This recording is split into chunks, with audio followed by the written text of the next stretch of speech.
We live in a world of opportunity and challenges. We need to work together for a better future. We invest in your health, in your children's education. We invest in your business, in your great ideas. We invest in Europe. Because Europe is more than just the 27 countries of the European Union, more than its 450 million citizens.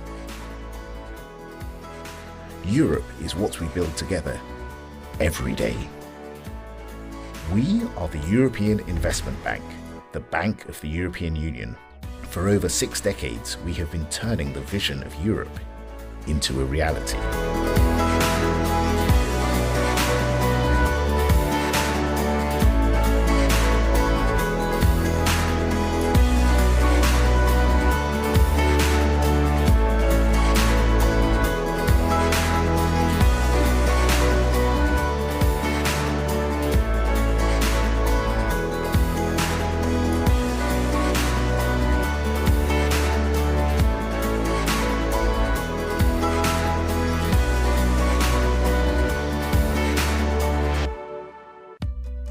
We are the EU's climate bank, leading the struggle against climate change.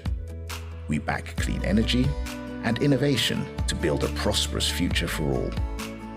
Our engineers, scientists, economists and bankers work with companies, governments and NGOs in 160 countries. Because the challenges we face know no borders.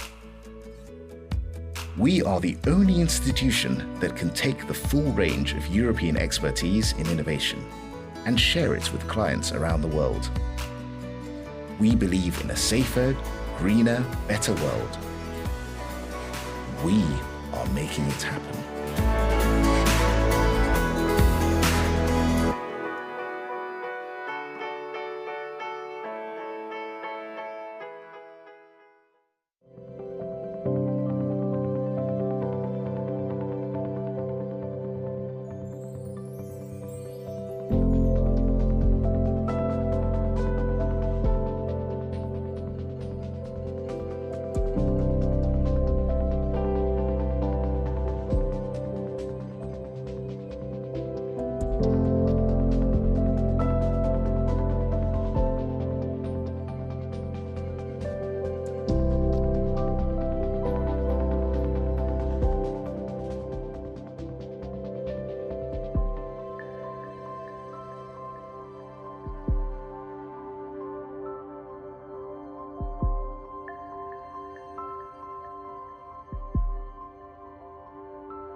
Mesdames et messieurs, die Damen und die Herren, Señoras y Señores, ladies and gentlemen, welcome to day 2 of the EIB's Group Forum here in Luxembourg, and also good morning to those watching online. My name is Natalie Reuter. I have the great pleasure to be your Master of Ceremony also today, and I will make sure that we stay on time. So let's dive right into our second day of this wonderful forum. Please check out our app and also answer the questions that are being asked by our moderators, because we really want this forum to be as interactive as possible. You will also, at the end of the forum, receive a link to a survey, and we are really eager to get some feedback from you. So, ladies and gentlemen, I have now the great pleasure to invite to this stage Mr. Jordan Schwartz, who is the Executive Vice President of the Inter-American Development Bank, and he will deliver the opening speech of our forum. Ladies and gentlemen, please welcome Jordan Schwartz. Thank you so much. Now that I know that I'm being surveyed, I'll try to keep this as quick as I possibly can. I'm honored to be here with you today and to represent not only the Inter-American Development Bank, but by proxy, many of the global partners and friends that work closely with the EIB. I would like to extend my special gratitude to EIB President Nadia Calvino for her continued commitment to our partnership and for providing this opportunity to discuss the need for stronger collaboration among MDBs. As context to my message this morning, over the last few months, we've exited the Indian presidency of the G20 and closed COP28, with the MDBs being asked to take a much bigger and bolder role in addressing global challenges, particularly climate change, but also pandemic preparedness, migration, disaster response, and biodiversity, while doubling down on private sector-led growth, poverty alleviation, and social and environmental protection, the persistent demands of development. Over these last 2 months, the G20 has moved to Brazil, just as the Inter-American Development Bank takes the helm of coordination for the multilateral and regional development bank heads. This gives MDBs, who are in the spotlight in the global fora, an opportunity to coordinate our messages in front of main shareholders and largest borrowers, and to commit to actions that we jointly define as both impactful and realistic. So I will spend the next few minutes reflecting on our collective advantages as multilateral development banks and try to put this into the theme of the day, European competitiveness and the global context.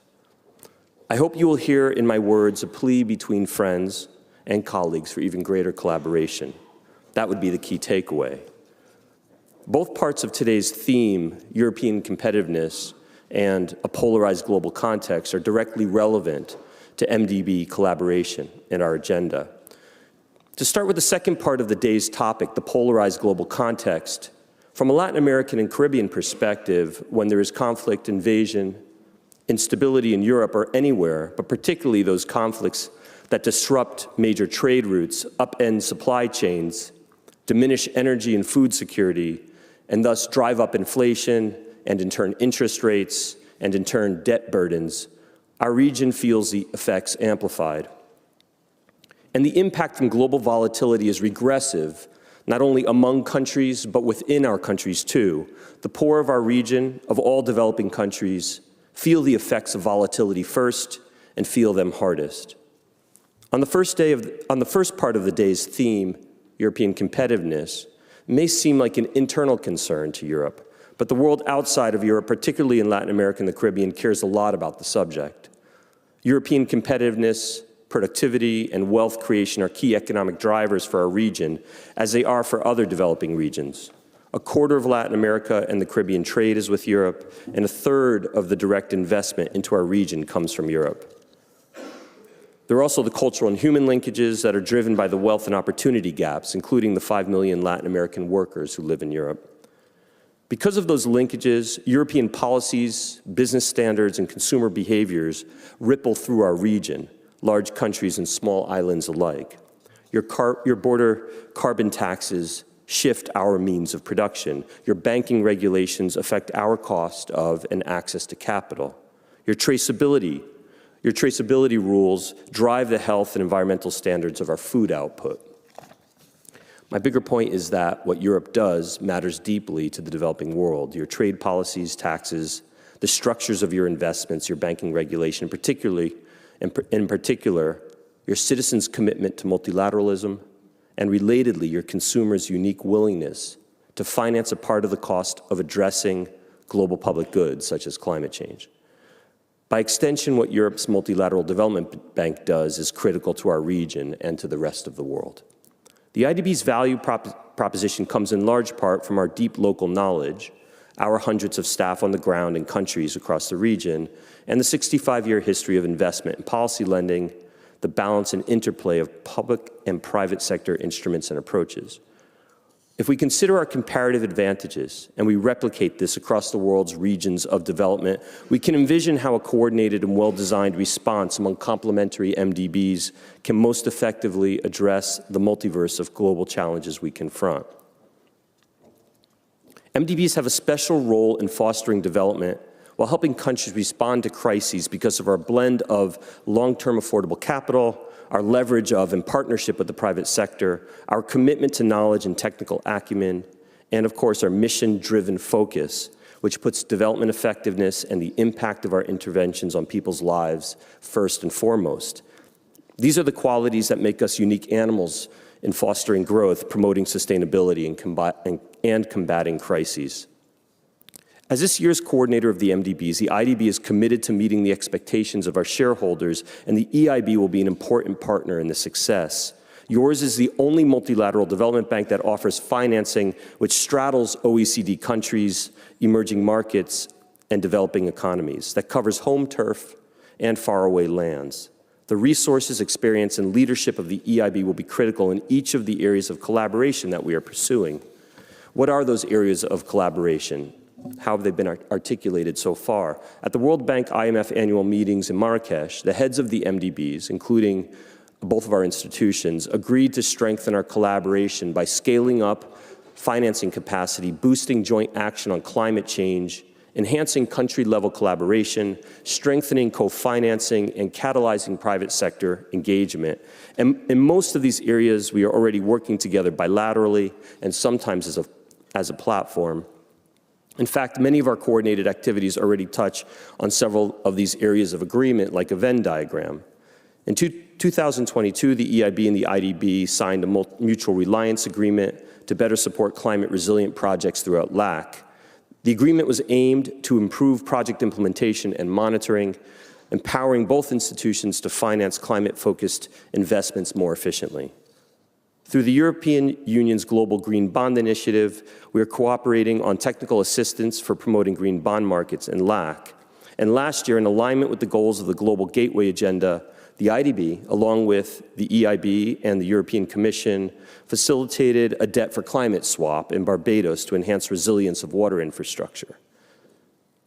With the financial instruments we are designing, there is more that we will be called upon to do in close coordination in the years ahead. We can complete the globalization of the Green Bond Transparency Platform. We could expand the framework for exposure exchange agreements to include non-AAA organizations, exploring structured or bundled transactions and other innovative ways to stretch our balance sheets. We could jointly establish common indicators for sustainability-linked bonds or loans tied to issuers' performance on predefined ESG objectives measured by key indicators. Our Amazonia Forever platform will rely on these types of common indicators. Spain has already generously committed funds to help undertake the work. We could work on establishing a common approach to climate-resilient debt clauses or catastrophe clauses, KPI-driven incentives for borrowers to invest sustainably through loan discounts against verified climate and biodiversity targets. We are financing these discounts out of our own net income in our IDB Klima program, but given the demand we are seeing, this will stretch beyond the ability of one MDB's resources to sustain and grow. We can expand the use of credit substitution guarantees, if we can jointly rally our donors to this cause. With the Swedish International Development Cooperation Agency, SIDA, we've been using credit substitution guarantees to strengthen capital adequacy and boost lending capacity. We can learn from each other on how we manage credit risk transfer transactions and expand their use. Releasing these financial innovations into the markets for the good of our clients and their ability to manage crises, disasters, and global public good challenges is deeply rewarding. It also requires standardization, common glossaries of financial instruments, and all hands on the wheel if we are to build them around platforms of support, not just one-off, ad hoc bond emissions and loan agreements.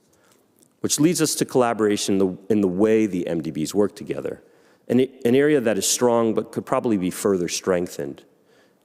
It's a tremendous accomplishment already for us to parallel finance a large project or even co-finance under one MDB's procurement and safeguard leadership, but addressing challenges to contracts, claims, misprocurement, delays, corruption charges, or any other significant setback to our joint projects as one voice will require an even deeper level of collaboration and trust. And finally, there is knowledge. It is not only the EIB's $500 billion balance sheet and global reach that will be critical to MDB collaboration. It is also the knowledge embedded in your work. Some of that knowledge is codified and downloadable, but much of it is tacit and built into the experience of the staff. And of that knowledge, there is a unique Europeanness that is important to recognize and to help transfer. I'd highlight 3 European themes among many that come to mind on the frontier of knowledge and experience that are foundational for development work globally, particularly in our region: regional integration, the valuing of public goods, and the functioning of systems. The atomization of the LAC region's economies is partially to blame for inefficiencies in productivity and low growth, and greater regional integration remains one of the defining challenges for our region, for Latin America and the Caribbean. Because Europe has built super sovereign markets, institutions, and regulations, its ability to overcome the usual sovereign limits on economic development and crisis response serve as critical examples and aspirations for our region. When we need to estimate the dividends to trade and growth that will come from building trade corridors and reducing border frictions, our models are built on real data from European trade volumes and values, from transport times and costs, driven by integration across the past decades. Although I am speaking about Central America, Mercosur, the Caribbean, the Andean region, the same holds true for the Mekong Delta and ASEAN integration plans, for the northeastern and central trade corridors of Africa and the Southern African Power Pool. Far away from Luxembourg, Brussels, and Strasbourg, integration means Europe, and Europe means integration. No matter how bumpy that road has felt, your lived experience is the global benchmark on how to overcome cooperation failure, grow markets, and manage regional public goods. The second theme of Europe's development path that is of existential importance for the rest of the world, and particularly developing regions, is your commitment to addressing public goods through investments and policies, especially those that touch on the pricing of externalities, as well as regulations that value those externalities. This affects everything from trade to taxes to banking, carbon markets to utilities. Latin America's producers and workers respond to the demands of European consumers who increasingly value sustainable supply chains, who count the kilos of carbon on the labels of their goods and expect to be able to trace the food that they eat back to the farm it came from, or even the animal that produced it. And finally, your knowledge on how projects fit into systems and how systems depend on institutions that function is deep in your DNA. Let me offer an example to show what I mean. When multilateral development banks working in countries that are struggling with regulatory and institutional capacity, with weak market and rule of law, when we work to bring private investment into economic or social infrastructure, we have to work with 2 hands simultaneously. One hand works on the project structuring, the financial architecture, the credit enhancements, guarantees, other efforts at de-risking needed to crowd in the private sector and provide a sustainable service over the life of the contract. But the other hand has to be working on the system, the power market, the water utility, the capital markets, the healthcare educational system, since great projects and broken systems do not produce the economic, social, and environmental returns expected of them. Across Europe, for the most part, systems are working. Utilities are cost recovery, power markets clear supply and demand. Schools provide quality education through their robust curricula, teacher capacity, administration, and pedagogy. And so your technical teams know not only how to structure projects, but what a functioning system should look like. This institutional capacity, these functioning systems and markets are critical for the developing world. And they're just an example of what we need, what the world needs from the EIB. I hope I've used these moments to offer us all a little bit of encouragement. We have a lot of work to do, which is the theme of your day. At the IDB, we are looking forward to joining you in addressing our region's shared and unique challenges. There's so much more we can do together. We can be bigger, bolder, more impactful. And if you've ever been to an IDB annual meeting, you'll know we can have fun doing it too. Thank you very much.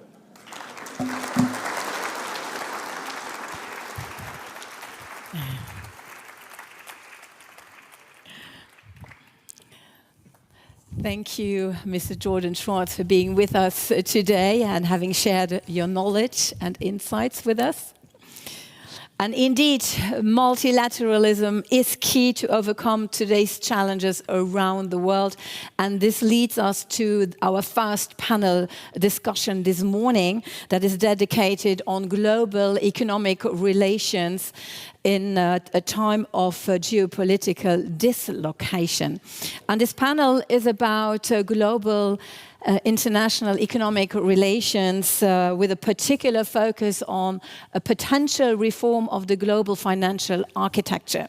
And I kindly invite our panelists to come up on stage, as well as Mr. Robert de Groot, who's the Vice President of the European Investment Bank, who will really set the scene for this panel, which will be moderated by Ms. Agathe de Marais, who is a Senior Fellow for Geoeconomics at the European Council on Foreign Relations.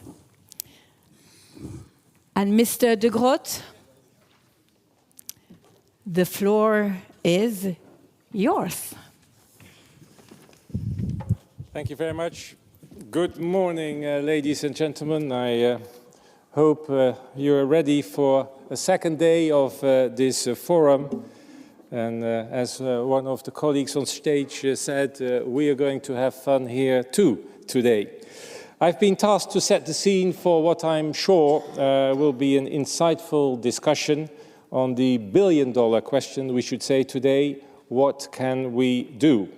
We find ourselves at a time of geopolitical dislocations. Conflicts are persistent, trade patterns are changing, the debt burden is increasing, and the technologies with disruptive potential for our societies and economies are emerging.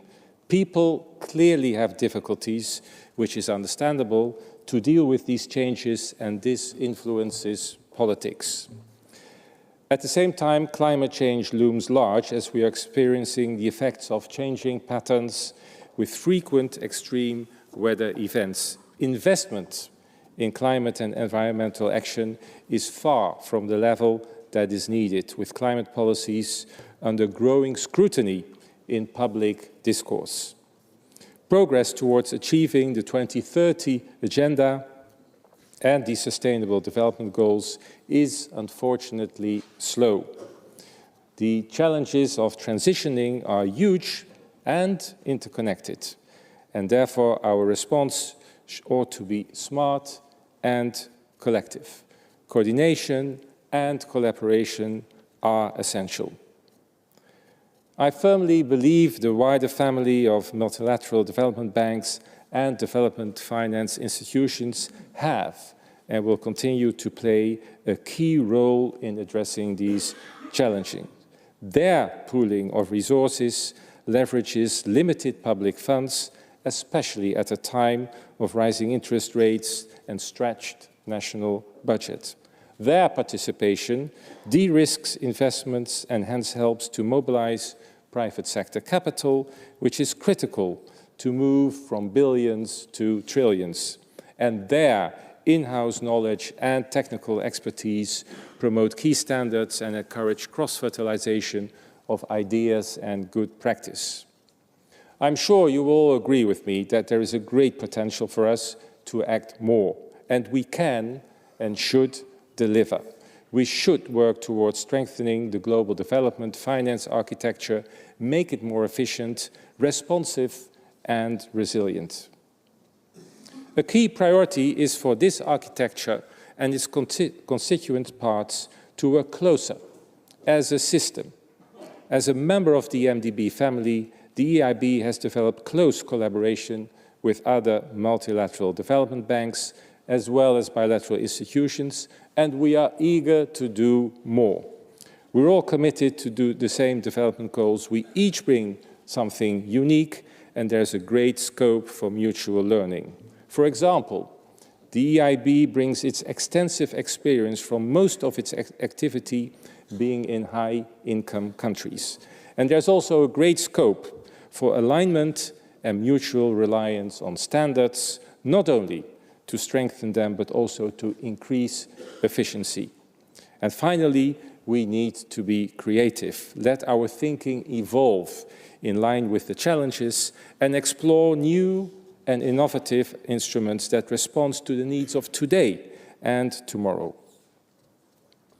As the EU Climate Bank, the EIB, together with our partners, is working on a number of new instruments that are tailored to specific needs and risks, such as climate-resilient debt clauses and debt-for-nature solutions.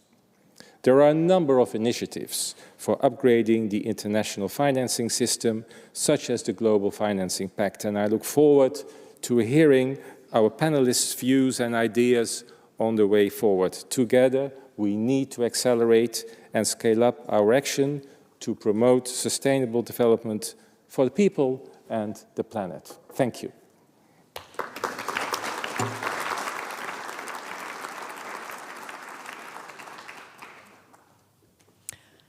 Thank you very much, and good morning, everyone. Welcome to this panel titled Global Economic Relations at a Time of Geopolitical Dislocation. So perhaps as a scene setter, I was having a think about this topic yesterday while I was on the train and trying to think of keywords that we're going to discuss today. And those that I could think of were globalization, free trade, economic fragmentation, multilateralism, of course, and a new global financial pact. So these are topics that we're going to discuss in about 1 hour and 15 minutes. I promise we're going to stick to time because I know we need to. But before we have a think about all these topics with our great panelists, I think it's useful for us to acknowledge that we're seeing political fragmentation these days around the world. I think that everyone in this room would agree with this. But this leads to a few questions. Do we see this political fragmentation translating into economic fragmentation for trade, for debt, for investment flows, for all these metrics that we take a look at when we have a think about the global economy? And what does that mean for multilateralism as we know it, the current framework for multilateralism? I think it's fair to say that multilateralism as we know it is possibly under threat. It's facing, in some cases, increased scrutiny. This is a diplomatic way not to say a backlash in some places, possibly. Or also increased competition from new actors that we're seeing emerge, notably in Asia. This is not happening in a vacuum, is what I would like to think. This is all an illustration of global power competition as we see it, of political fragmentation as we see it. So I think that a key theme here is that everything is linked. When we see political fragmentation, it translates into economic and financial changes. These are not happening in a vacuum, these are all interlinked. And then there's the question of a potential solution. We've been hearing a lot about a potential new global financial pact over the past few months.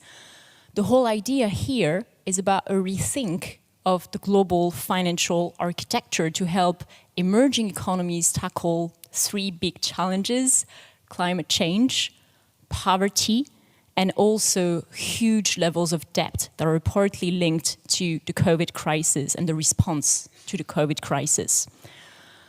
To finish and conclude my introductory remarks, because I want to leave as much time as possible for a discussion with the panelists, yesterday while I was prepping, I was looking for the amount of the sustainable development gap, and it's about 2.5 trillion US dollar per year in emerging economies. This is huge, and this is why the discussions that we're having today matter, because they have an impact virtually on everyone around the world, on billions of people.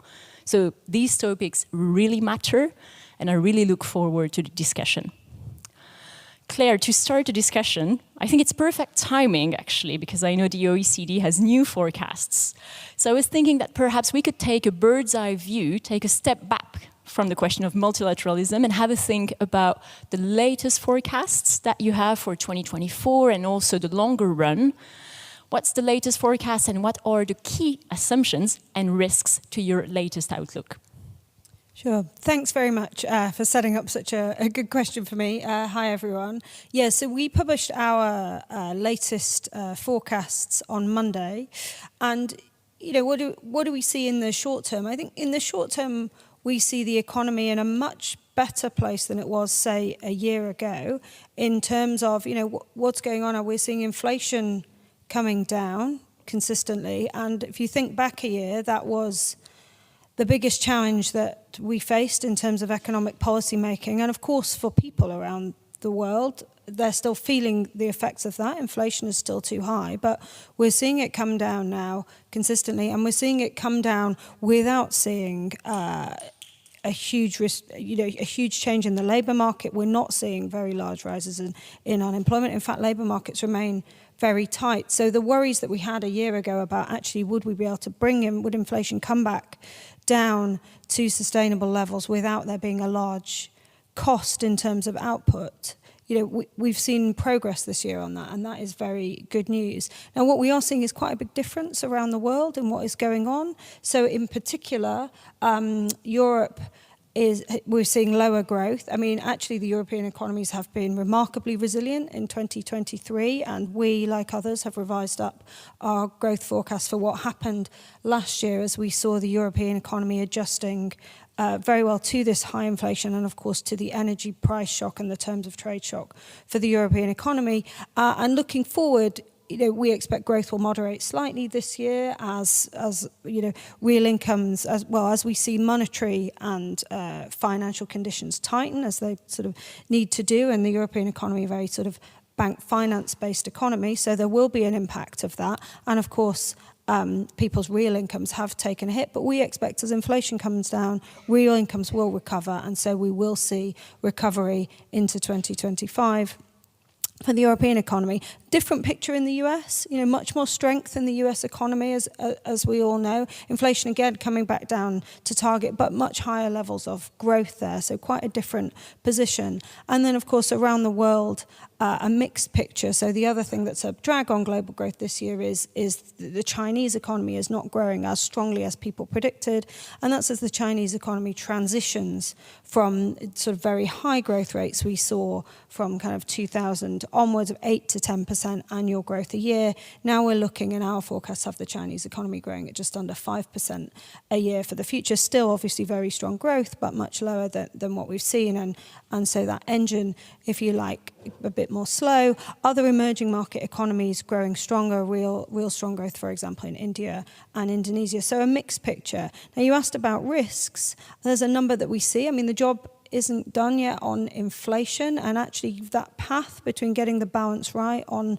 monetary policy and how do you ensure that inflation is brought durably back to target, and there is still you know, it was service price inflation, wage inflation is still above levels consistent with the levels that we'd like to see. And so there's more work to be done there in terms of bringing inflation down. But how do you balance that with the uncertainties about how much of the impact of policy tightening have we seen yet? And so that's a difficult path to navigate this year. And of course, to the topic of this discussion, geopolitics, we are seeing increased tensions. Actually, we've not seen a huge impact in macroeconomic terms from what's going on in the Middle East. Shipping costs are up, but energy prices are not. But obviously that is a risk. It's a key area in terms of energy supply and, of course, in terms of shipping. So there's risks there. I'll just finish by mentioning the longer term, where actually the picture there, I think, is a bit more challenging and is less rosy. You know, one of the reasons that we predict lower growth in Europe for 2025 is about trend growth, and trend growth being lower in part because of an aging workforce, and that has quite a large impact on productivity. But also there are some really big sort of medium-term challenges for all advanced economies, thinking about demography, thinking about the climate transition and how do you do that. And also thinking about some of the issues we might come on to later around issues like trade and other areas. You know, there's a real challenge around productivity for advanced economies and how do you drive that up? And that is about addressing some of the medium, longer term issues. We know what those issues are. They're quite difficult sort of politically and socially to address and have been in the past, but really to get productivity up and growth up in the medium term to the benefit of everyone in our economies. You know, there's some challenges there. Thanks so much, Claire. That was really useful. Bertrand, I'm going to turn to you.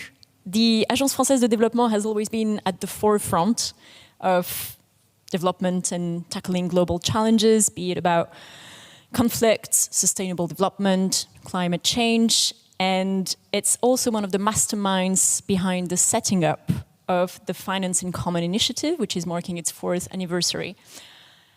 I want to go back to the question of global financial architecture with you, because I think you'll be extremely well placed to tackle it. How can global financial architecture contribute to tackling global challenges, and what do you see as the main challenges in the field ahead? Thank you very much, and good morning to everybody. I have to say that the beginning of this panel highlights a few words that are a bit challenging and worrying. We talk about fragmentation, we talk about dislocation, we talk about a non-cooperative world, and what I would like to highlight to begin with is the opportunities that we see as moving forward.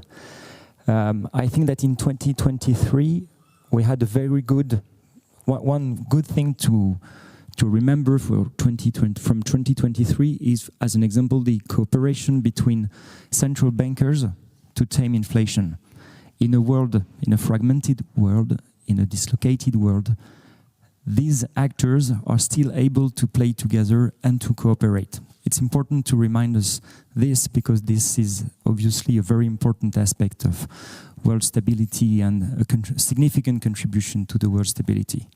The second positive issue that we saw in 2023 was the issue of and the end of COP28. It reached some significant results. It means for us that what we call the diplomacy of the living, biodiversity, climate change, nature-based solutions, is something that can bring consensus among people at an international level under the auspices of the United Nations. So that's a second very important thing that I think is worth reminding us. And the third positive issue that we retain from 2023 is the voice of emerging markets and of emerging economy, which is getting much stronger. Some will say it brings dislocation, it brings fragmentation. I think we can also see these economies who want to have a higher voice, who want to defend their interest, and who want to say that they have an interest to bring into the overall discussion. And with interests, and when defending interest, there's also an opportunity for us to bear responsibility and to assume more responsibility in the global overall financing of the livings and in the global financial architecture. So the higher voice, the stronger voice that emerging economies are getting is in my view an opportunity to have a discussion with them on the responsibility they want to assume in the overall governance of the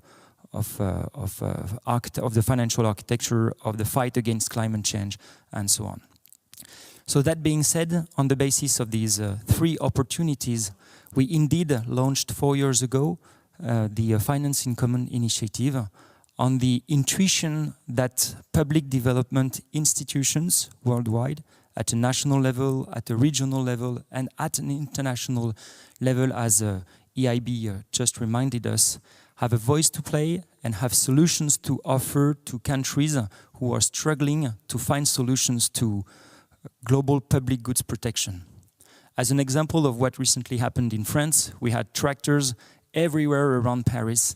And the reason why we had farmers everywhere around Paris, and it also happened in Germany, it happened in other countries in Europe, is because we haven't found yet the right solution to, at the same time, produce in a good manner food at a level that are necessary to feed everybody, but in a just way, and to secure the revenues of those farmers. So the challenges that we are facing in our own countries are exactly the same than the countries we are investing in are also facing today.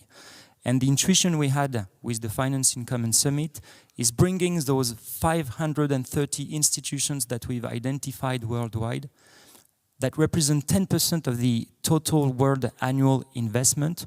So to bring them into a platform, into a coordinated platform, which is the reason why we gathered them first in Paris, then thanks to the support of EIB and African Development Bank in Côte d'Ivoire.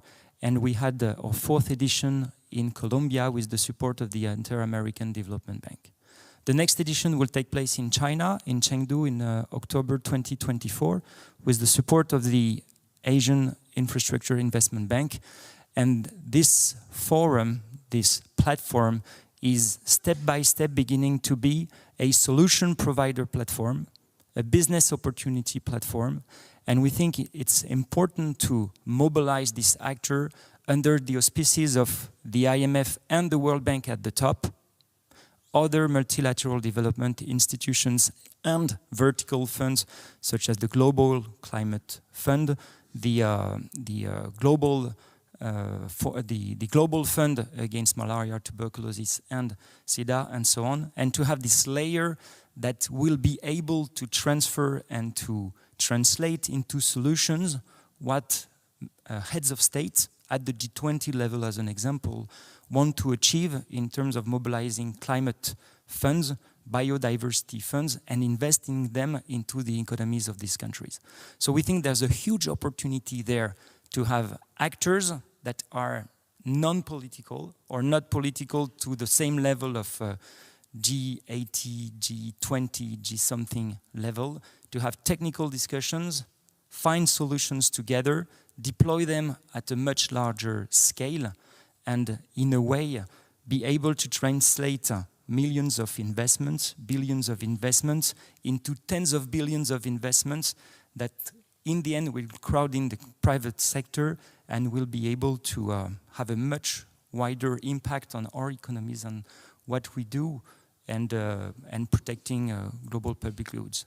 So that's the promise of this initiative. It's obviously a long way to go, and we value very much the collaboration that we had with several partners as to how we can mobilize these institutions and set their agenda in a direction which is consistent with what we all want to achieve.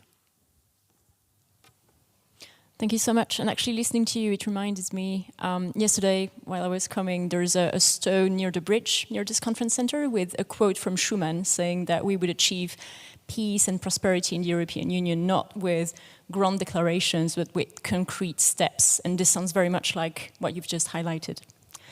Arantxa, I'm going to turn to you now. You've been close to international politics throughout your exceptional career. And I'd like to discuss multilateralism with you at a time when the rules-based order is increasingly contested. What's your take on the situation of multilateralism today and the challenges that lie ahead? Thank you, and let me start by Mark Twain, and you know this quote he is famous for, "News of my death have been greatly exaggerated." And I think it's a little bit where we are for multilateralism. News of the death of multilateral cooperation have been a bit greatly exaggerated. Not that we are not feeling the crunch of geopolitics, which we are. But maybe let's recognize that multilateralism, which is no more than the expression of the willingness of sovereigns to cooperate because they understand this is essential to manage interdependence, needs to be rethought.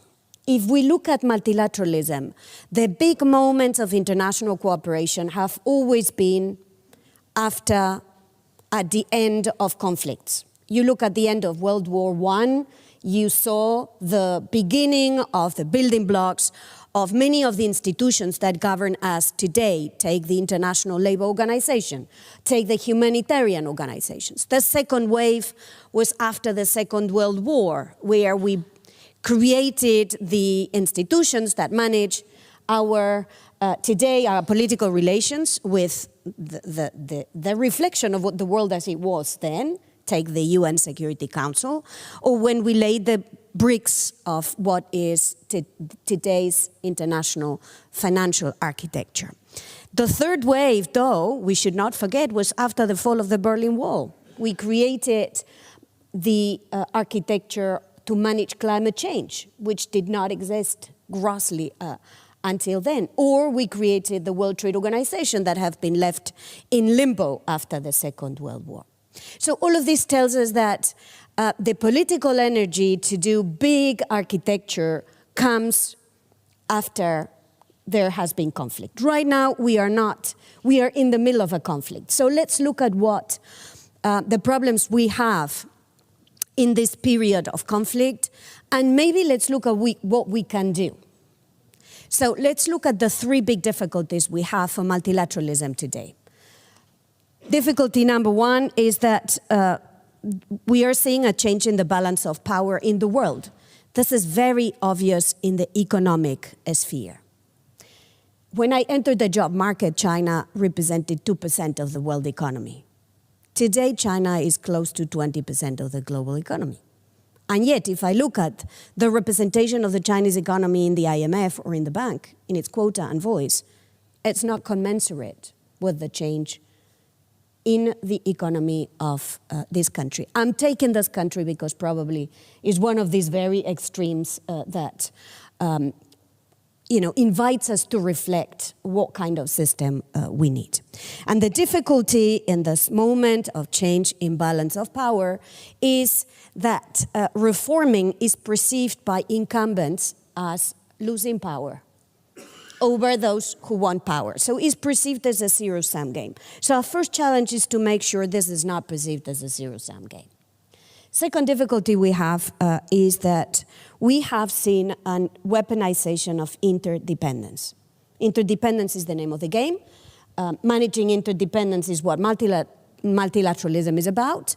But what we see is that there is a weaponization of interdependence. It makes it very difficult for those who want to create more international cooperation to do precisely that. And there is a tendency to retreat to sovereign solutions or solutions that will only be done with friends and allies. And this is obviously suboptimal. Third challenge is that multilateralism is not just the business of sovereign states. A lot of the challenges today need to involve other actors. It's more a question of polylateralism, as some have said, than multilateralism. So what can we do in this challenging space? I think we have to do three things. And I want to use the word R. First is we have to retain. We have to retain what we have patiently built.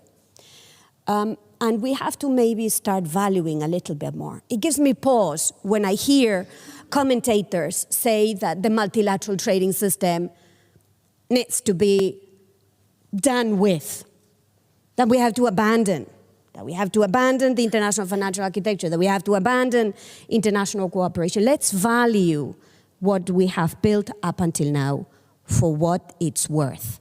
Now, maybe these multilateral institutions will not help us move in the direction of convergence.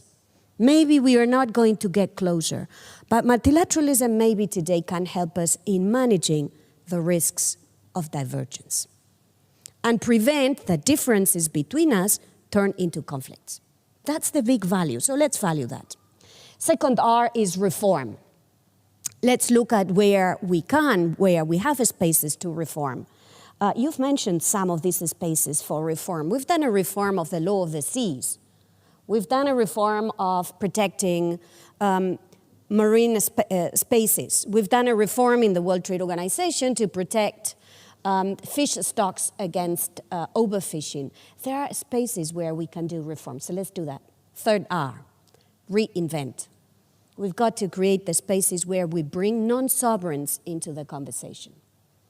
And this is, for example, the case around technology, where a lot of the solutions can only come if we involved the private sector, if we involved also actors, whether it's in the business space, whether it's in the civil society space, whether it's in the academic space, maybe I'm preaching to my parish, excuse me for that, to build reinvent this new form of multilateralism. So I got, it's a tall order, but I want to maybe end where you started, which is with Robert Schuman. I mean, it's doable if we get to do it. Thanks so much for these inspiring words. Agnes, I'm going to turn to you now. We haven't discussed really the new Global Financial Pact yet, so I want to turn to you to discuss that question.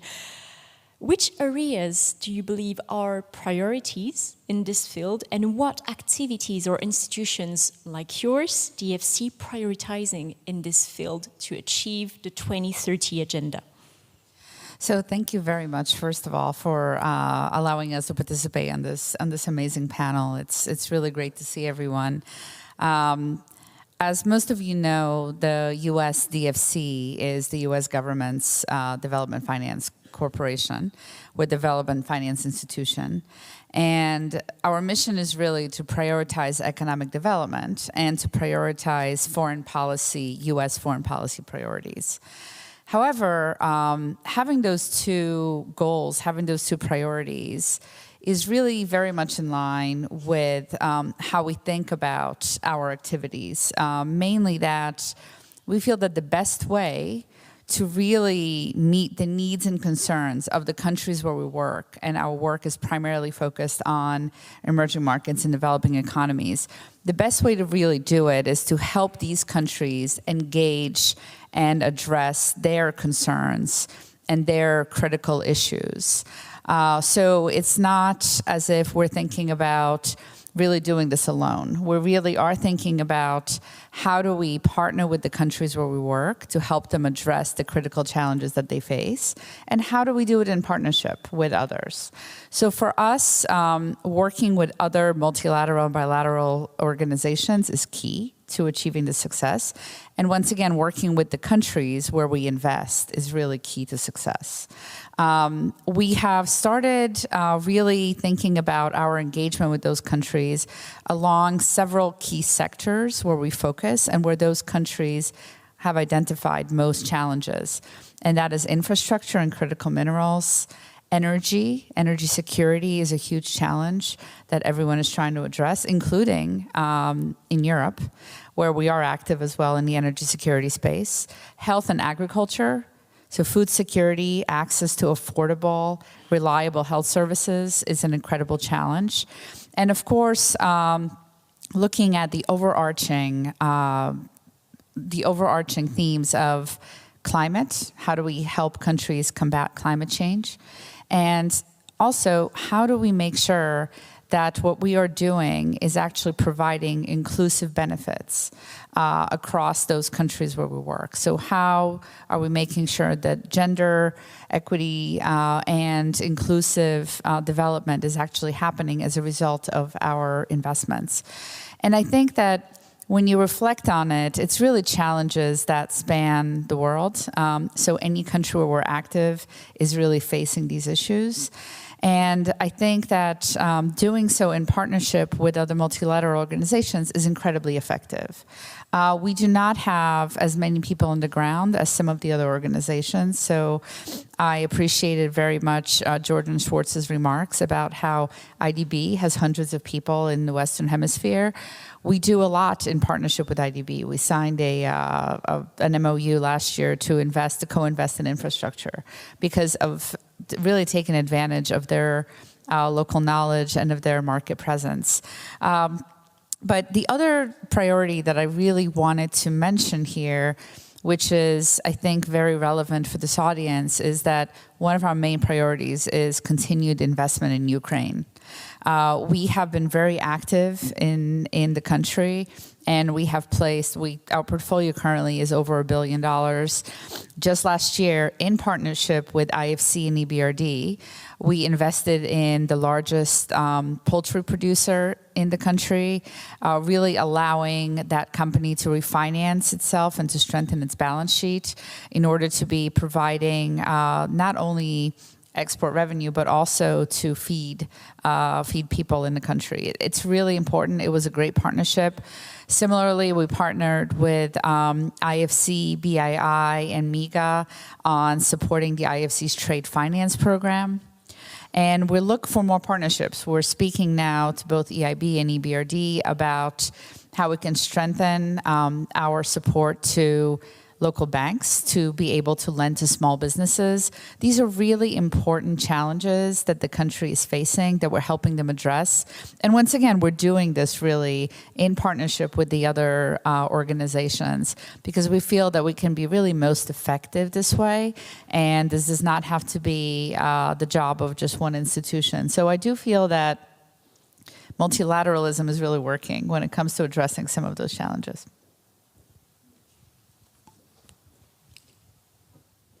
Thank you very much. And finally, turning to you, David. You've been close to foreign policy and also development finance throughout your career. So I thought that with you, we could tackle the final topic that we haven't discussed yet, and that is one of the buzzwords. What concrete role do you see development banks playing in the context of reforming the global financial architecture? Thank you, Agathe. And let me first of all make clear who I represent here, and this is the European Association of Development Finance Institutions.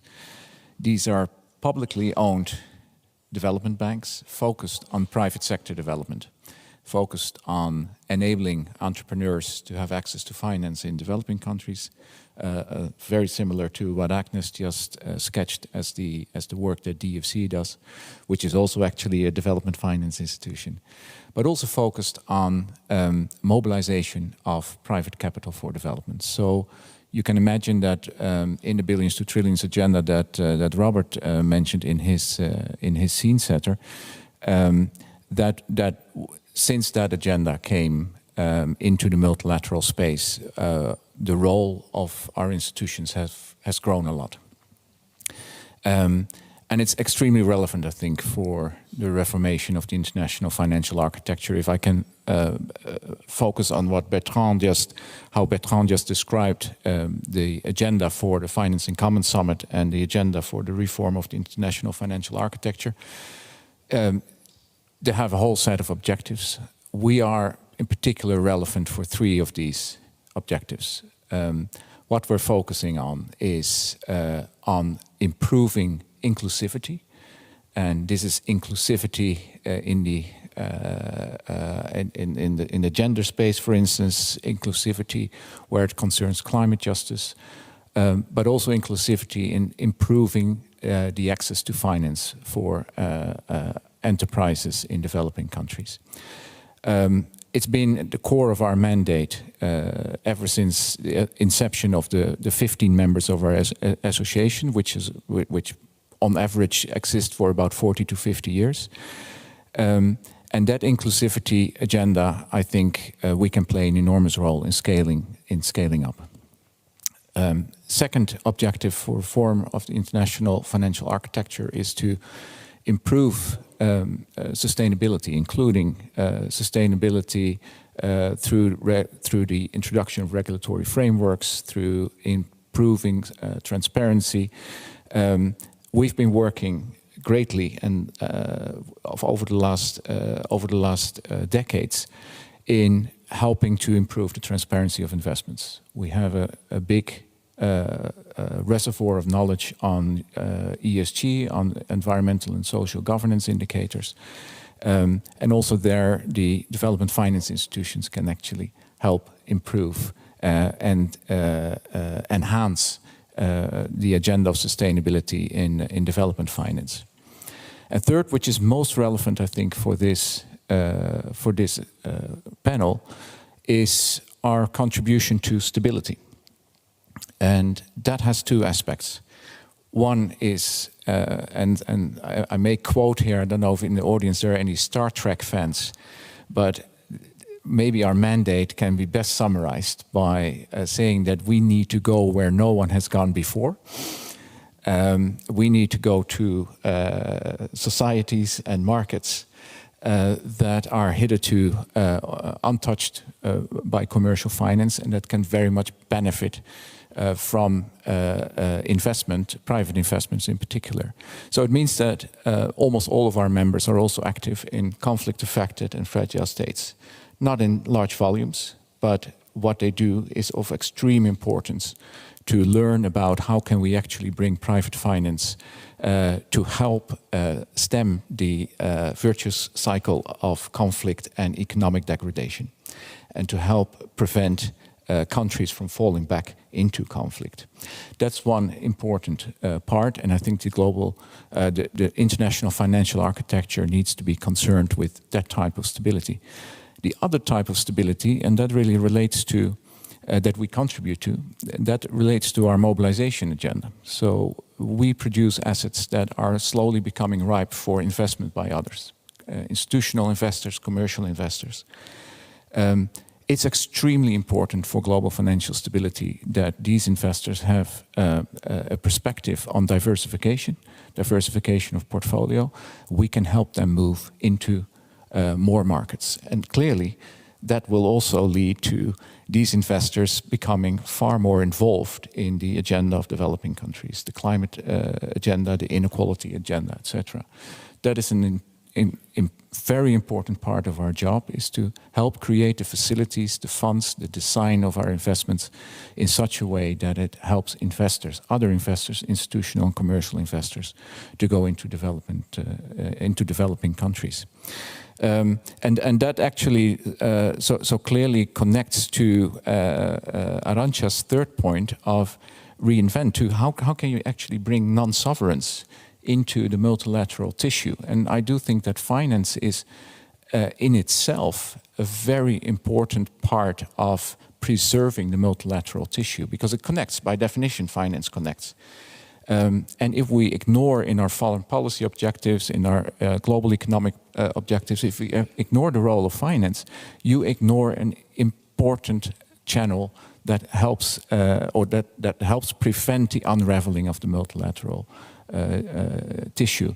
And that actually means we need to have public action to keep that financial channel healthy, and to make sure that the financial channels in this world are actually helping to preserve the benefits of multilateralism.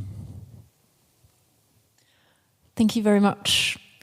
We're going to come to the discussion part of this panel, but first of all, thank you so much all for your thoughts and contributions. Arantxa, I'm going to turn to you for a first question, because we do have a bit of an elephant in the room, and it's the upcoming US presidential election.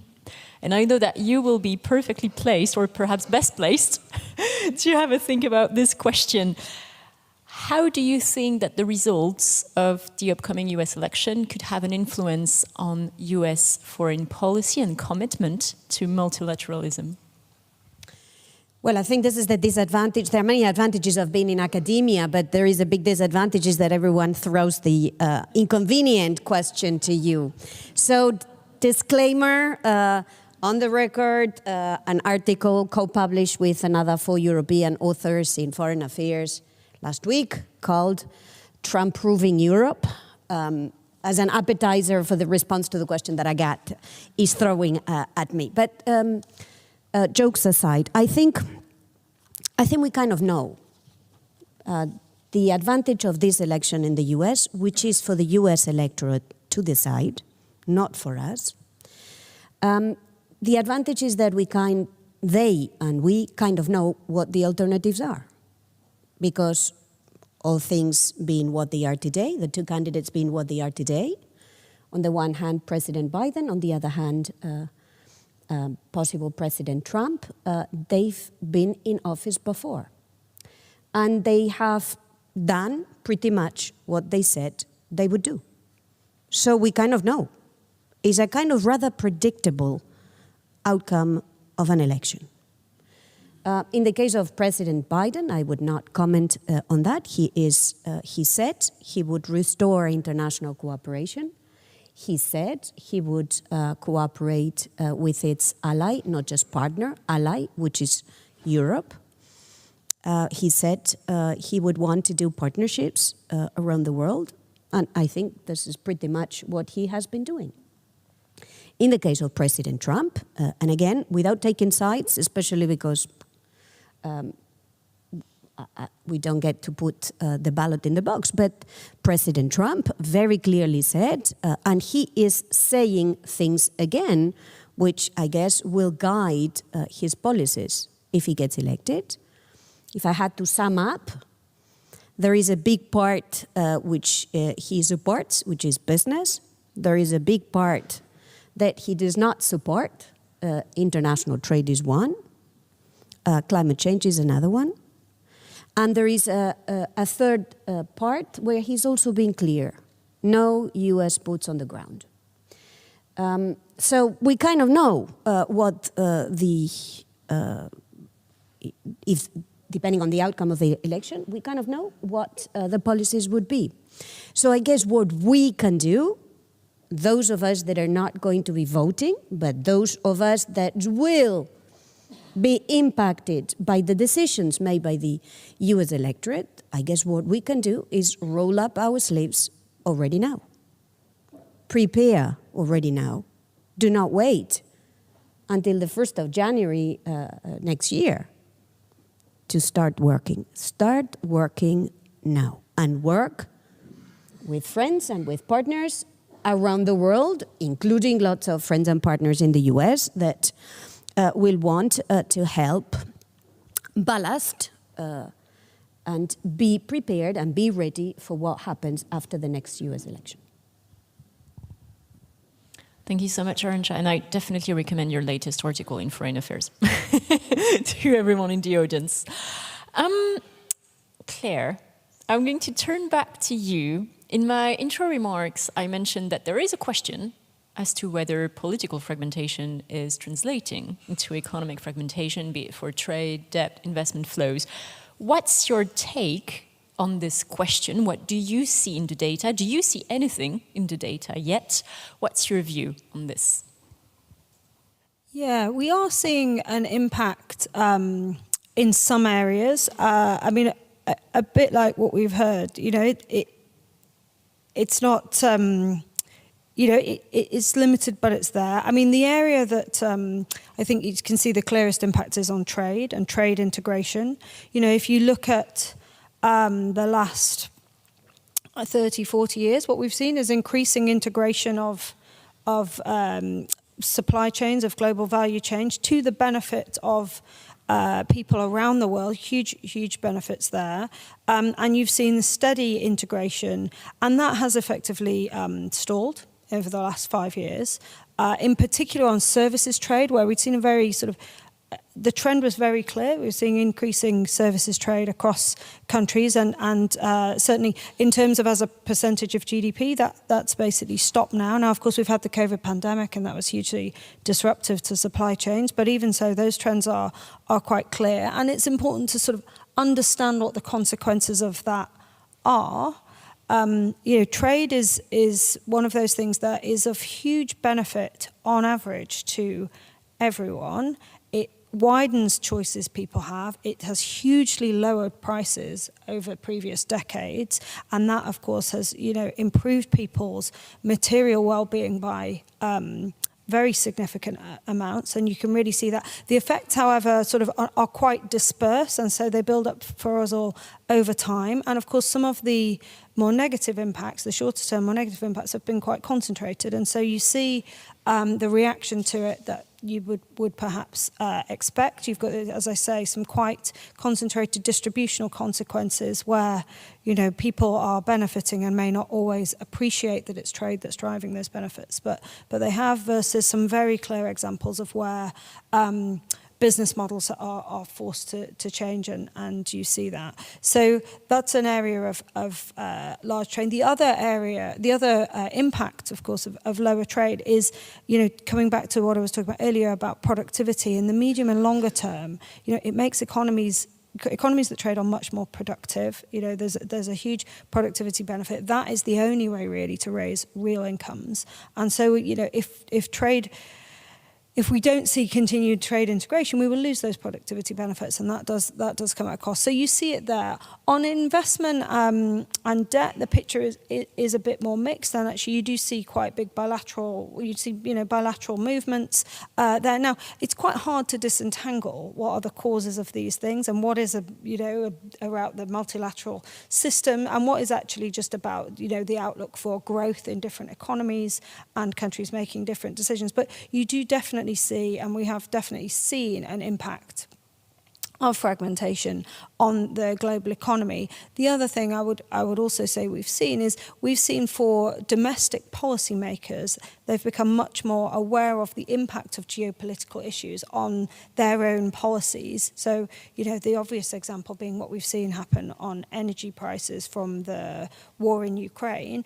And that means that for domestic policymakers, I think there's a much stronger need to consider these issues, be aware of them, and therefore engage in some of these multilateral discussions. It's no longer really an option that people have. It's something that policymakers across countries need to do. And I think that is, in some ways, that brings a positive in that, everyone has to engage, everyone has to consider these issues. So the question we're considering today about what can we do is something that I think many more people and many more policymakers around the world are conscious of and engaging in.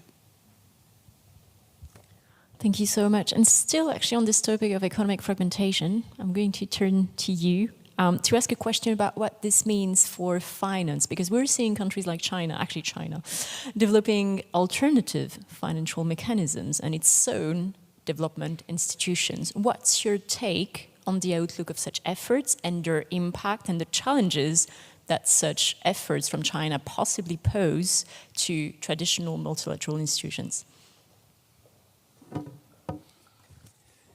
Well, I'm actually at this moment quite optimistic about the level of involvement of China, but not just China, it's the emerging economies in multilateral initiatives. There is clearly the tension around voice and representation in IMF and World Bank. There are all kinds of more subversive elements to their foreign policies that seem to undermine multilateralism, and in many cases are undermining multilateralism. But I'd like to focus on some of the positive examples that we've seen.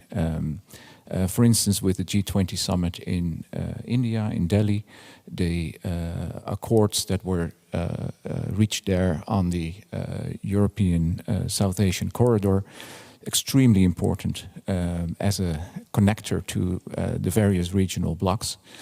There is still a process going on, which is sometimes maybe neglected in this audience and among a multilateral development bank, but shouldn't be, which is at the UN platform, the Financing for Development Conference, is actually very important.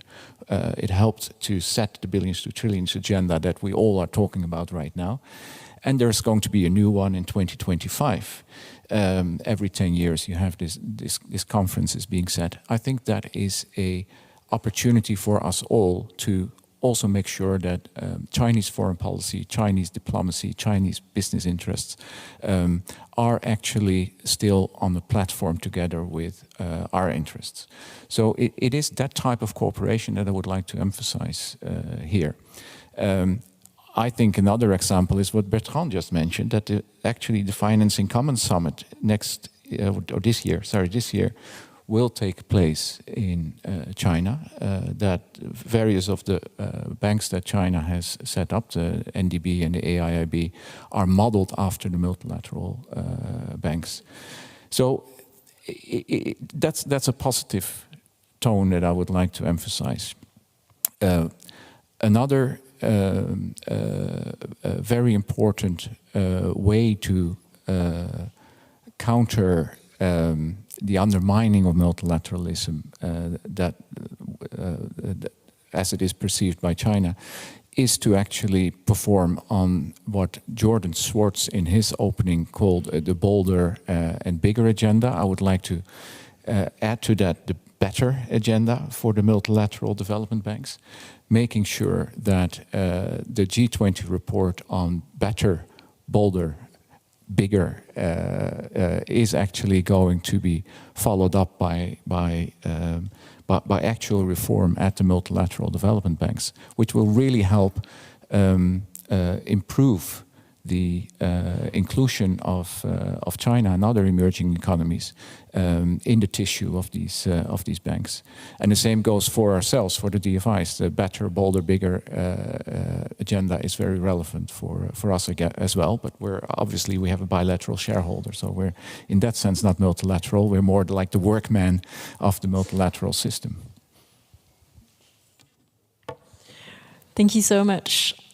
Agnes, perhaps a question to you, and it's about emerging economies. So you've talked a lot about Ukraine, and I think actually I'm going to ask you sort of two half questions. I'm pretty sure everyone in the audience would love to hear more about your work in Ukraine, which I found really inspiring, strengthening balance sheets to support export revenues, making sure, that the Ukrainian economy is supported, which is critical during the war. So perhaps this, and the other question that I wanted to ask, but it's related, is about how we can be sure that the concerns of some emerging economies are heard. What is your take on this front? And perhaps merging the Ukrainian example with this question that I also wanted to ask. Sure, thank you for that question. So in Ukraine, we have an over $1 billion portfolio, and we continue to invest. I think most of our efforts have really been focused on the critical challenges there. As I mentioned, food security is one of them. Another one is healthcare. So we've provided financing for rehabilitation clinics that are helping introduce and implement prosthetic care for people who've been affected by fighting. We are also supporting the American hospital in Tbilisi that is providing healthcare to Ukrainian refugees. So I think those are the critical things that need to continue to function in the country so that Ukraine can keep resisting and fighting. However, at the same time, so that the economic development keeps happening and that refugees can return to jobs, to education, that children have a future in Ukraine. So I think it's really important. It's very important to also call on the other DFIs and multilaterals to continue working with us as they have been to really support this. I mean, these are challenges that we hear from Ukrainians themselves. This is not something that is only U.S. policy, U.S. foreign policy driven. It's really driven by the need for economic development in the country. And that is how we really think about wherever we work, in any emerging economies in developing countries. And what I think is important, and just building on what David was saying, we're not just trying to provide financing directly, we're trying to provide private sector financing. So we're trying to drive the private sector to actually help these countries address these challenges. Everywhere we go, this is an important theme that emerges, whether it be in sub-Saharan Africa or Central America. these countries are really looking for the private sector to come in, not only with financing, but with solutions, so that they can address climate change, so they can address food security, so they can address access to healthcare with private sector solutions and private sector financing. And this is where development finance institutions such as the DFC have an amazing role to play. Because what we offer is we don't displace private sector finance. We try to invest in a way that will attract private sector finance. And what does the private sector look for? They look for transparent financing. What are the terms of the financing that can be really relied on during the entire term of the loan or of the financing? So predictability, I think we heard about that at the energy security panel here yesterday, about how the private sector really needs regulatory and predictability of agreements. So as we enter into these transactions, by us enforcing good governance, by us really encouraging our private sector partners that we invest into to have very high environmental and social standards, these are things that are very attractive to private sector funders that will come in alongside of us or after us. Because ultimately, that is really the way to bring in the right solutions. It's not government financing. It's really private sector and ourselves, as well as the European DFIs and the multilaterals. We're all focused on this. That is the long-term solution. We will never be able to go from billions to trillions without private sector financing. No government in the world has enough money. So it's incredibly important that we very much support these countries, hear their challenges, and help them address those challenges, not just with government funding, by actually trying to target and catalyze private sector financing towards those challenges. Thank you so much. And Bertrand, I'm going to turn to you for another question. I see that time will soon run out if we are to stop at 10:30. But there is one question I wanted to ask you. There seems to be a broad consensus about the need to reform international financial architecture, listening to all of us. What progress, in concrete terms, to go back to this Schumann's quote, what progress, concrete progress, do you think we can realistically achieve in coming years? I agree with Agnès that the financial multilateralism is working. And the good example for this, in my mind, is two things. The first one is that the governance of the World Bank is an inclusive governance. All countries, even those who have strong political disagreements at a worldwide level, still agree on finding solutions and on respecting the banking rules that have been established by the shareholders of the World Bank. So that's one area where we still have some kind of international cooperation. And I take the recent announcements by the World Bank to be more inclusive and to have its evolution roadmap set in place with more partnership with other institutions as a very positive signal, because it means for us that this consensus that is reached within the forum of the World Bank will in a way be deployed to other institutions and in a much more efficient way if they succeed in making much more co-financing than what was achieved over the last 10 or 15 years. I also agree with Arantxa that the international governance will have to be reformed. The size that economies such as China, Brazil, India have reached as of today, and their say in the international forum has a difference which in a way will need to be addressed in the coming years. But there's an opportunity there, which is, if you have a more important say in the international governance, what are the responsibilities that you are ready to assume when we talk about debt restructuring of highly indebted countries, when we talk about the financing of public goods? What will be your commitments? What will be the additional volume of financing, the additional reforms of your internal domestic policies that you will take to make sure that tomorrow you'll have more renewable energies in your countries, that you have a more efficient agriculture that preserves forests, and so on. So here I see strong opportunities that we can discuss together and where we can find consensus, as the COP28 showed us recently. The next 2 years, 2024 and 2025, are, in our view, very important because this year Brazil assumes the G20 presidency. Next year it will be South Africa. We'll have the COP30 by the end of 2025, which will take place in Brazil. So the symbol is very important. And we also have a meeting that will take place in Madrid in 2025, which is organized by the United Nations and which is the Addis Abeba +10 Financing for Development meeting. And here I want to come back to the current state of development, where the current development policy is the sole international policy, fiscal policy, that brings distribution of the profits made by wealthy countries everywhere in the world.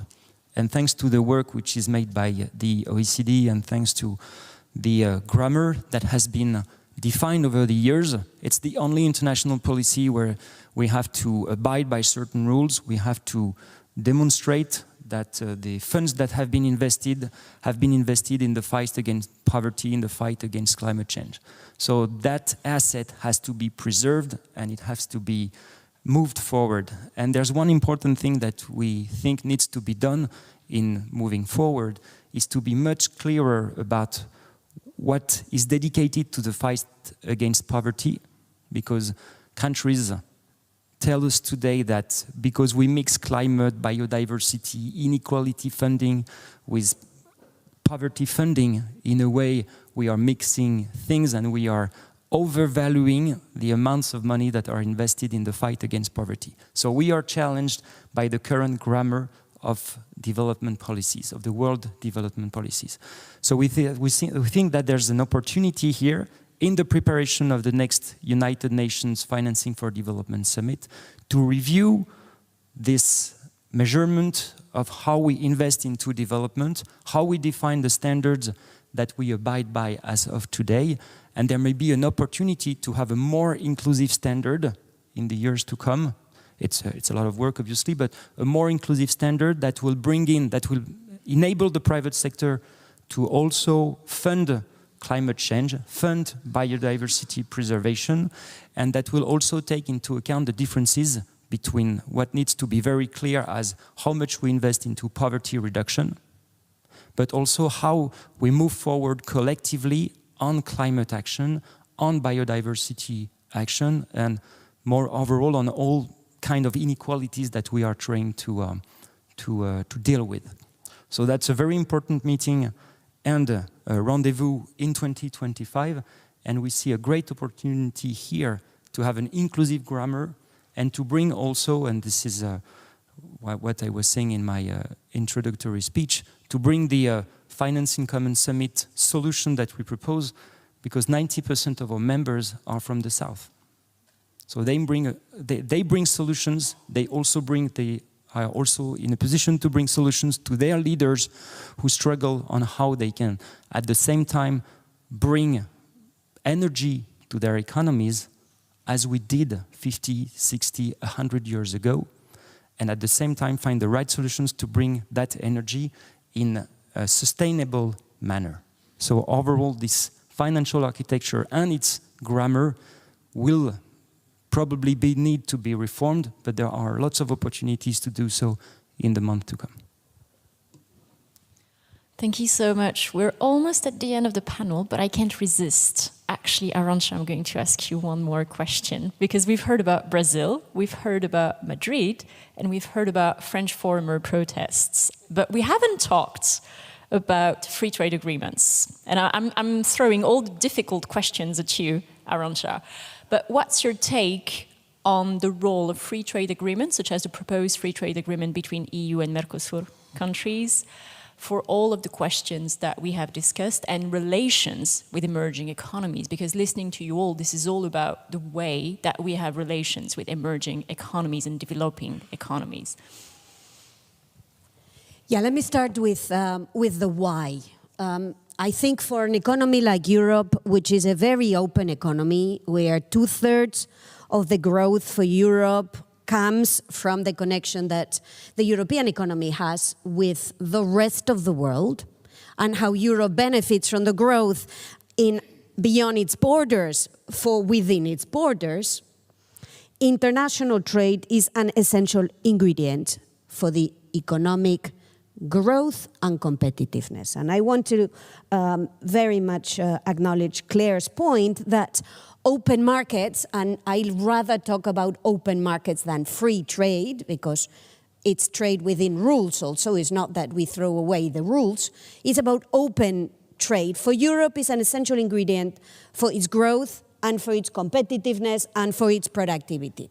So for me, it's a no-brainer that Europe continues to invest into a robust trade agenda, which explains why the EU is also a strong supporter of the World Trade Organization and multilateralism on trade, is because it is in Europe's own interest. Now, this necessity requires today also a proper grammar. To use Bertrand's language, we need to talk about why it matters, use it with the right words. It's not that we are doing free trade at the expense of everything else. It's about open markets within rules, including rules on sustainability, so that producers in Europe and imports from abroad are subject to the same rules. Rules for food products, rules for cars, rules for IT services. So let's make sure we use the right grammar, because if we don't use the right grammar, we kind of give the impression that it's free trade above everything else. So it's not. So first, necessity for Europe. Second, the right grammar. 3, we are living at a time where we need to build also not only a more competitive Europe, but also a more geopolitically astute Europe. And international trade agreements by the EU, including the agreement between the European Union and Mercosur countries. Let me, in brackets, tell you that I lost a few hairs over that negotiation in my past life, but I also think there is a geopolitical dimension to this relationship that Europe has with Latin America, and that in a way also has to find this expression in the association agreement between the European Union and Mercosur. So let's put it in the right context. It's an economic competitiveness package for Europe as for the Mercosur countries. It is with the rules of the game, so let's use proper grammar. And 3, it is a geopolitical, also part of the geopolitical agenda of the European Union. Let me, in closing, say a few words about farmers and farmers in Europe. Because this Mercosur agreement has been associated also to the distress that many farmers in Europe feel. And we would do them a disservice. We would do farmers and farming in Europe a disservice if we were to just simply say that the answer to the problems of farmers in Europe is to stop doing trade agreements by the European Union. We would not do them a favor. I think we have, I think someone has mentioned this, I think Bertrand has mentioned this, we have problems of value chain in farming. We've got a problem of making the distinction between big farming and small farming, and supporting mechanisms in Europe differentiated for big farming and for small farming. We've got to acknowledge the importance of farmers in the climate transition, but also the importance of adjusting the place of the climate transition to farmers. And we've got the issue of farmers and international trade, which is also an important vector for the competitiveness of farming in Europe. So, sorry for the long, winding response I got, but I thought it was worth putting the cursor in the need to support farming and farmers in Europe, but doing this in a manner that will tackle their long-term challenges as opposed to, easy solutions for complex problems that will not ensure their long-term sustainability. Thank you so much, Arantxa. So we're at the end of this panel. To be honest, I found it much more positive than I was expecting. We've heard that European economies have been far more resilient than we expected in 2023, that US growth is doing great. China is transitioning, not a crisis, a transition. We've also heard about the positives that we've seen recently. COP28, the voice of emerging economies getting stronger, being heard, concrete steps being taken, the right grammar. We've also heard what we can do from you, Arantxa. I thought that it was a great roadmap, save what we have, reform what needs to be reformed, and reinvent, bringing non-sovereign actors into the mix. And I think that this led very well to what we've heard about, for instance, Ukraine, concrete steps being taken to support balance sheets, to support export revenues, to support a war-torn economy, really concrete. And finally, we also heard about inclusivity, we heard about sustainability, contribution to stability, and again, the need to involve non-sovereign actors. So this is the end of the panel. Thank you so much to all of our panelists for this great and rich discussion. I hope everyone has enjoyed it as much as I did. And I leave you in the hands of the Master of Ceremony for the rest of the day. Thank you so much.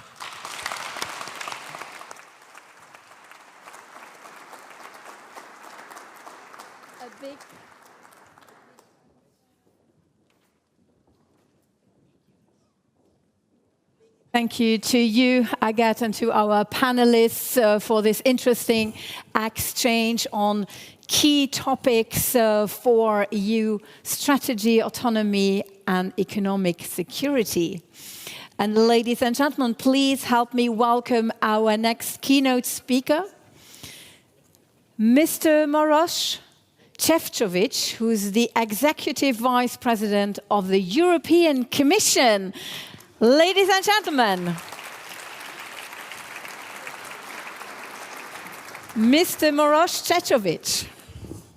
Thank you very much. Good morning to all of you, dear President Calvino, dear Nadia, dear ministers. I see that my good friends and colleagues, Vice President of the EIB are here as well, and I also would like to greet all of you, ladies and gentlemen. At first, I want to underscore that I'm very happy to be here with you at the EIB Group Forum, because this is indeed a very important opportunity to look to the future and to discuss how we can work better together, given the transformative task at hand underpinned by the current geopolitical context and a fierce global competition. And we are meeting at a crucial moment in the debate around the future of our planet, but also about the future of Europe. All the broadcasts this morning been hit by the news that for the first time in the history, the global temperature threshold of 1.5 degrees Celsius was breached. And for the 12 consecutive months, so we indeed have the warmest year of our planet since the measurement been taking place. And that's just the indicator how serious and accelerated global warming we are perceiving the last years. As you know, on Tuesday, the Commission recommended 90% as a target for reducing emissions by 2040 and listed also enabling conditions necessary to reach the deal. And the leaders of Europe will discuss the strategic agenda and next priorities at the Special European Council in April, while President Calvino will have a chance to speak with the ECOFIN Council on these issues as well later this month. The question at heart of the debate is how to decarbonize our economy and achieve climate neutrality while preserving the competitiveness of our industry and ensuring a transition which is socially fair, just, and inclusive. And there is no doubt a formidable task stands before us, one that requires us to move on from a business as usual approach, but I would say to move on into a fully transformative mode. And I am convinced that Europe has what it takes to become a continent with a globally competitive and sustainable economy, stable high-quality jobs, and high resilience against future crises. Over the past 4+ years, we have put in place a state-of-the-art legislative framework on climate and energy. But we need to make sure the European Green Deal is fit to face the new geopolitical reality. And we must ensure it can respond to the key socio-economic challenges, not least the fierce competition for investment in the clean technologies, including through massive subsidy schemes and local content requirements. And here, the European Investment Bank, the biggest multilateral financial institutions in the world, has a pivotal role to play. And I think this was very clearly demonstrated by the lineup of the commissioners you have here yesterday and today. We are all here because we want to work with you, because we need you for these transformative tasks. But looking to the future of the European Green Deal, I see 5 key priorities to create an adequate enabling framework for the transition. First, we need a stronger single market for the European Green Deal. We must swiftly and fully implement the measures designed to help us achieve our 2030 targets. And this will require a paradigm shift towards a more collaborative and diagnostic approach and more intense dialogue with member states, regional and local authorities, social partners, industry, and all stakeholders. Second, we need to apply a new industrial logic for the green competitiveness. Think of it as a new industry decarbonization deal. The objective here is to help our industry develop a large domestic market and strong, sustainable, and globally competitive industrial base, especially for clean tech. To do this, we must create a business case for the transition in Europe. When I talk to business leaders across Europe, nobody doubts that our legislative framework for the Green Deal is state-of-the-art, is probably most advanced and best in the world.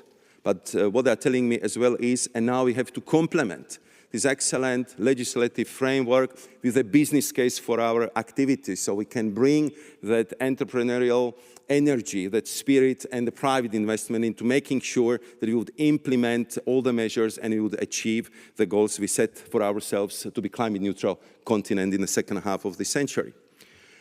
We also need to work further and develop in even greater details the principle of competitive sustainability, including by rewarding European companies investing in sustainable technologies by applying more non-price criteria in public procurement processes. We simply have to find the ways how we would reward the companies which are sustainable, which have low carbon footprint, which treat their work decently, and not to punish them by the results of public procurement, which would always go for the cheapest alternative coming very often from some faraway countries in Asia. Third, we need a new deal for infrastructure, critical to unlocking the electrification of the European Union. And fourth, we must shore up public trust in and support for the green transition. And fifth, we must provide finance fit for the transition. And let me be clear on this point. Securing more funds for climate-related investment at the EU level and front-loading, and I would underline front-loading this financing and easing access to it, are make-it-or-break-it conditions for the green transition. At least 700 million in additional investment each year will be needed to achieve the objectives of European Green Deal and Repower EU by 2030. And I know that I'm talking to the distinguished audience with high financial expertise. And I know that you understand these numbers perfectly. So I will put it into different perspective. Let's look at 2022. That was the year of crisis, but still. 600 billion euros we spent on imported fossil fuels. 390 billion we spent on energy subsidies. And from this almost 400 billion, less than 90 billion went to support the renewables. So what I'm saying is that the money is in the system. We just need to shift them for something which is not born and lost, but what produces and stays and delivers, and what will be our European indigenous source of the energy, jobs, and GDP growth for the future. And of course, the bulk of these funds will have to come from the private sector. However, public sector has a key role to play in mobilizing this investment. The great thing about your forum here in Luxembourg is that you have a chance to network, to interact, to exchange the views, and I very much appreciate the ideas I just heard from the European Bank Federation calling for the strategic vision on the role of financial sector in the Green Deal. Exactly this is what we need, and I hope that with all of you and with my colleague in the European Commission, we will present some ideas to our leaders for the strategic agenda discussion, for Mr. Draghi's report, and also present some concrete ideas for the work of the next Commission. When I'm talking about this important task, I have also to underline that we believe that EIB will play the key role in this transformation. I'm absolutely convinced that the EIB, being the EU's climate bank, and given its impressive financial firepower, has also the responsibility to lead these efforts.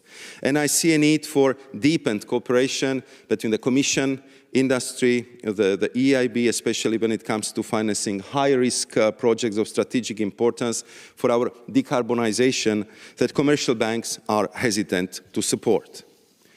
This moment in time, with a change of guard in the leadership of the EIB, and I see that my very good friend, President Hoyer, just entered the room, and I would like to thank him for excellent cooperation and enormous work he did for Europe and for the EIB, are very important moment where we can shift our focus of the Green Deal from setting, I would say, the legislative framework into the implementation. And I think that's also the right moment for us to collectively consider how the bank's current framework could be upgraded to fit the challenges we face. We should look together at what needs to be changed to give bank more agility and to make the most of this financial firepower.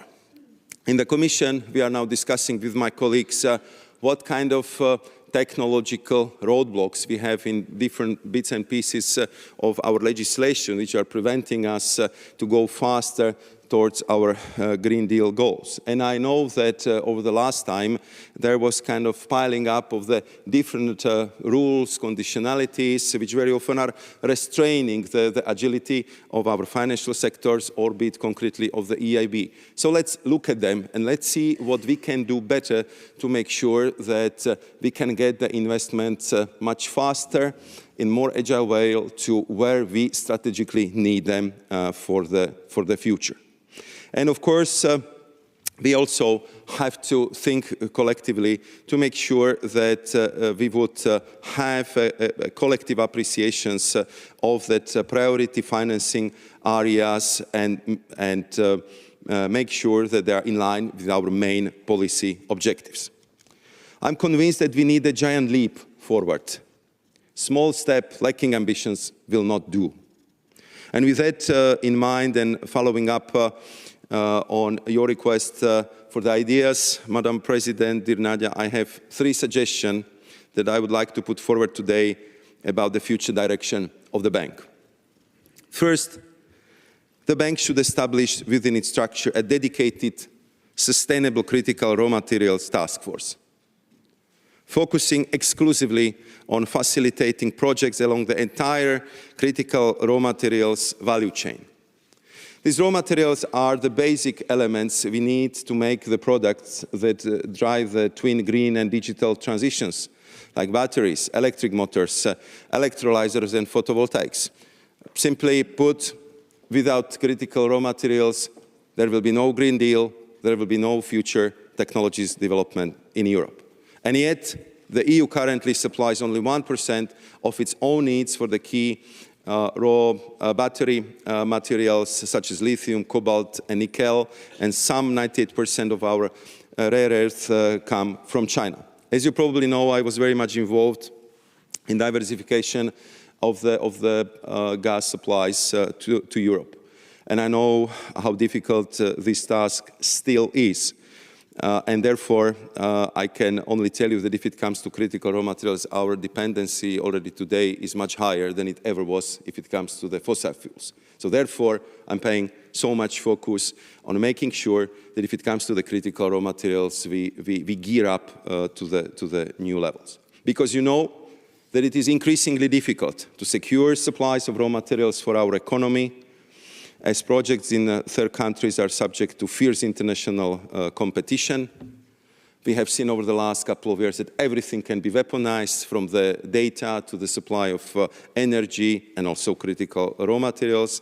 And therefore, we have also to overcome the situation when new projects in Europe, which can deliver us the critical raw materials we need, struggle to attract financing. So I think it is imperative to create this task force, to bring together experts from across the EIB Group, including EIB Global, to cater for different kinds of funding instruments that would be needed and should be involved. We need to set clear objectives while equipping the team with the right tools to do the job, and they should be also able to take higher risk than a normal bank, innovating new financing solutions to address market failures and acting as a venture capital when necessary. Given the strategic importance of critical raw materials for economic security of Europe, policy considerations must sometimes take precedence over profit. The task force would also need to lead and coordinate the efforts of national funds dedicated to raw materials which have been recently created, such as those in Germany, worth around 1 billion euros, and France, worth around 2 billion euros, and the new 500 million euro fund launched by the EIT, InnoEnergy, and Demetra, who is the actor in the venture capital and private equity. I think we need to work with the network to leverage the funding and to have the proper line of projects which can make the difference in the shortest possible time. And of course, it would be great if we could partner also with the European Bank for Reconstruction and Development, as well with other private financial institutions.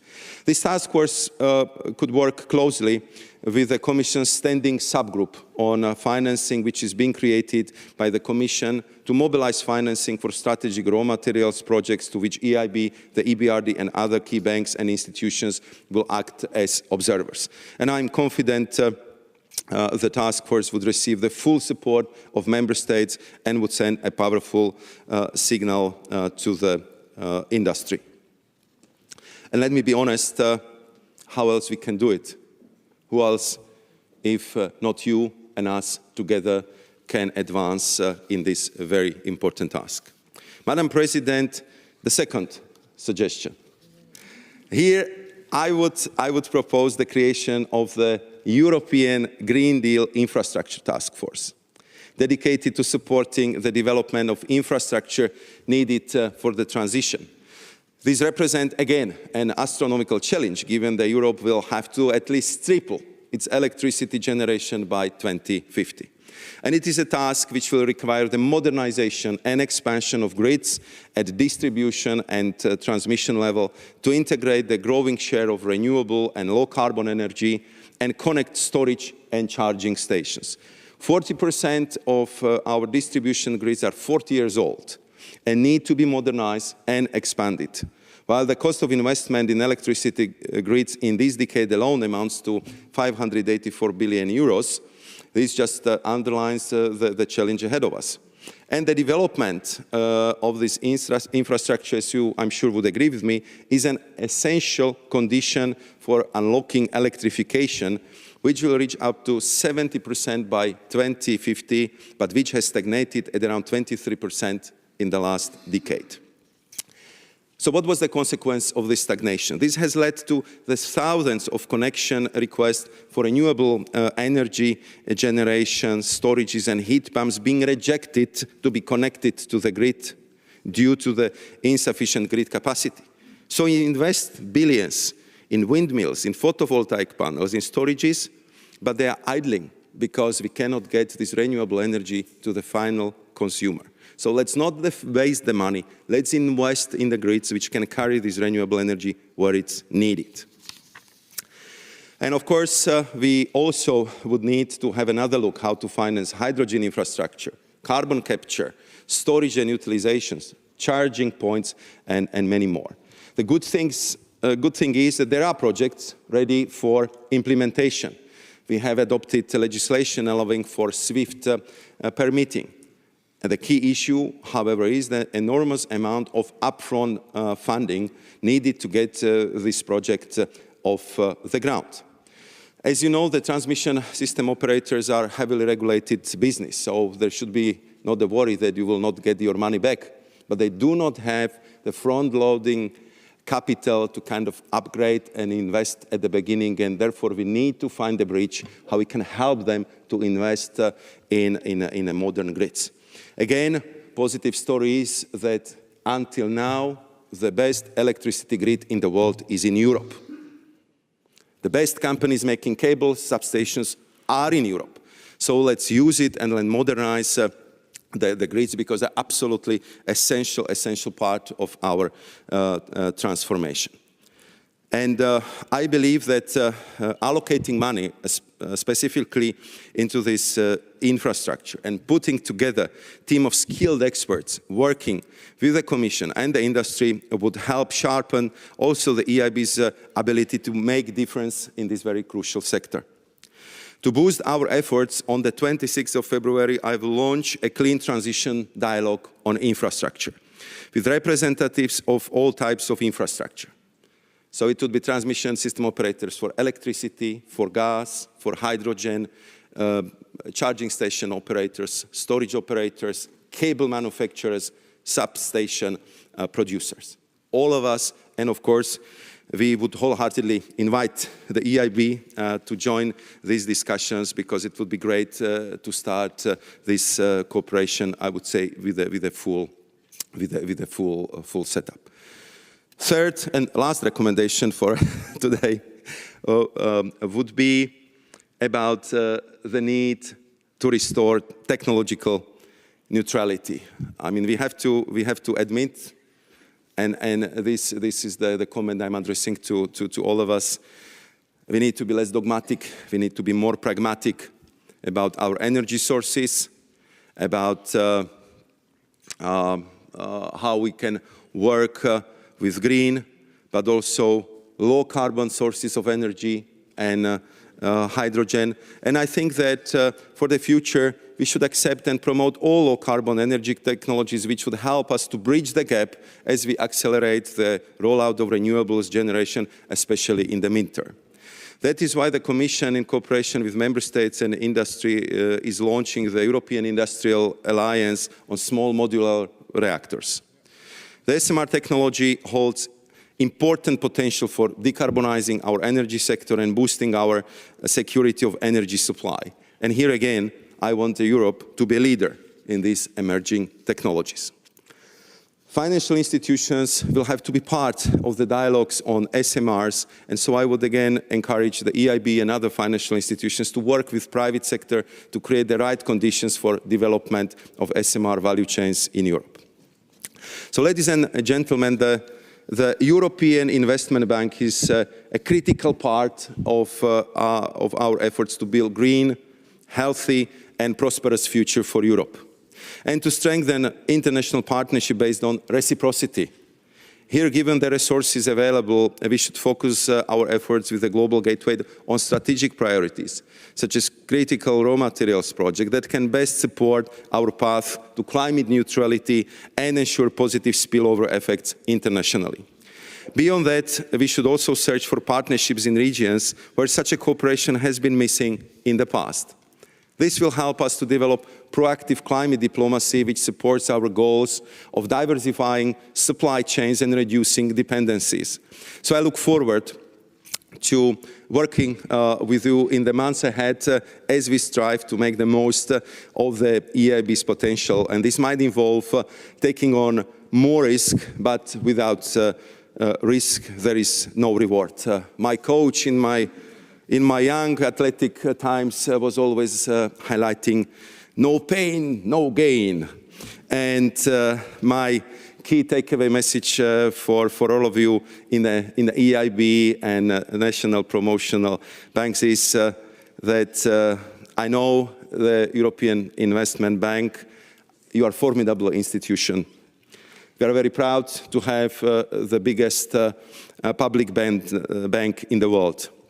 And we are very happy to work with you on these challenges, tasks of the future, because after what we have seen as a key development in the world and Europe over the last couple of years, if there is a time to rise to the occasion, it's now. It's now where we have to roll up our sleeves. It's now where we need to use the huge potential of our biggest bank, of Europe's climate bank. And I just really would like to reassure you that we in the Commission are absolutely ready for the closest cooperation. And I'm sure that together we will deliver. Thank you very much.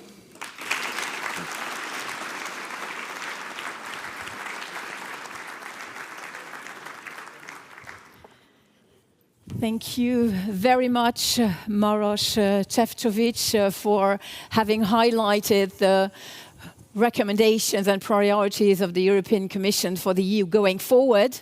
You are now invited to a coffee break, and then we will continue with the flagship EIB investment report. So please come back to this room at 11:20. Please be on time. So enjoy your coffee and see you then.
Ladies and gentlemen, welcome back. I have now the pleasure to invite to this stage Ms. Deborah Revoltella, who is the Chief Economist of the European Investment Bank, and she will present the EIB Investment Report and its results. Ladies and gentlemen, please welcome Ms. Deborah Revoltella.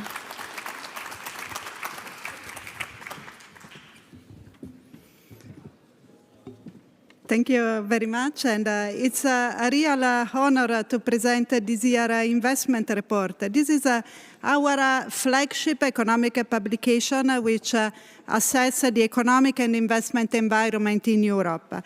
And it's something crucial for us at the European Investment Bank because it helps us understanding where our intervention as the EU bank is most needed. And these are difficult times: climate change, digitalization, artificial intelligence, global fragmentation, aging, and social cohesion all call for investment. We emerge from exceptional 3 years in which, despite the repeated crisis, investment actually remained very resilient, relatively resilient, I would say. As the global outlook has substantially worsened now, the challenge ahead is how to keep this investment growing, and is investment that is needed to accelerate the transformation of the EU economy while preserving social cohesion. And what is at stake is EU competitiveness and prosperity. So it's really what we are trying to understand. So I start from the first remark, and what I was saying is that this time is very different. Europe learned the lessons of the global and sovereign financial crisis, and then the coordinated policy response at the European and member state levels allowed a fast recovery. What is more, and with a strong credit to the Recovery Resilience Facility, the Green Deal, REPowerEU, and also the EGF, it preserved the focus on the need to transform the economy. Total investment recovered fast, with a strong push from the residential and public sector component, but also corporate investment is getting back to pre-pandemic levels.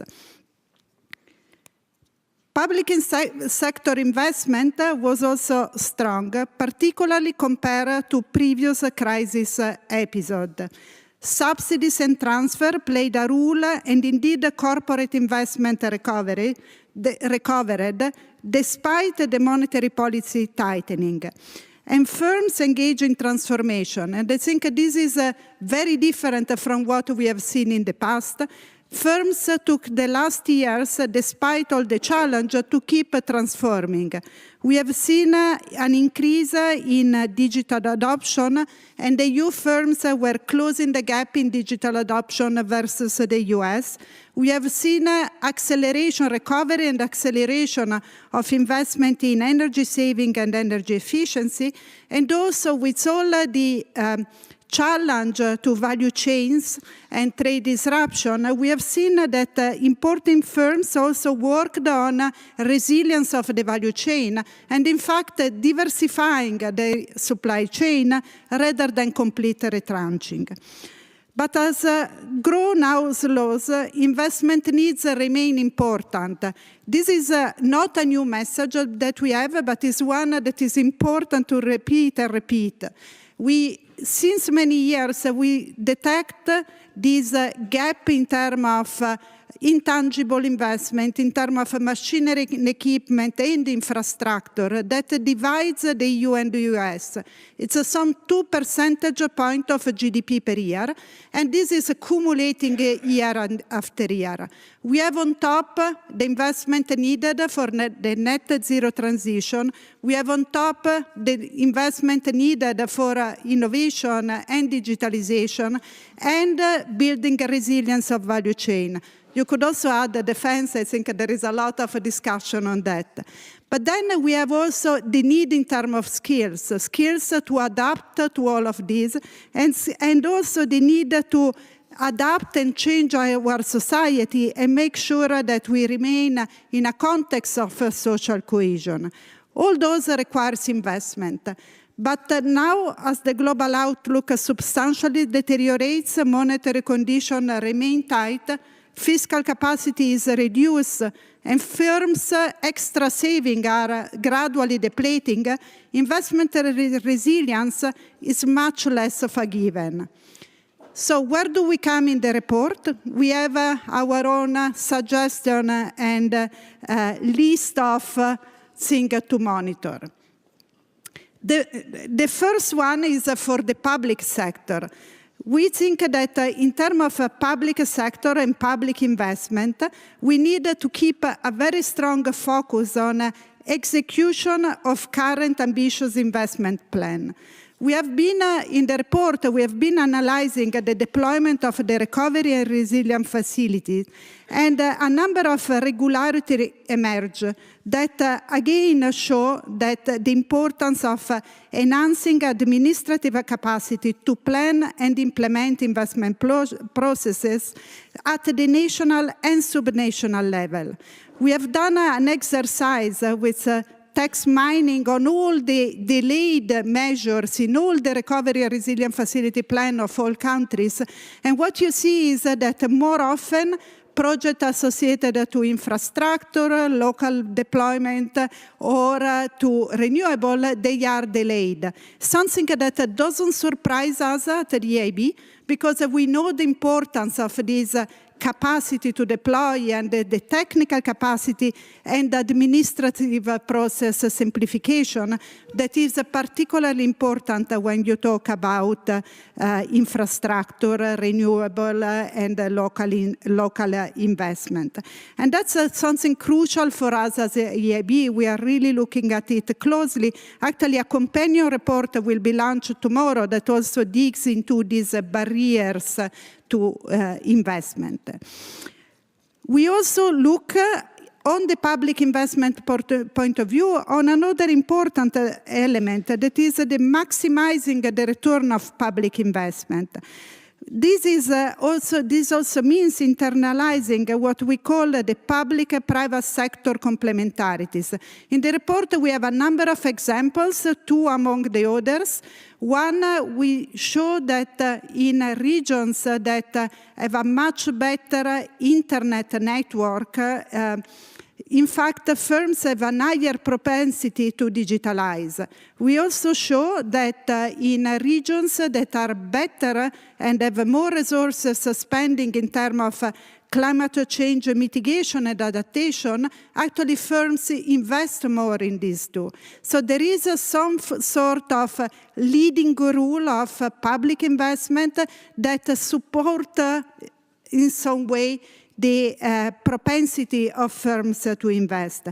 And we think that this leading rule of the public investment, even with much less resources, will be important to be preserved.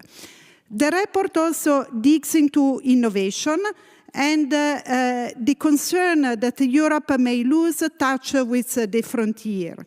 Indeed, since years as well, we are looking at this list of the top 2,500 spenders in research and development.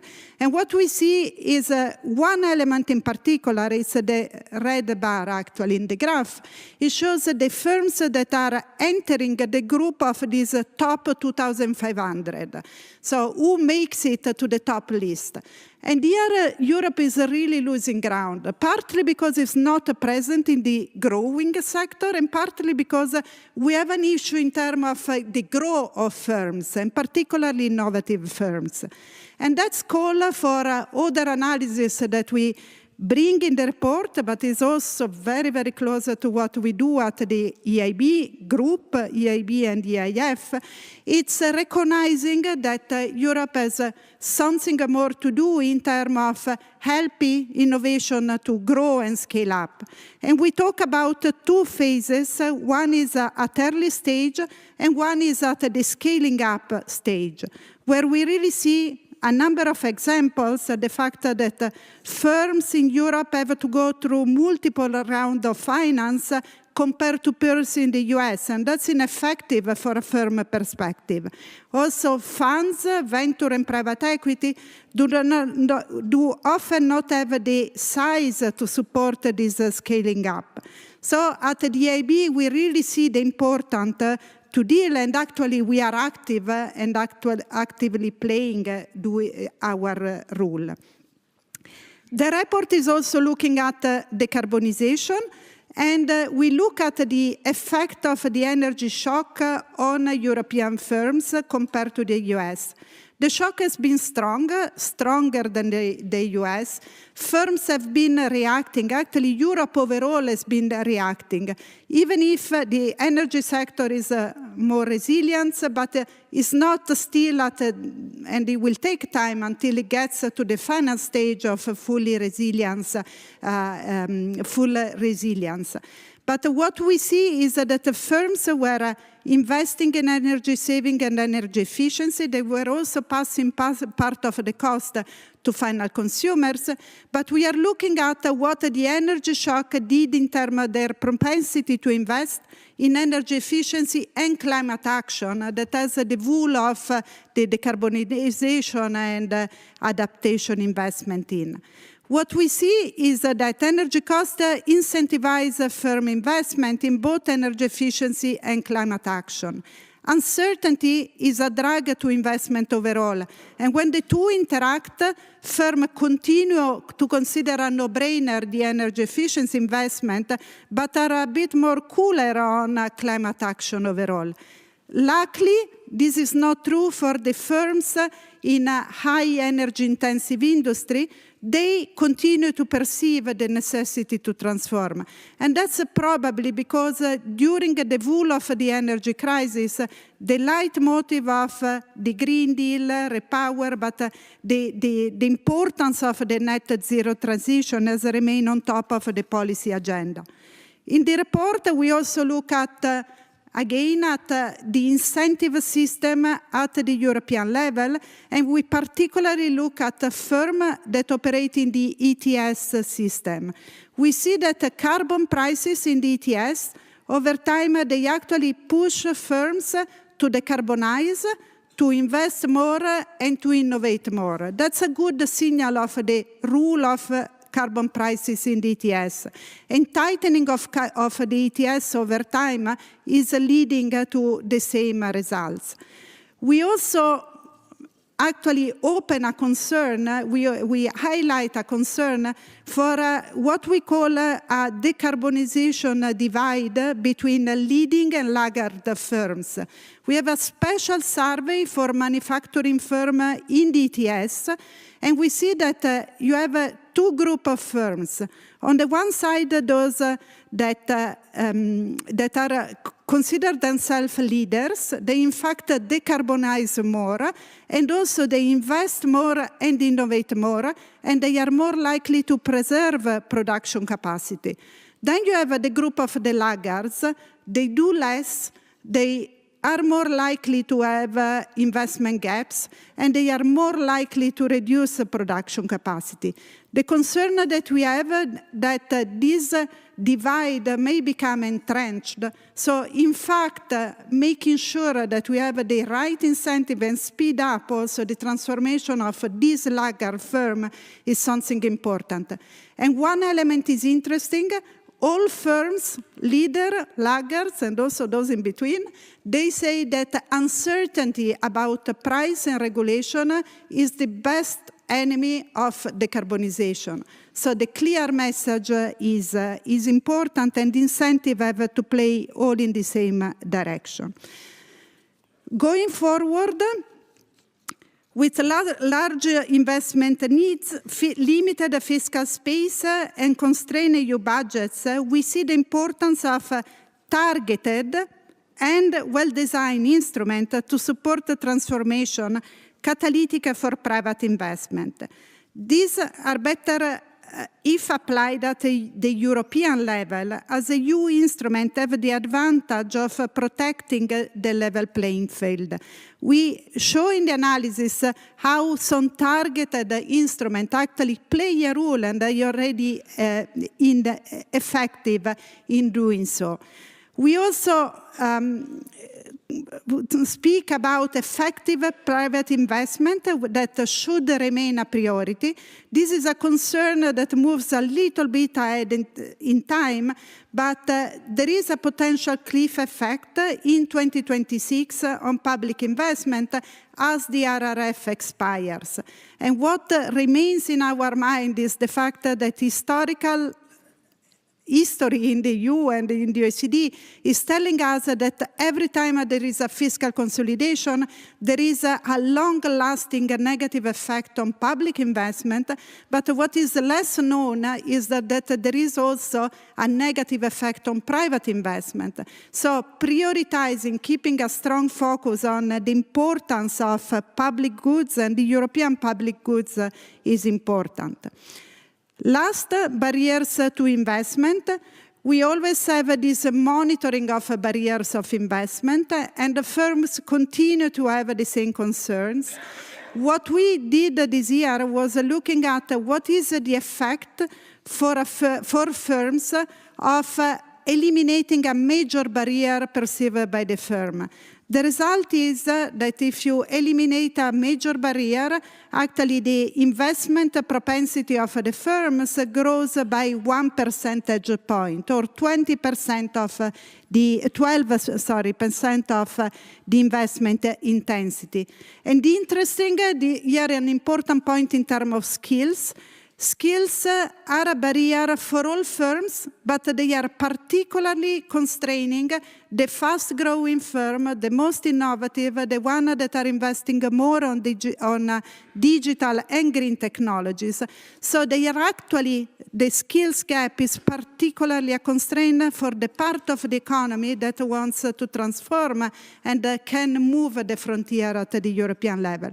So dealing with the skill issues is again very important. And with that, I conclude. I think we have in the investment report a clear message on the importance for EU competitiveness and prosperity, the importance for investment.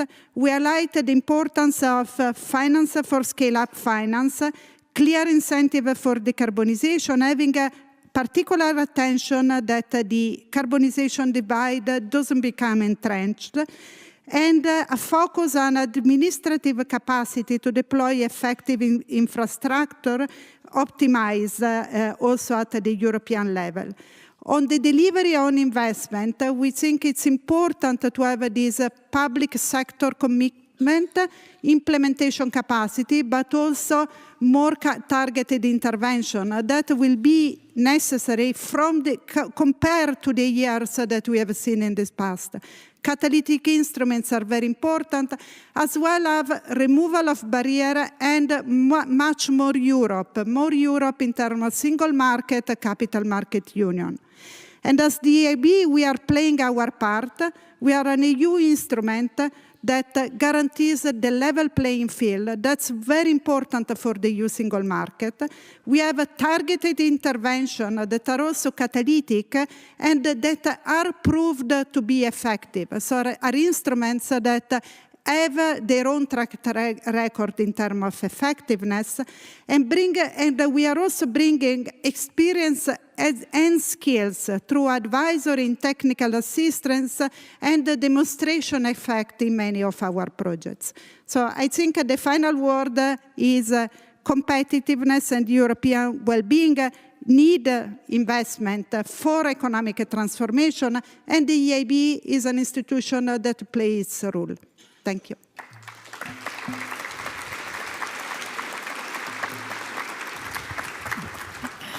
Thank you, Deborah, for having shared these interesting results with us and also for having highlighted key recommendations on investments for EU strategic sectors. Our upcoming fireside session, our next Speakers Day will really be checking the pulse on the green transition. They will discuss the opportunities, but also the cost of this transition and also the lingering questions about the distributional impact of global warming and also the policy choices to address it. Ladies and gentlemen, please welcome with me Mr. Wopke Hoekstra, who is the European Commissioner for Climate Action. He will share with us his views and insights on the green transition. And this conversation will be introduced by Ambroise Fayol, who is the Vice President of the European Investment Bank. Ladies and gentlemen, please welcome our next speakers.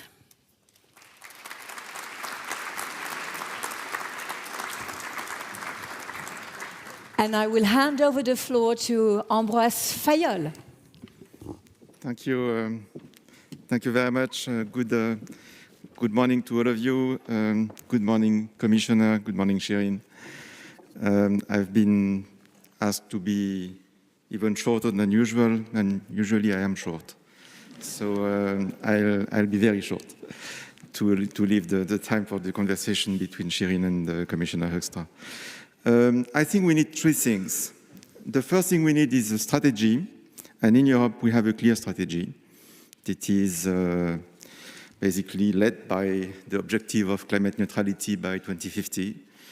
And this is something we have translated at EIB in transforming the European Union Bank into the Climate European Union Bank. And we have a strategy that has been put in place in 2019 and 2020 that has clear targets in terms of achievements, in terms of minimum percentage of what we can do in terms of volume, what we can do in terms of crowding in of private sector projects, and what we can do in terms of Paris alignment of our projects. And on all these fronts, I have to say that we are on time, which actually is good because we are nearly halfway into the critical decade, as it is called. And actually what we know is we need to do more to achieve the targets if we want to limit global warming to 1.5 degrees, at least within reach. We have also increased this with REPowerEU, for example, that was mentioned yesterday. The second thing we need behind the strategy is projects. And here, there are a few projects that were signed here, and there are a few projects that were presented here. The three that I have in mind, one is Umicore, and you had the president of Umicore yesterday, which is a cutting-edge work of this company, project in Belgium to increase the quality of batteries for electric vehicles. We had also a project in Poland with the same company last year. The second project is in Italy, where we have supported the biggest solar panel production facility in Europe. And the third one is in Sweden, where we have the H2 green steel for green steel production with green hydrogen. It doesn't pay tribute to the bulk of what we do, which is still not these very innovative projects, but with clean transport, energy efficiency projects, and altogether, what President Calvino presented yesterday, it brings EIB climate action and environment sustainability to 50 billion euros in support of projects in 2023. And the last thing that we need, but certainly not the least, is that the transition is just. The transition will fail if it is not just. That's my strong belief. And we need that no one is left behind.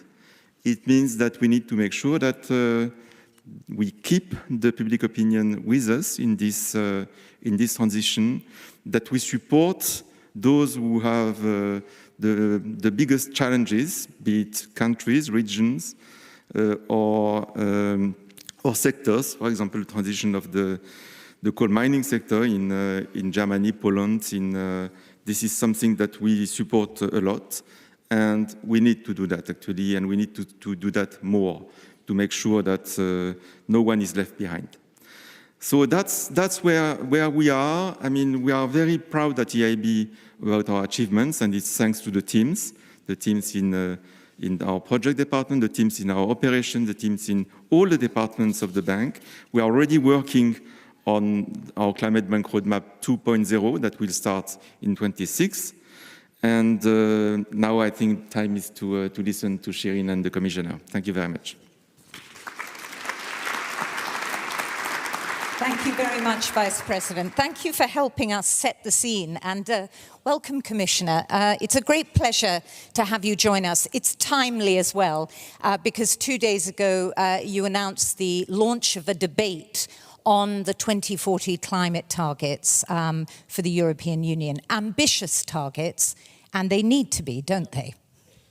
Indeed, they do. And thank you, first of all, for having me. And ladies and gentlemen, dear friends, very good to be here with you today and see also in the audience many friends from back in the day who I recognize from previous times and previous walks of life, but also many people who are, of course, very active in the domain in which I am today myself. And it is precisely as you say. The communication of yesterday is meant to also fill the gap between 2030 and 2050. I'm sure everyone here is aware that we have a very clear target for 2030, which we will likely outperform. And we have, of course, the target of 0 for 2050. But what we do need is a direction of travel to cover the years in between. And that is precisely what the communication is meant for. And indeed, it is a communication which is a commission speak for not yet legislation, but starting the debate.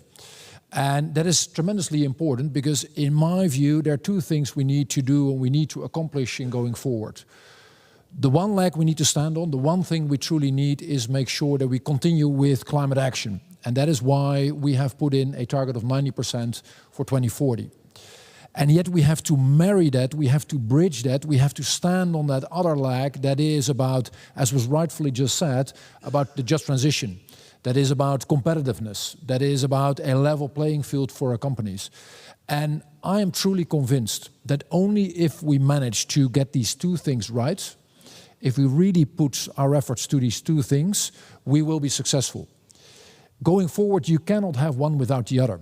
It's an illusion to think that we can push this through on one leg or on the other. In order to walk, you have to have these two legs. And you've brought this discussion out at a time when, as we approach the European elections, we are seeing the Green Deal, which was the centerpiece. It is the centerpiece still. You defend it strongly of the Commission. Alongside, as Vice President Fayolle has been telling us, the EIB transformed itself into, under the leadership of Werner Hoyer, who I see here, into the Climate Bank. This was a reflection of the consensus at the time. And yet it does seem that consensus is starting to break down, that the Green Deal, climate action, is becoming a battleground for political parties. Is there a danger that we're going to end up going backwards rather than fast forwards, which is what we need to do after the European elections, depending on the result? Personally, I'm more optimistic, and let me say right away that Werner and his team have done a fantastic job in the years that we have behind of us, and I'm sure that the bank will play a tremendously important role in the years that we have ahead of us. And to me, the answer is to be found also in the many dialogues I've had with citizens from across the Union, and I'm sure many of you have had as well. And what by the vast majority of people are actually saying is that they are worried about climate change. They see what is happening on our continent and across the globe in terms of droughts, in terms of floodings, in terms of all sorts of adverse effects that affect their lives. And at the same time, they wonder what the measurements will imply for their way of living, for their jobs, for their ability to pay for heating their houses. And therefore, I think their ask is, their demand from us as politicians and leaders is, make sure you fix both sides of the equation. Absolutely. It has to be an affordable green transition, clearly. This is a very difficult circle to square, though. We're not talking about balancing ambitious climate action and competitiveness, are we? We're talking about doing both. Can we really continue on the kind of growth path that we are on, with the kind of consumption we see? How radical do you think we need to be? And to what extent, going back to this debate, this communication, do you think it is addressing these issues? You know, it depends on what you mean by the word balancing. I would articulate that you need to be ambitious on both. But if balancing means, well, actually it has to level out and one has to give in, then indeed it absolutely is the wrong wording. What is important going forward is that we also manage to make sure that all the prerequisites are in place. The prerequisites about the investments, the prerequisites about what then indeed the next phase of the just transition means, the prerequisites about the level playing field. And I have to say that those companies that are worried about unfair competition coming in, for example, in the domain of solar panels, but also in the domain of electric cars, from China in particular, but more broadly, they do have a point. And it is not without a reason that, you know, we have this fantastic system called ETS, but we have come up with CBAM as well to make sure that no leakage is taking place. And it is very important to make sure that we continue on this dual track. I want to pick up on the just transition, which the Vice President mentioned, but beforehand, I guess I want to ask you, do you think things could have been done differently, better? A huge swathe of legislation followed the announcement of the Green Deal. Have we actually made the problem worse for some businesses? Are we adding to the burden? Could it have been simpler? Can it be simpler? Particularly on that level. Is there something in the debate that can answer those worries? You know, I've always learned that if history doesn't exist, so you can never know what it would have been like if you would have done things differently.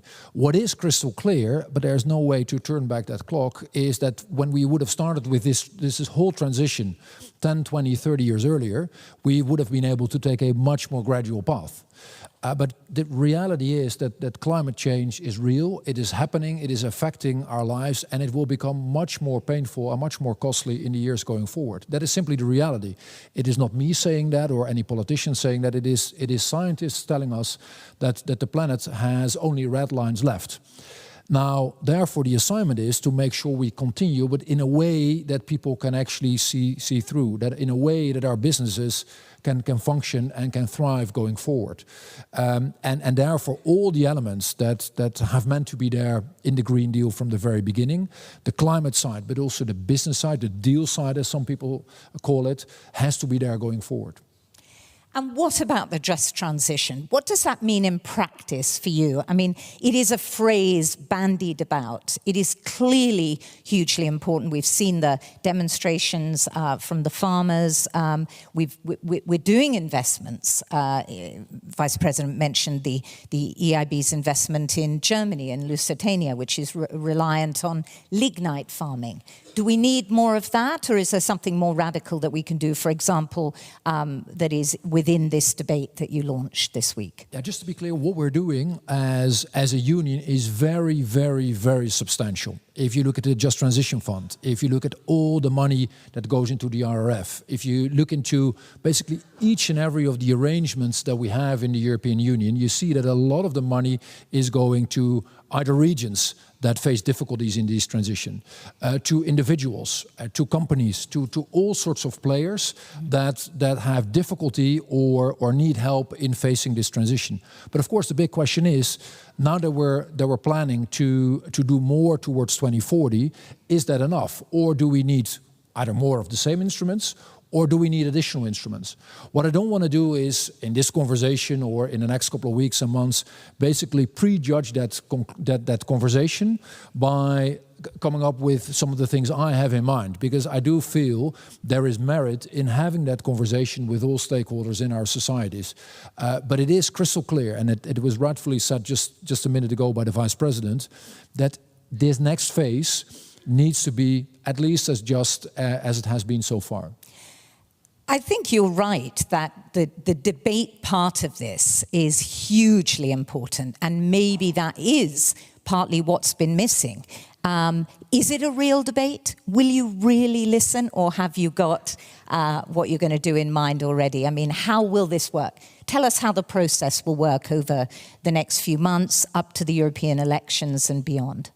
Well, it is basically, as I've said in Parliament 2 days ago, this debate should happen, of course, with political stakeholders. And as always, this is part of the political conversation in the European Parliament. But also with national politicians and regional politicians, but also with all the people within our industries, clearly the farmers, but also the SMEs with whom I'm having an excellent dialogue, with people who are on the complete other side of the spectrum, very much into high-tech. Heavy industry, which faces fierce and sometimes unfair competition. Those who worry about energy prices, which are a lot higher in the European Union than, for example, in the US. By the way, not because of our climate action, but because of the natural resources the US has and we have to a far less extent. And that whole combination of things needs to be addressed. So yes, indeed, it should be a dialogue, otherwise it doesn't make any sense to start it. I mean, half of this does seem about communication, but some of it, give us a bit of an insight. I know you don't want to give things away, but just a bit of an insight on how you think you can actually do these things at the same time. A genuine growth policy and a blueprint for ambitious climate action. Ambitious climate action that the science demands, as you've said. There are red lines. We're not going to dispute that. Well, you see, I mean, let me just give you one example, and I wasn't part of engineering that, so it's easier to talk about it without doing as if I deserve any credit for it. If you look at the ETS system, which has been in the making for a very long time, I truly feel that that is not only the working horse but also the crown jewel of what we have created, the emissions trading system. It has had huge impact in terms of climate action, but it has also significantly incentivized companies to do the right thing, and the money we have created to a large extent has gone back to member states that then have used it also for additional climate action. And by the way, a number of member states have then matched that money with additional money from their national budgets. So there has been a huge kicker into that in doing more. And by the way, the interesting thing is, we all know that a lot about the vast majority, I should say, of all emissions takes place outside of the European Union. Now, particularly now that we have launched CBAM, you see that countries from all regions of the world are actually coming to us and want to talk about an emissions trading system. And sometimes they have the exact same thing in mind as we do. Sometimes they want to structure it differently. But they see that this is an idea that will be dominant in the years to come, that they might well need to move into it themselves, and that there is an incentive for businesses and for innovation in there as well.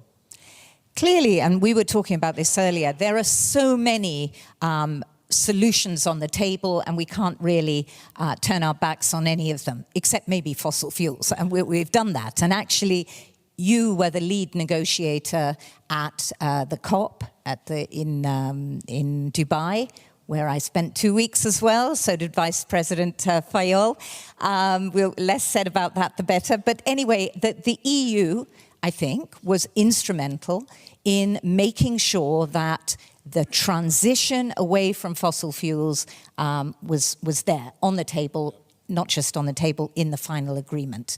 But isn't it difficult for us to lecture countries, continents, where, I'm thinking of countries in Africa particularly, where they have these natural resources, where they have gas, which they consider to be a transition fuel, and say, well, we're not going to help you with that. How do we keep, and in a sense, it's a kind of global dilemma as well. How do we keep the leadership on climate, but at the same time do our duty with our partners, to help them on their paths to development? And I know this is an issue in this House. We talked about it last year at the Forum too. I think it is an excellent question, and maybe two separate comments to it that are linked. One is, if you look at why the COP was successful and why I think Europe could be successful at the COP, it was on the one hand because we managed to truly be one in all the negotiations. There is sometimes a disadvantage to be with 27, but you can turn that into a huge advantage, and I think we managed to do that and be very effective with the combination of the Commission and the 27 member states who have all played a fantastic role.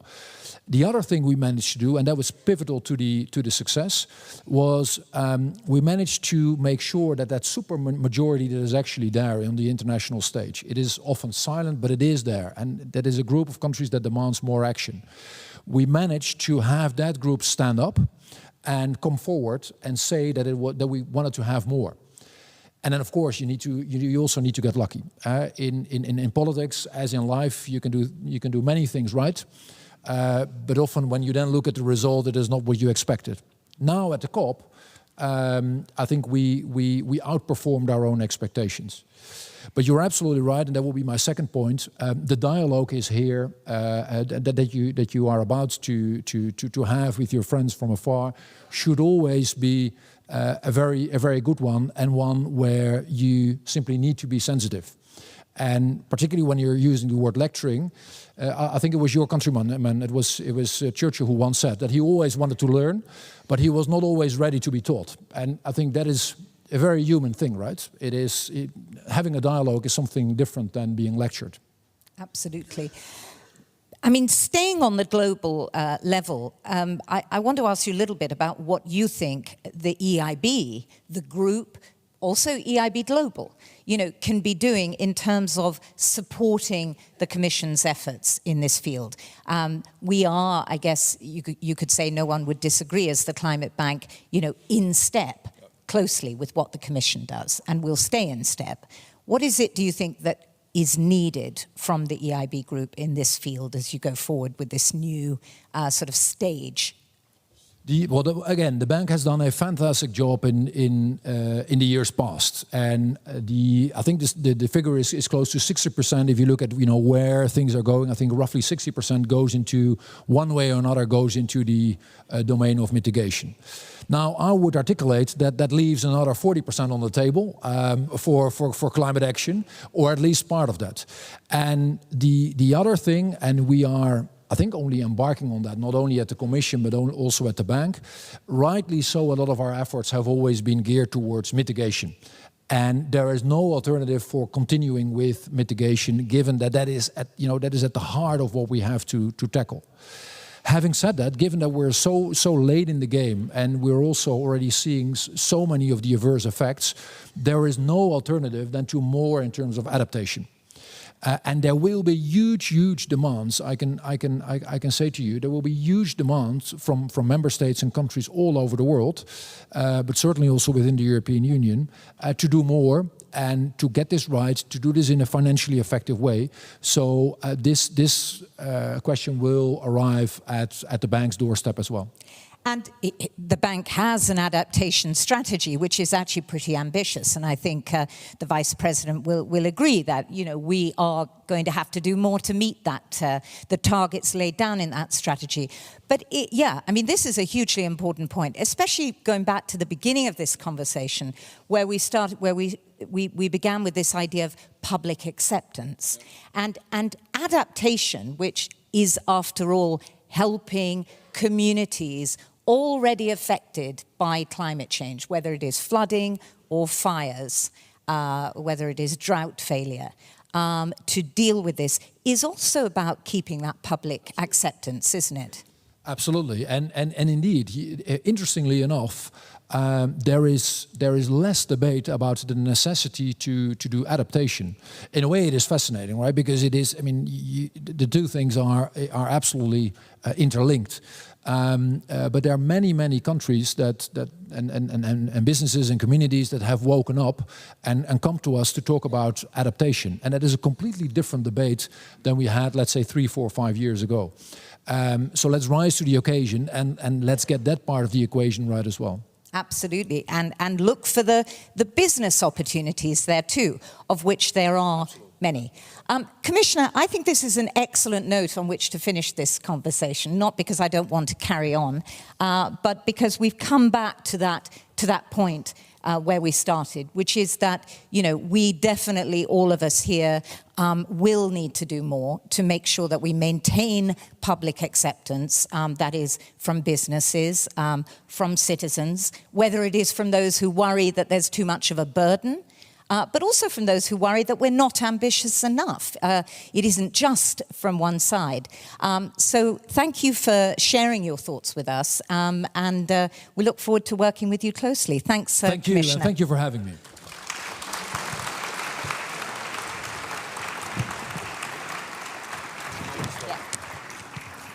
Thank you, Commissioner Hoekstra. Thank you, Shireen.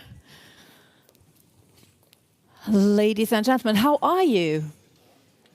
How are you? We are almost at the end of this wonderful forum, but not yet, not without listening to the next panels that are coming up, because we have 2 panels that will come up now. We have one panel, The Road to Enlargement, which will take place in this room. But if you're interested in assisting to the panel on the EU financial sector, that panel will take place on the 3rd floor in the delegates room. And let me also underline that for those watching us online, both panels will be streamlined.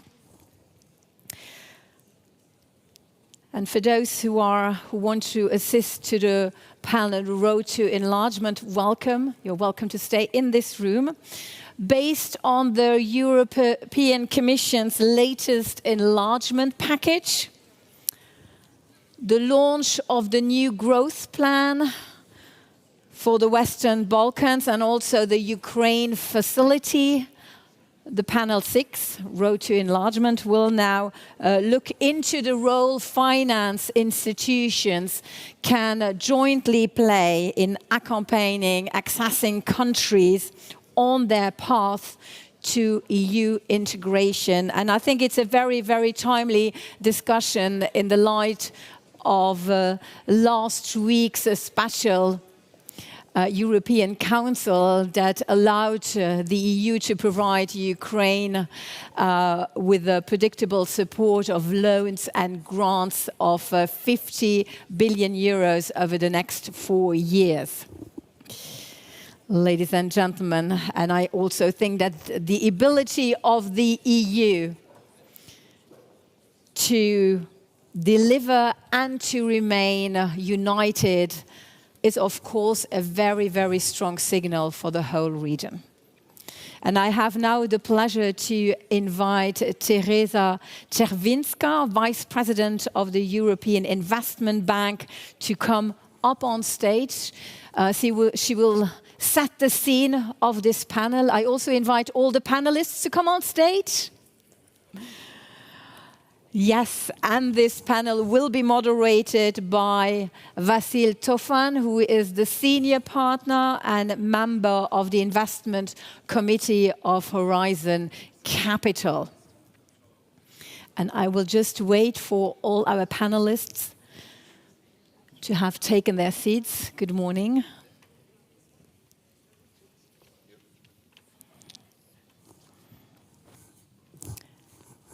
And Ms. Czerwinska, the floor is yours. Thank you very much. Good afternoon. It's wonderful to see you all and welcome once again to Luxembourg.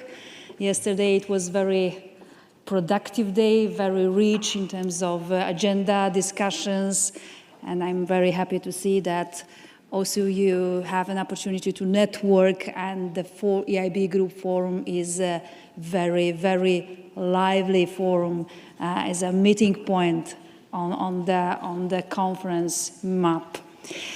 Ladies and gentlemen, great pleasure to welcome you also to the panel, The Road to Enlargement. And we are here today to delve into the EU's enlargement process, a key policy driving our union's peace and prosperity, a peace that is currently challenged by the wars, pandemic, and the global economic shifts that we are facing and striving to overcome. 20 years ago, on the 1st of May 2004, the EU enlarged from 15 to 25 member states, and with 2 subsequent enlargements to 28 member states later. It brought stability and reunited Europe after years of artificial division during the Cold War. It made the EU the world's biggest single market and increased trade between member states, thus contributing to economic growth and strengthening further Europe's weight in global affairs. And now we are witnessing another historical period. Last year, the European Union took a significant step by opening the accession talks with Ukraine, Moldova, Bosnia and Herzegovina, and granting the EU candidate status for Georgia. And I'd like to take this opportunity to congratulate Deputy Governor of Central Bank of Ukraine, Sergei Nikolavchuk, present today, on reaching this significant milestone with the EU opening accession negotiations. This is a crucial advancement for Ukraine. As the EU Bank, we always stood firmly with Ukraine, continuing our support throughout the war and in financing critical sectors such as energy infrastructure, transportation, municipal services.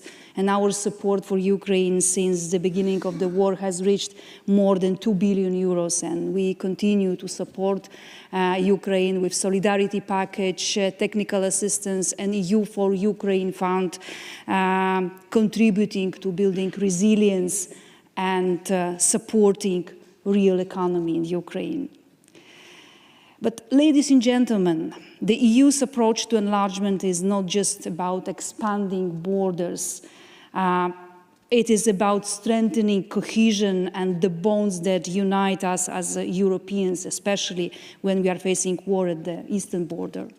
Single market not only offers their citizens and businesses new opportunities for travel and trade, but also creates jobs and bolsters prosperity and stability in their countries.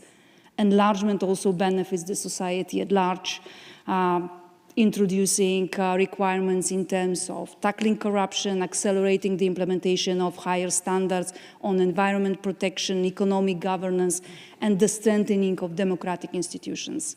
And today's panel will also focus on the importance of our collective determination to continue the EU enlargement experience to be indeed a remarkable story of success.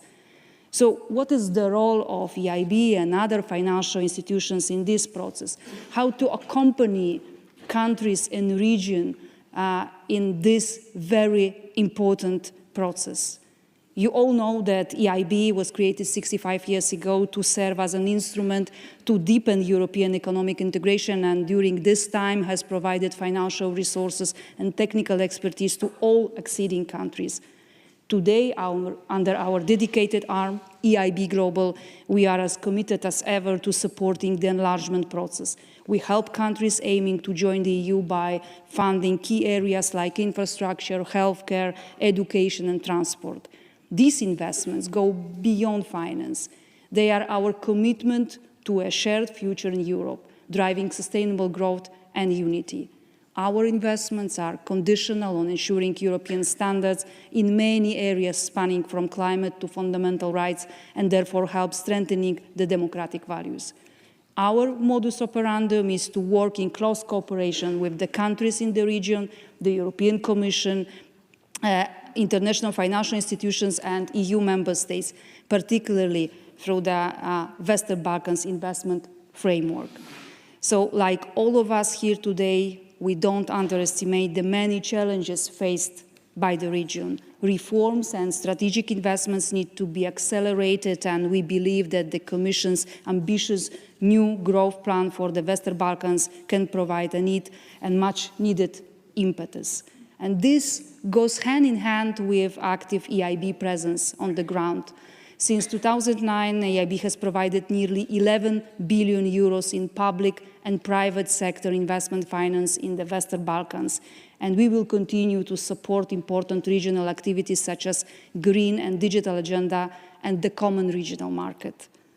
Going forward, we are determined to accompany the region in this very important process, cooperate with our important partners, and I look at the distinguished panelists present here today, Prime Minister Rama, Deputy Governor of the Ukrainian National Bank, Boris Vujicic. Croatia indeed is a success story of enlargement, so today, but also I look at Gert-Jan Koopman, European Commission, and last but not least, our great partner on the ground. We are co-financing many projects.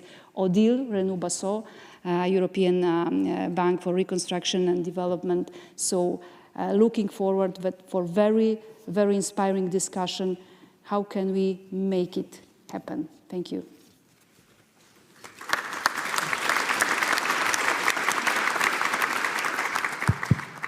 Thank you, Vice President Czerwinska, for your opening remarks.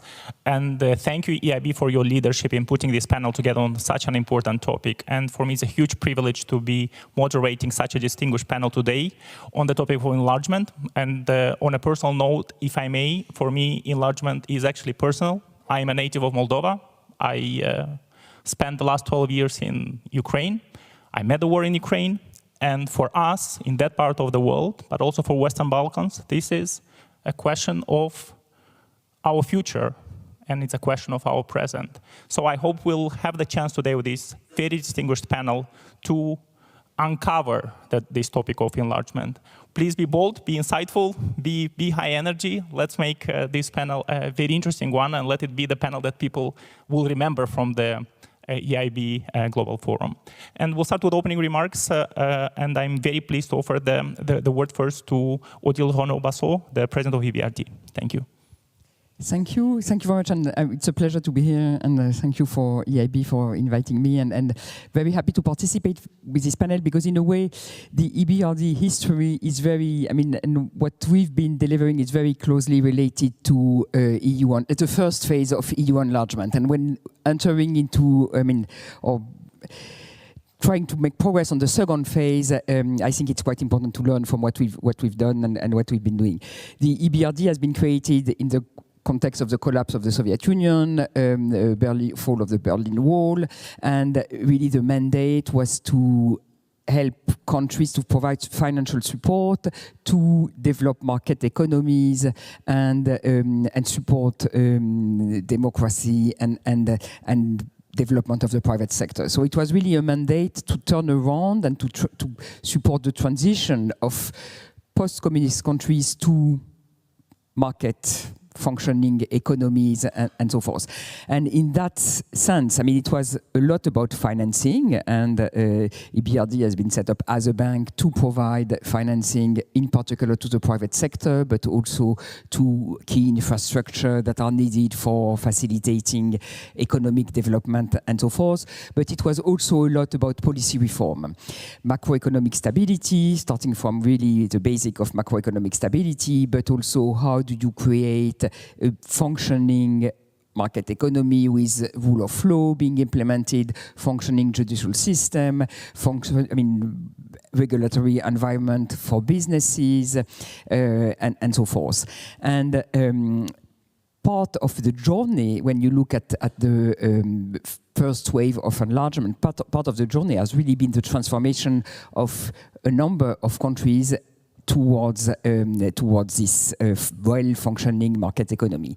And our experience showed that the process of EU enlargement has been very instrumental in, and we worked very closely hand in hand with the EU Commission in order to support this process, and bringing together financial instruments, financial investment, and reform agenda is very important. So as a bank, we work on financing, but also on the reform agenda. But having the support of the EU enlargement process has been extremely effective. And in a way, we can see the results. I mean, it's the success of EU countries, looking from Poland, all the Eastern European countries, in catching up in economic growth, in convergence, economic convergence with the rest of the EU. I think this was driven by financing, country reform, but also very much the enlargement process and all the process to gain the acquis. So it's a huge effort, I think, but it's very consistent with and very important in as a stabilizing factor and as an anchor for economic development and becoming full functioning market economy, attractive economy with high growth potential. So we are very active in the countries looking for enlargement, in the process of enlargement, in the Western Balkans, and but also Moldova, Ukraine, and Georgia. And our financial, I think really our objective is to finance projects, to finance the private sector, to do that together with while supporting the policy reform. And it can be on our approach is quite targeted on what needs to be done or what is useful for enhancing the growth potential. So, for example, now a lot of focus on the green agenda, how to ensure better energy efficiency, decarbonization, and so forth, but also factors that will unlock investment, being foreign investors or domestic investment. One of the key focus, for example, is also to develop local currency market, financial market locally, strengthen the banking sector, and so forth, to have the underpinning elements in sustaining economic growth. Our level of investment, and we work very closely with the EU Commission, building on EU instruments in order to share the risk, have some grant support to develop technical assistance, but also developing blending instrument. And our level of support is significant in terms of GDP, because, for example, for the Western Balkans last year, our investment represents 1% of GDP, which is quite significant. And overall, our level of investment since we've been created 40 billion for the Western Balkans, but with, as I was saying, strong focus on the private sector, and this work on the strategic reform, which I believe is very important. One last point I wanted to make is accession is a big, when being in the EU and having access to the EU market is a big enabler and a big driver for growth. And it's also opening market opportunities. And that's why I really very much welcome the approach and the action, the growth plan, which is has been launched by the Commission with progressive access to EU market, because I believe it's a very important opening and give opportunities for investment. But when entering the EU doesn't mean that all the issues are sorted out. And we see that in a number of countries where you see issues related to rule of law, governance, corruption, and so forth, still needed to be addressed. And therefore the continuation of transformation reform agenda is true in all EU countries, but you can see sometimes after enlargement a kind of fatigue, and this needs to be really continued. And that's why I believe the work done on the context of the RRF and so forth is a very important one. Thank you, Madam President. And we'll continue with the Prime Minister Rama for the opening remarks. Thank you very much. You asked a panel to be remembered, but to be remembered, I have to attack EBRD, and I'm not going to do so. So I would simply share with the audience my state of mind Actually, I'm in a post-traumatic period because I had to go through a long trauma with the European Union while we were insisting to open accession talks, and they were insisting in telling us that they wanted us for sure, but they were not ready to talk. So imagine wanting to be married and the other side says, I love to marry you, but I don't want to talk to you. It's quite a traumatic experience. But this is over now. We have started accession talks, and in this post-traumatic era, I'm much more keen to praise the EU than to blame the EU. And the praise, I believe, is completely deserved because we are seeing the incredibly beneficial service that the EU is giving to us through these accession talks as an incredible large space of know-how. And this makes a difference, I believe. And this is what makes a difference also for Moldova or for Ukraine vis-à-vis other countries that have not this perspective, because where they find the know-how, who tells them how to build institutions, how to build accountability of the state vis-à-vis the citizens, who accompany them in this? Nobody. So this is our bless, to have the EU on our side and to have EU as part of our future. But it's not only this. In this moment in time, EU has made an incredible extra mile, completely against the odds, and I would say completely against its own tradition. And for the first time, EU has been able to think out of the box about the Western Balkans, and I'm talking about this new growth plan, which is an extra mile because it opens up paths that previously were open only for member states. So it was a bit nothing or all. So you wanted this marriage, you had to endure the long time to wait, and then in the meantime you had nothing or very small things. And I remember when I showed to Ursula and the others the facts, the data.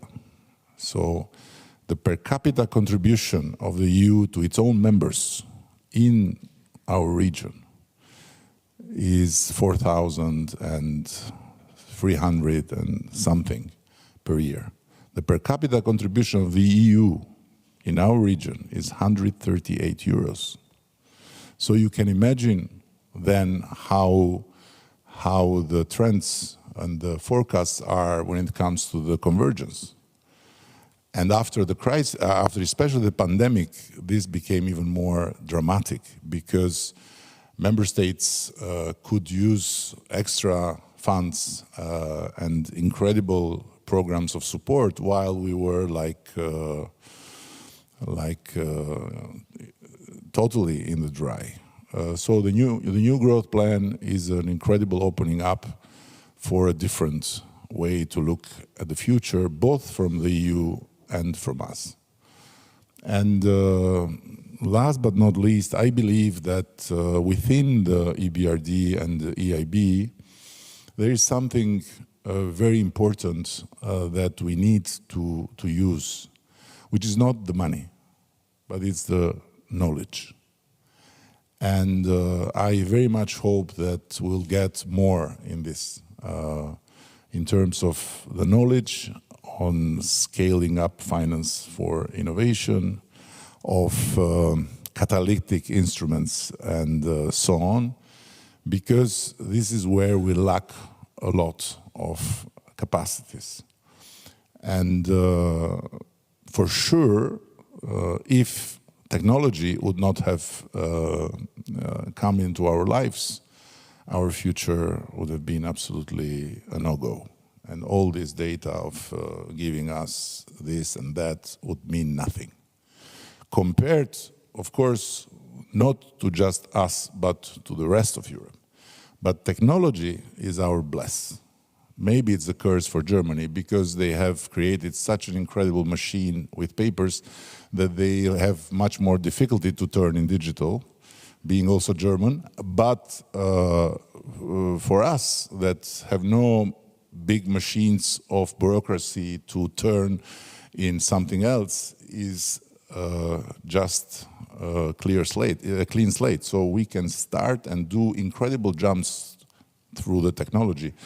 And that's why it's needed, I think, a much more open door, both on EBRD and on EIB and on EU, of course, for supporting our transformation through technology, through the digital, through the artificial intelligence. And we have, of course, to do our job. We have to do our best because, as our beloved future bride has told us, it depends from you, so from us. Nothing comes for granted unless you are attacked by a superpower and then you fuel some compassion and then they get you in without really caring about the benchmarks. But if you are not attacked, you have to tick all the boxes. So I hope that we'll continue to be patient, we'll continue to be good-willing, and frankly, I'm not looking for a faster and not merit-based integration, because it would be like looking for a driving license without really knowing how to drive. And this would not be beneficial for the country. So I'm looking for a full trip with plenty of neuroticism. Of course, it goes without saying when you have to deal with the melancholic Brussels. But at the end, you should tick all the boxes and be ready, because it's for us. It's for our children. It's not for Brussels, it's not for Paris, it's not for Berlin, it's for us. And the EU is the driving force to build a democratic state. And this is something that would never happen in a region like ours, where the only state we saw was the Ottoman Empire, and we were the most peripheric point. And then we saw some versions of state that were from bad to worse, from fascist to Nazi to communist and to all this, but no institutions that would make the difference. So I think we have to count the blessings for having to deal with EU, and anytime we are angry with EU, because it's impossible to not be, we have to not forget that this is what we have, and nothing else will replace it. So it's a marriage, and it's not perfect, but it's what you have. Thank you.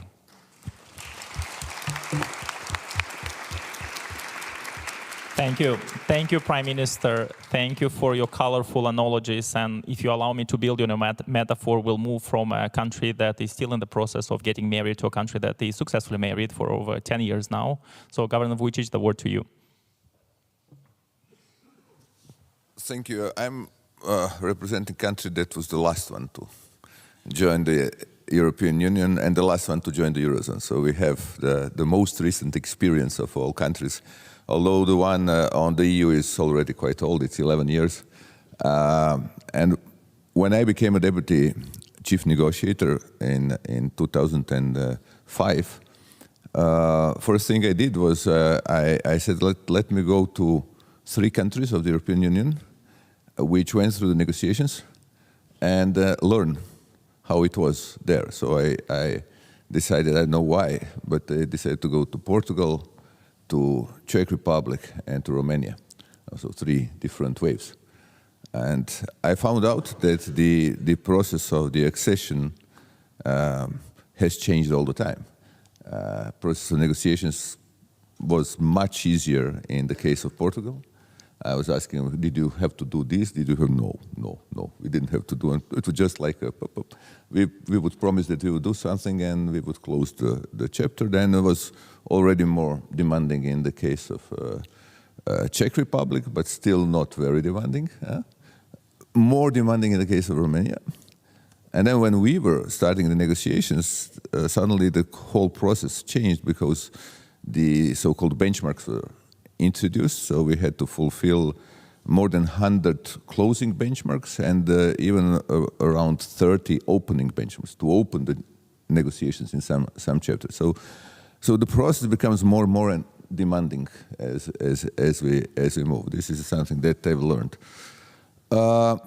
We started negotiations with Turkey. So I was sitting during the first phase of the negotiations with my good friend Ali Babacan all the time in the meetings in Brussels. And we were discussing on how that's going to go, etc. And that was interesting. At some point, Ali would not come to the meetings anymore. It was only me. But that also tells you something about the process of succession. It can start, but also stall or never finish. That I've learned through that process also. Now, process itself is actually useful. And I would say that this benchmarking system that now exists is actually also useful because it allows for more precise assessment of how you're progressing through the negotiations. And in the end, although we were complaining in the beginning, why do we have to do that, and nobody had to do it before us, in the end it turned out that it was a good thing to do. And it helped you to bring some things forward that you would probably do much later if you were not in the process of the negotiations and the accession. For example, as a central banker, I can tell that we aligned our legislation with the requirements basically for the euro adoption already then.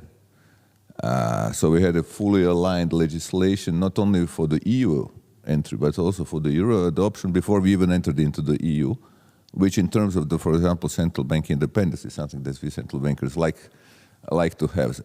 It also helped us to cut the subsidies to the shipyards in Croatia.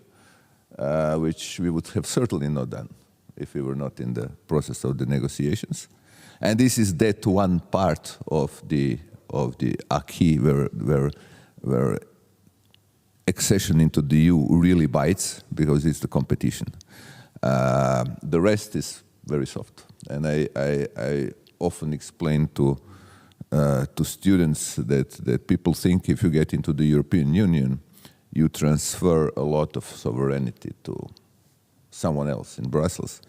In reality, you don't. Almost nothing. You have 4 freedoms, okay, but you have most of the 4 freedoms even before you get into the European Union. One thing is a competition. That's the really one where you feel it. The rest is very, very actually very soft. And even if people think about accession to the large market, with many people, true. But as an economist, if you look at the free trade agreements that you have before, they take care of 90-something% of that already. So at the moment when you enter, we had to, I think, we were calculating the tariffs that were, or trade restrictions that were eliminated were less than 5% of all our foreign trade. But then when you get in, and that was interesting, as an economist I was looking at it with the curiosity. Once we joined, suddenly exports start to grow. And we turned from 10 years before, history of being a current account deficit country, immediately in a year after joining the European Union, into the current account surplus country. And not to mention current plus capital account surplus because of the flows of the funds from the EU. And then I was wondering why, because in terms of the trade restrictions, there was nothing removed And then I remembered then when I studied in the US and in the international trade department, there was a paper presented by a Canadian economist which was called "How Wide is the Border?" And actually, the borders are wider than you think, in a sense that it's not a tariff, it's not all kinds of trade restrictions, it's the fact that there is a border that is an obstacle to trade. And then I looked at the Croatian companies which increased the exports to the EU market. These were mostly SMEs.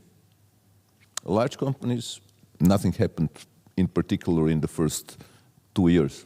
It was SMEs which started to boom. And then I went to those people into a few companies to ask them what happened, because no tariffs were eliminated, nothing, and suddenly they export and they were not exporting before. And then they would tell me, look, we work with somebody in Munich as a supplier. They ask us to have a delivery just in time, which means we have to be there on Thursday at 3 p.m. Not before, not after that, with our delivery. If we are late, we pay penalty and we lose future contract. We are a small company. We cannot have a warehouse in Germany where we stock things and then distribute from there. We send a truck. And in the border, you never know. It can get late. So these are the things that are not in the economist textbooks, but are actually there on the ground. And this is how wide is the border. Border is actually wider than you think. You think that through free trade agreements you eliminate. For example, that was the paper was looking at the Canada-US, why there's more trade within US, and it's a NAFTA. It's a free trade area. And then when my friends from UK had a discussion on where to live, some of them invited me to talk about that in London. I did with no success, but I was telling them this is exactly what will happen to you once you exit. The border will become wider than you think, and those that will be hurt will be SMEs, mostly, not large companies, SMEs. And this is exactly what happened after that. So EU is definitely a good thing. Our experience is good. Also, it gives a lot of credibility for the investors. That's an important thing, as well as the entry into the Eurozone, which comes later. And I'm going to go to talk to Bulgarian Parliament later this month, again, promoting why this thing might be a good thing for a country.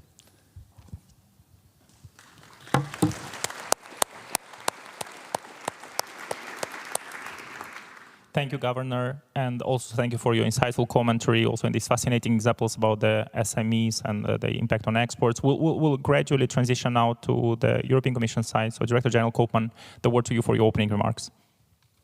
Well, thank you very much, and thank you very much, EIB, for having us. Thank you for hosting this panel. It's a very important discussion, and my job has been made very easy by the previous speakers, who I think in different ways have illustrated the transformative power of enlargement, from the trade facilitation that doesn't figure in the trade textbooks to the power that it has to transform institutions, the point made by the Prime Minister, to the growth-boosting effects about which President Renaud Bassot spoke. I mean, let me add a few considerations to this debate. I think the first point to make is a political point. Enlargement is back. I think Prime Minister Rama was being very polite when he made the analogy of the wedding. Actually, there is this old and well-worn joke that the countries were pretending to reform, and we were pretending that we wanted them to join. It's a variant of the marriage analogy. I think that's over. That's really over, and it's over for obvious reasons. I think the next speaker will no doubt talk about that more, but the geostrategic, geopolitical context has changed dramatically, so we're taking it seriously. Don't get me wrong, this doesn't mean that we're somehow throwing the merit-based principle out of the window. On the contrary, it has to be done together. So that's my first point. It's back and it's necessary, and I think everyone is beginning to realize this. Secondly, enlargement now is also a very different process from what it was previously. I thought it was very interesting to listen to the governor's comparisons of the different waves. But there are a few obvious differences. One is simply that the EU integration itself has deepened enormously, so the acquis has grown tremendously, and therefore the work of actually joining the EU is much tougher now than it was 30 years ago. But secondly, I think we have all come to the realization that this binary model where you negotiate for a decade, if you're unlucky, or if you're lucky, depending on your perspective, and then you get nothing, and then you join and you get everything. This model isn't fit for the times we live in. And that has been changing quite dramatically, I think, not so much by design, but by practice and empirics. If we take the example of the countries in the East, which we call the trio, Ukraine, Moldova, Georgia, we actually didn't think they would be joining the EU for a long time, and therefore they were afforded deep and comprehensive free trade agreements, which already provided them with the opportunity to integrate bits and pieces of the internal market, provided they aligned with the necessary rules. Actually, now what we see is with the enlargement perspective, they are ahead in this regard of the Western Balkans that have been working so hard for so long. So one of the ideas behind the growth plan, which you have referred to, is to ensure that the Western Balkans have the same possibilities as the countries in the East in terms of acceding to important parts of the internal market that can boost growth. And I think that's very, very important because it sustains the reform momentum, which is very significant, and it gives a real perspective to businesses and citizens in the countries that this enlargement process is actually beneficial before it finally formally happens. So the progressive integration is there. It's underpinning a lot of the thinking in the growth plan.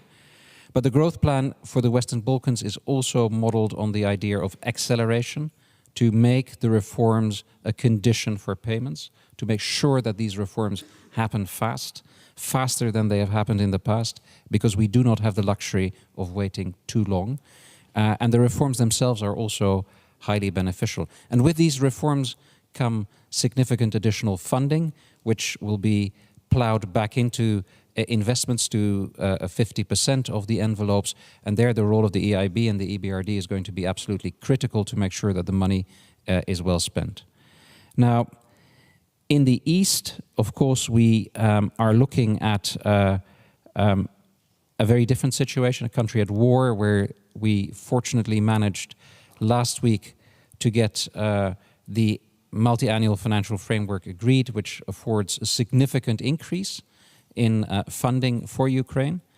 But if I look at it more generally, 75% of the additional funding in the MFF is for the neighborhood and for accession.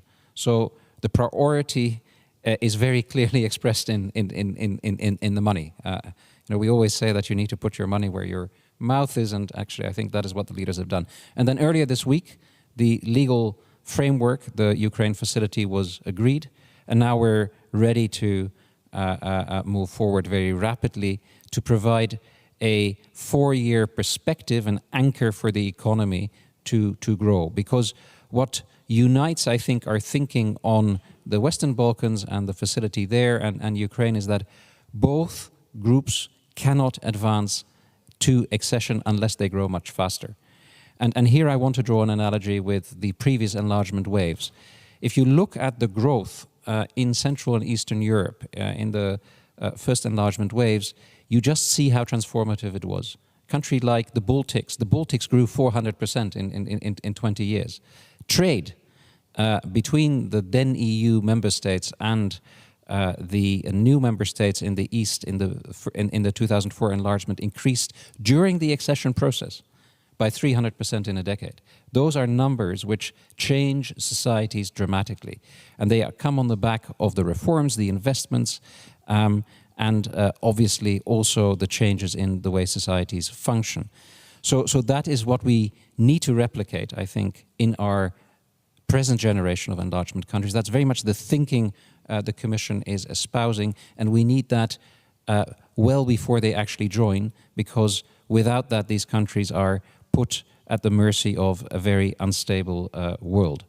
So I think 2004 will be a year of delivery of concrete economic benefits through these facilities, and we'll also be working with Georgia and Moldova, but also a year where the accession process, in the more formal sense of the word, accelerates, where we will hopefully be advancing the negotiations much more speedily than we have done in the past.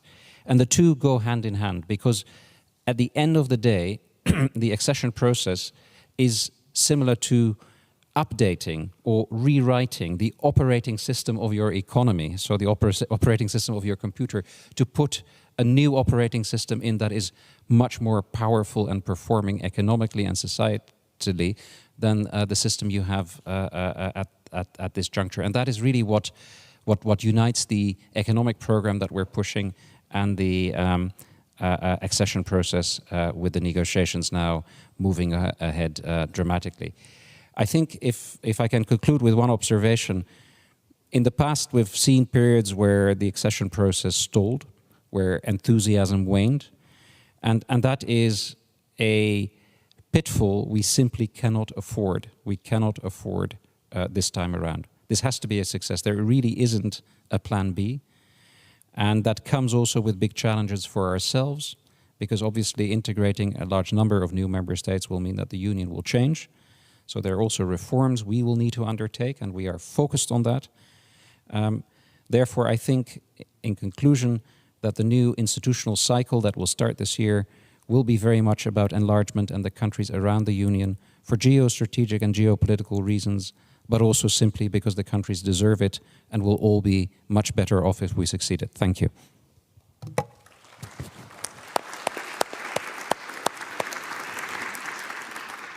Thank you, Director General, also for this very insightful stat on 76% of the MFF increase going to enlargement. Actually, it's a new data point for me, and I think it's a very encouraging us for all of us here. So last but not least, Deputy Governor Nikolaichuk, welcome first of all to Brussels. You know, the road from Ukraine is a long one. The road to integration, road to Brussels, a long one. Literally in your case, it takes you almost 30 hours to get from Kiev to Luxembourg. So I'm very, very privileged to give the word to you and for your opening remarks.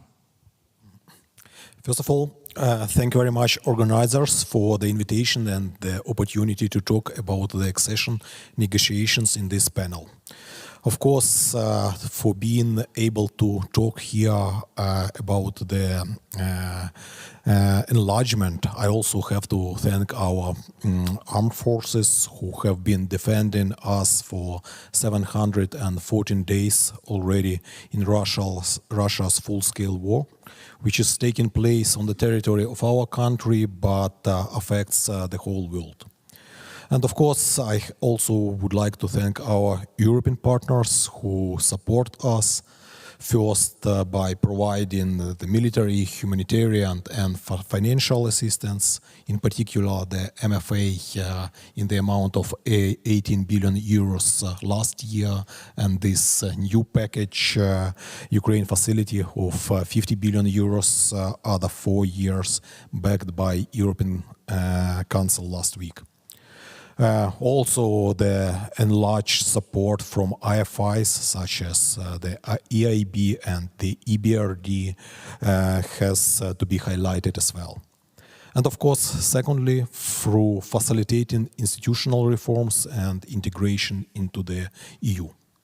This EU integration embodies our long-standing fight for European principles, and Ukraine's Maidan in 2013 was pivotal, affirming our European direction and provoking aggression from neighbors who reject EU values. 10 years ago, when we signed the association agreement with the EU, we clearly understood that we had a distant prospect of membership. However, even signing the agreement, after signing the agreement, we accelerated our transformation towards the European system and practices. We have consistently brought Ukrainians' dream of joining the EU closer, with European optimism only growing stronger over the decade. Actually, recent polls show that if a referendum on EU accession were held today, about 80% of Ukrainians would vote in favor, with only 5% opposed. Sure, full-scale war has complicated the life of our country significantly. Yet, despite the war, so we have continued to adopt European legislation and more diligently than ever do our homework. So we completed the candidacy questionnaire in a very short time. We conducted a large-scale self-audit of our national legislation for compliance with EU standards and prepared for constructive membership talks. War has become a powerful catalyst and incentive for Ukraine's European integration efforts. And actually, in the same way, we can witness EU's own transformation and evolution, marked by debates on enlargement, reform, and its global role, as it was already noticed by Mr. Koopman. And the Russia invasion of Ukraine became the trigger for EU. While Ukrainian authorities have shown their resilience and efficiency amid a full-scale war, EU governance has demonstrated their courage, flexibility, open-mindedness in work and decision-making under extreme conditions. And the prime example is the European Council recent decision on the Ukraine facility, achieved despite the opposition from some member states. We sincerely welcome the EU enlargement path and the decision to first grant us candidacy and more recently to open EU membership talks. I am pleased to note that a large number of EU citizens are open-minded on Ukraine's accession to the EU, as evidenced by multi-country opinion poll on EU enlargement published recently by the European Council on Foreign Relations. This is also a testament of the unwavering European support for Ukraine.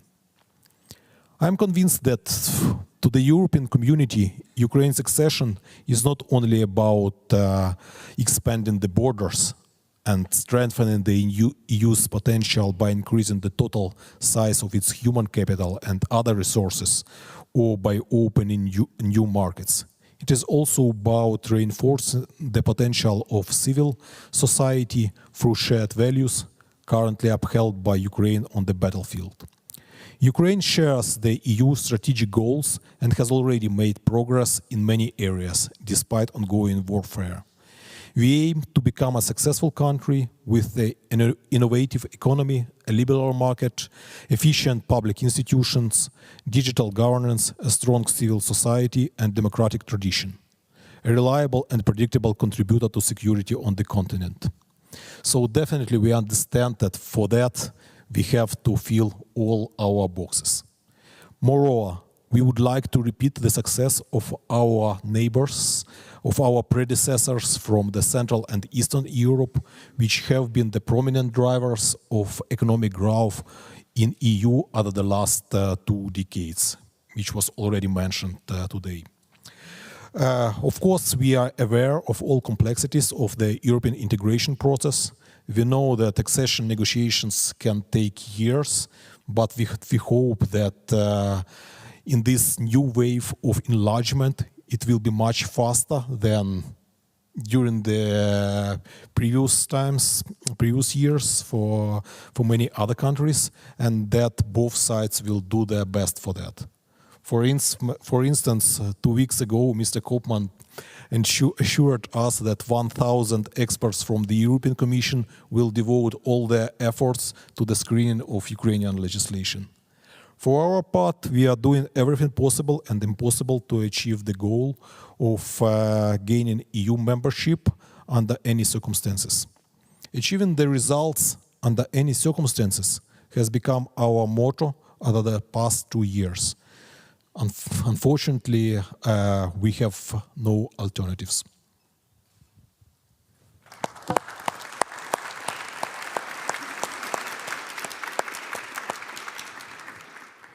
Thank you, Deputy Governor. We concluded this opening round of opening remarks, so we'll continue with some follow-up questions. There is one thing I was really impressed by the fantastic organizer from EIB to stick on time. So I'll also kindly ask, given the time left, the distinguished speakers to limit the following interventions to about 5 minutes each. Okay, but we'll stay with you, Deputy Governor, if I may.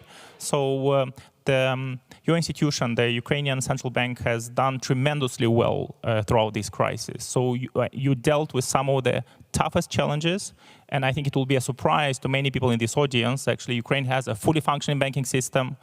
The foreign exchange reserves on monetary side have been at 29 billion before the start of the full-scale invasion. They are over 40 billion now. The inflation is stabilized at 5%, so you really dealt with that challenge. So now you have this other challenge in front of you, the challenge of European integration, which is not an easy road. So thinking of that, what are the key chapters, the key negotiation fields that you see as the most challenging for institutions on this path of EU integration?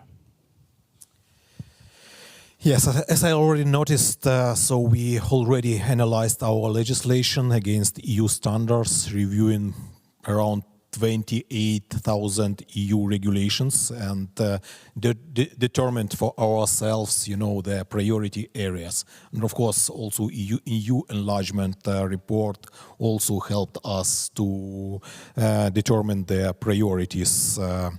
But at the same time, in my capacity representing the central bank, I would like to address more specific challenges in the financial sector, for which we have the objective reasons. Actually, first, I would like to repeat Governor Vujicic's words that we now, have completely different targets and tasks in the financial sector area compared with our predecessors. The comprehensive development of financial regulation in EU to enhance sector resilience, especially boosted by financial crisis and financial innovations, sets a bright example of this moving target and presents significant challenge for us.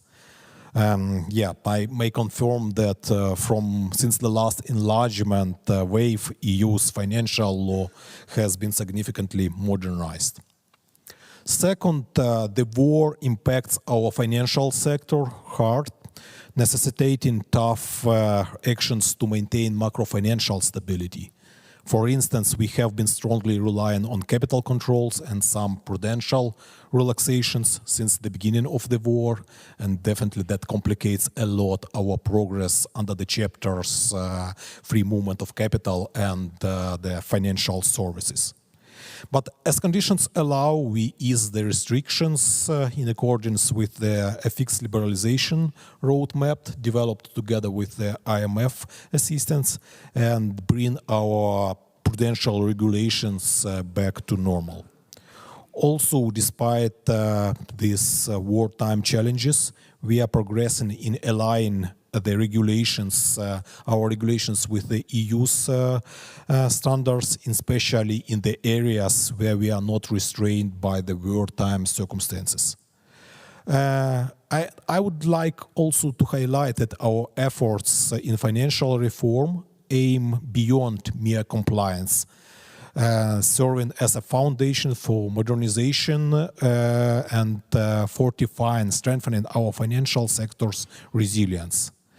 While the wartime efficiency of our reformed banking sector has exceeded the expectations, we acknowledge that the need for ongoing modernization to enhance the financial sector's role in economic recovery.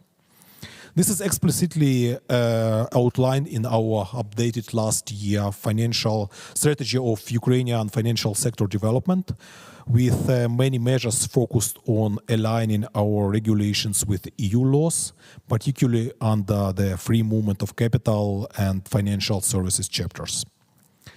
Besides, in addressing the Chapter 17, Economic and Monetary Policy, before the full-scale war, we have made strong effort in aligning central bank law with EU standards, notably in strengthening central bank independence and prohibiting monetary financing. However, in 2022, due to the war's impact on the budget needs, the central bank took decisive steps for support of the budget military expenses via monetary financing, while planning to mitigate and prevent future consequences. The plan involved enhancing fiscal monetary coordination, which helped restore the domestic debt market, avoid budget monetary financing in 2023, and stabilize the currency. As a result, inflation dropped from a peak of 27% in 2022 to a pre-war target of 5%. The unity and commitment to central bank independence among Ukrainian authorities, even during the wartime, were an important element of these anti-crisis measures. So we are in the ongoing talks with the European Commission and the ECB on the central bank independence, aiming to full compliance with the EU standards. That is also a good example of our efforts to enhance our relations with EU partners to facilitate our euro integration. We aspire for full integration into the European Central Bank and then financial regulatory community. We are grateful for the support from the European Commission, ECB, EBA, EIB, EBRD, the central banks of the EU member states and candidates like Croatia and Albania. We definitely benefit a lot from the advice we receive, for example, from our friends from the Croatian central banks. Recently, we have sought advice from those recently involved in the EU Commission screenings, and the Central Bank of Albania being notably responsive, and we will meet with the experts next week. Moreover, anticipating the challenges of membership negotiations, the NBU has prepared for the future internal and external interactions, optimizing our internal processes. Again, here I may refer to the advice we received from our Croatian colleagues, and that led to forming the dedicated working group to steer our European integration, comprising leaders and experts familiar with EU procedures, tasked with establishing the effective connection between the NBU and EU authorities. So let me conclude by following. The NBU is fully committed to implement its mandate under any circumstances, even during the full-scale war. That is explicitly reflected in our updated strategy. And facilitating the way to EU membership is definitely the part of this mandate. And NBU's commitments and efforts are good representation of those of the whole country in this Euro integration journey.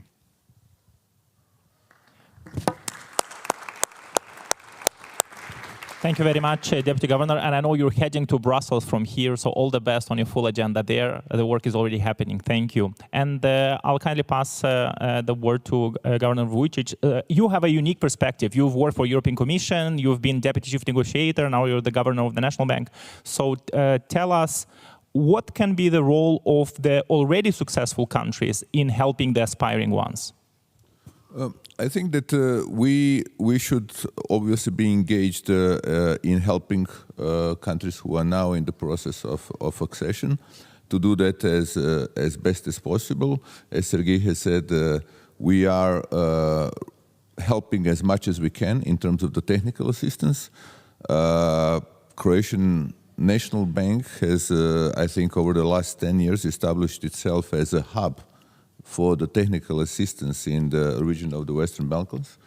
We had 44 twinning programs, which basically means 4 twinning programs per year, with Bosnia and Herzegovina, with Serbia, with Montenegro, with North Macedonia, and we're looking forward to extending our work into Albania. We're working now with the Central Bank of Ukraine. We have, for example, last year, we have sent 116 TAIEX experts into different countries.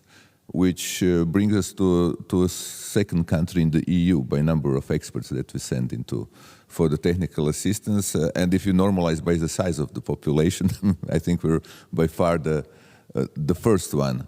And we intend to continue with that. We have now very good teams. We have lots of experience. And basically, anything that has been moving towards the Western Balkans in the last 10 years was going through the Croatian National Bank in the area of our expertise, of course, which is monetary policy, supervision, financial stability, etc. We even sent permanent representatives in some countries, for example, Montenegro, where we had work on the supervision, and we intend to continue to do so. So, Sergei, Prime Minister, whenever you need something, we are there to help them as much as we can. And then there are other institutions who will finance, like ODIL and the EIB. But we can always put experts and our knowledge into the process. Thank you. Thank you very much. Thank you very much, Governor, also for keeping your remarks so short, but also for everything you do. Actually, it's very interesting that Croatia is punching above its weight to such an extent by being so active in these technical assistance programs. So, staying on the topic of help and how can we help these countries. So, Director General, back to you in terms of what can the European Commission do for the countries of Western Balkans, for the trio, and what is the implication on the MFF of this help? Well, as we have discussed, I think the MFF is giving us the necessary funding to set up the two facilities for the Western Balkans and for Ukraine that are necessary economically speaking, that will drive the accession process faster. But at the same time, the enlargement process itself is critical, and there we need to invest. I like the reference to TAIEX and twinning, massive support to the countries to actually do this. In the 2000s, we had the then member states sending many of their civil servants to the then acceding countries. And I think the spirit of the 2000s needs to be brought back, certainly for countries that have smaller administrations like the one you know best, dear moderator. So that's the second thing. I think for Moldova and Georgia, we are working very closely to see how we can also support them on these two tracks. Moldova also being a country that, like Ukraine, is entering the negotiations. There is some additional funding in the MFF. Funding remains scarce, of course, so we need to use it wisely. Georgia, still a candidate status. The big challenge for Georgia this year is to do the necessary reforms to move to the next phase, which is to also become a negotiating country. So, as you see, plenty of work across the piece. We have 6 negotiating countries right now, and hopefully we can accelerate this, and by the end of this year have a few in addition, and the others moving forward in the process. Thank you.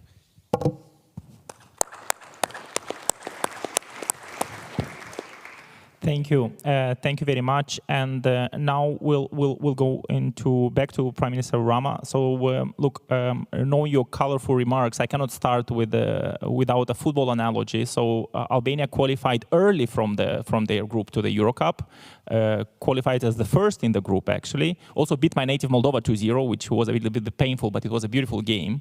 And also to cite Chancellor Scholz, Albania is the front runner in the process of EU accession. So in that light, would appreciate your perspective, how can EU and international financiers help countries like Albania that are aspiring to join the EU? First of all, you asked us to stick to the time, and it's quite an ask, because who can stick to the time here, Ukrainians cannot, because depends from their enemies. EBRD cannot, depends from their very long procedures. EU cannot, depends from 27 elections multiplied by 4 in 4 years. Albania cannot, because depends from all of them.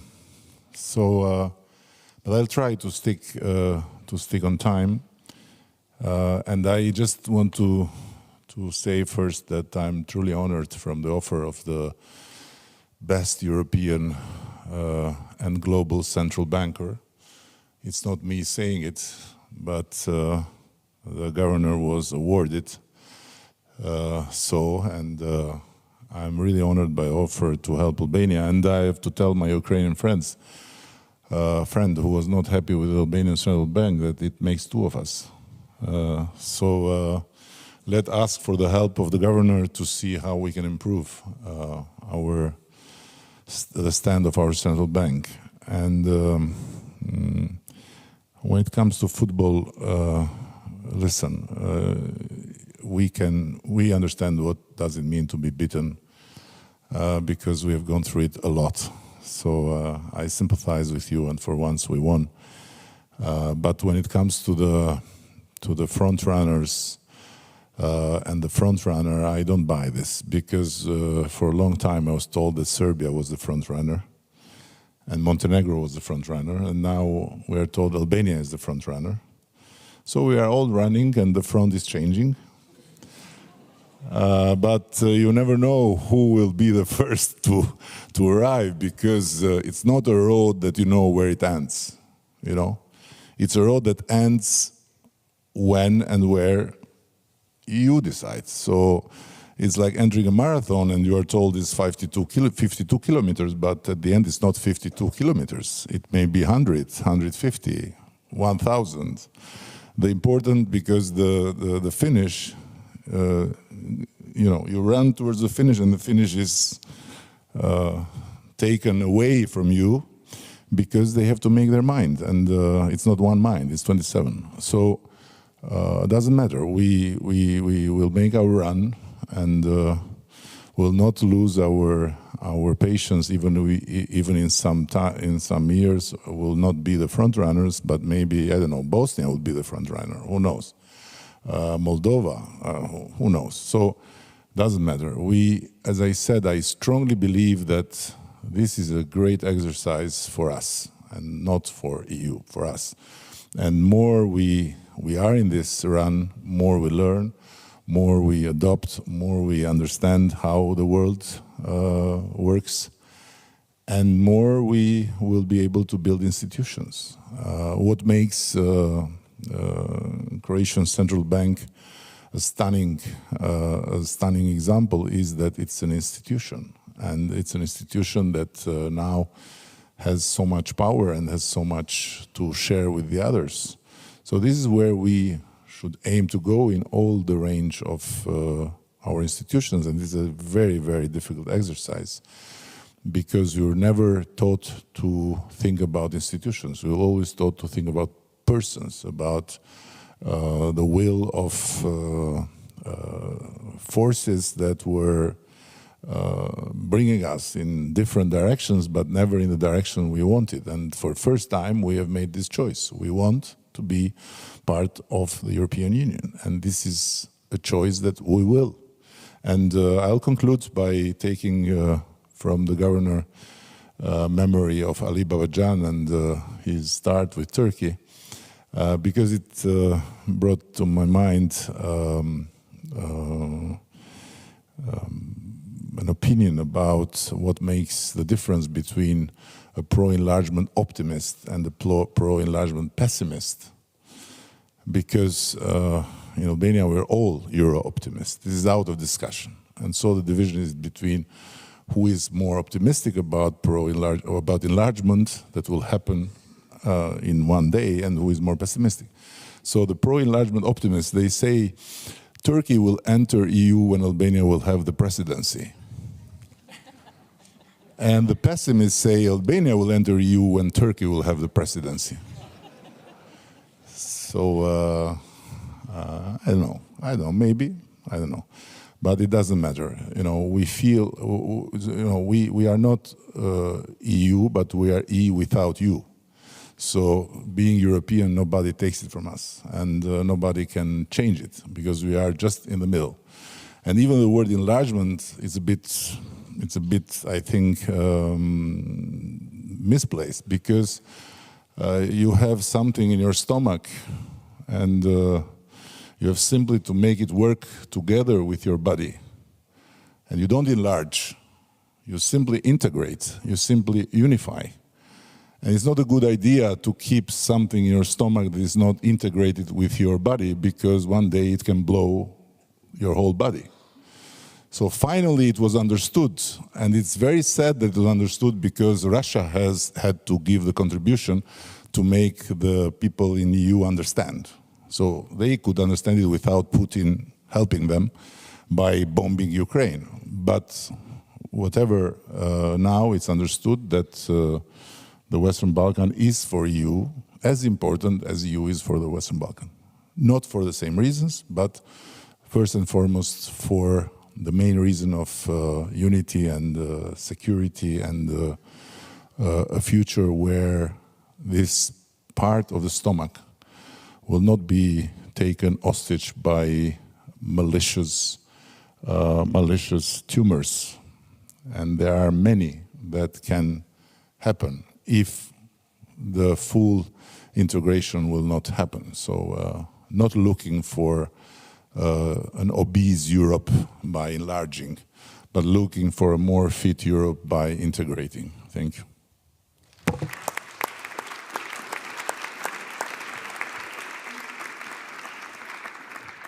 Thank you, Prime Minister. And if I may, as a Moldovan, I'll say that Moldova would be delighted to join the European Union when Albania has a presidency. And it's encouraging for me that Albania starts with an A. So, the presidency will take Moldova in no matter it takes. And we can kidnap the others and put them in a room and then decide together and then say it's decided. But you have to wait for it. You know?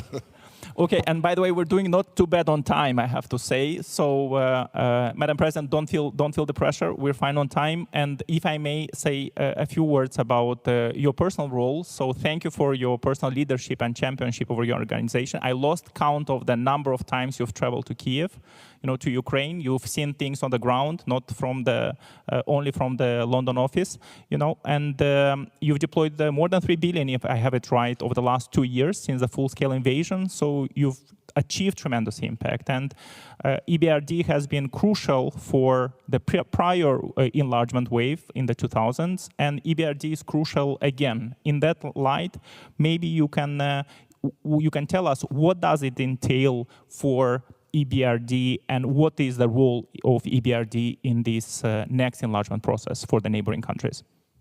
No, thank you. And first of all, I think that the conversation was very interesting in showing the new dynamic on enlargement. And I think that's very important because, as I explained, I think it has been key in the development of Eastern and Central Europe.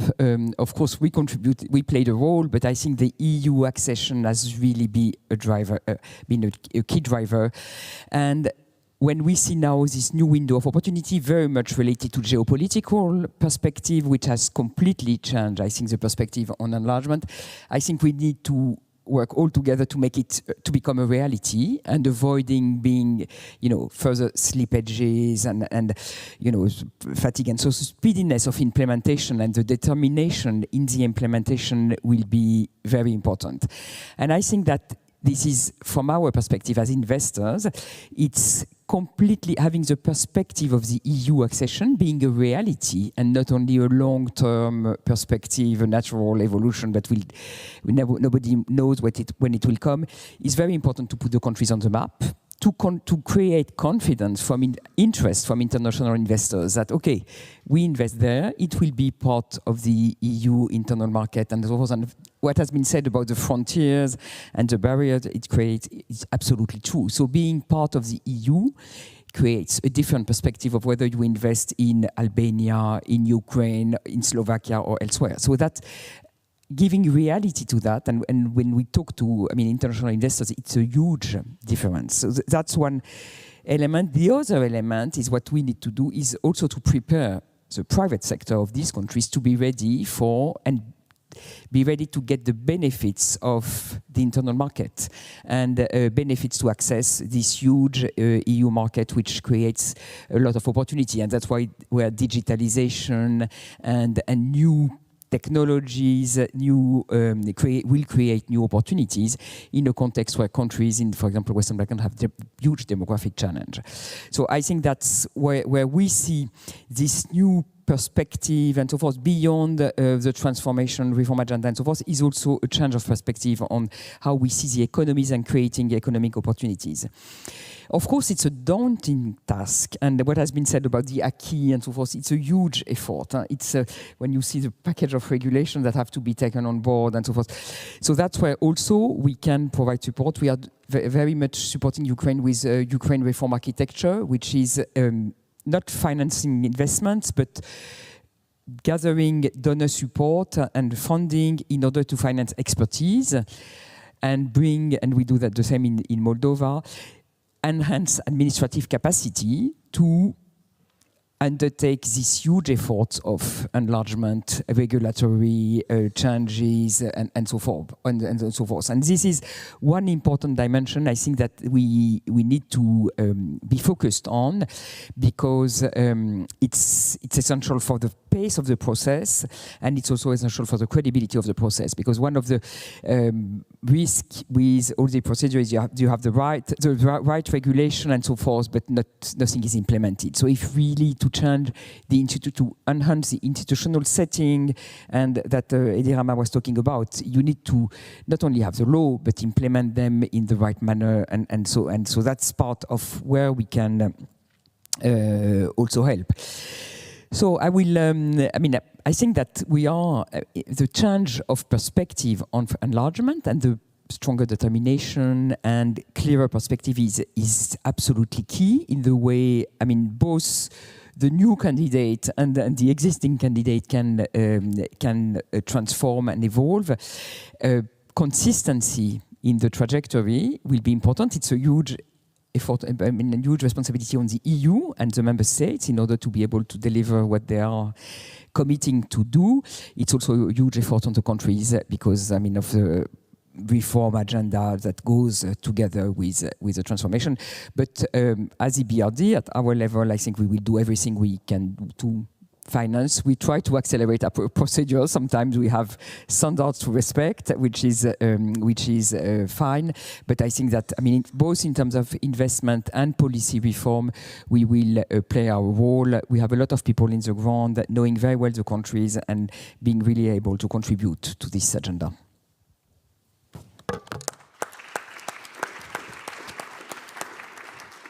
Thank you very much. Look, it leaves me only to actually go back to Governor Vujicic's remark about those Croatian SMEs that had to deliver their goods to Munich just in time, not earlier, not later, just in time. And our panel is just in time. Actually, there's 2 minutes left, enough for me to thank the organizers. So thank you, EIB team, for this tremendous event and for this panel. It's such an important panel on such an important topic of enlargement. So Vice President Czerwinska, thank you for having us here. And thank you for your personal leadership. I'm also seeing President Werner Hoyer. Thank you for your personal leadership and for everything you did for Ukraine and Moldova by this EU4U facility. Thank you very much. And thank you to our wonderful panelists today.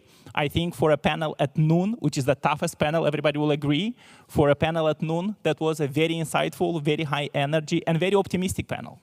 So it's a very optimistic panel. I'm concluding, being highly optimistic about the future of the future enlargement crisis. Europe has always come together in moments of crisis, and this crisis doesn't have to be let to go to a waste. Thank you.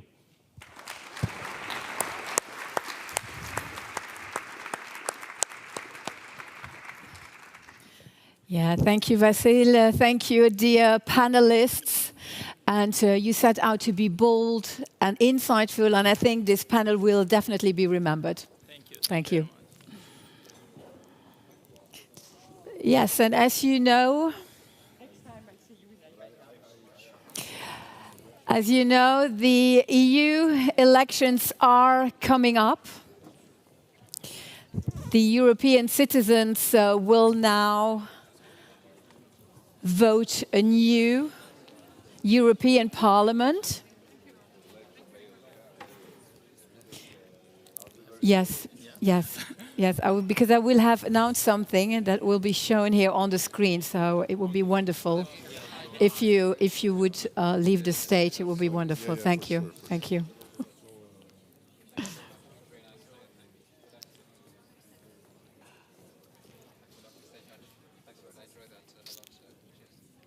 Thank you, thank you.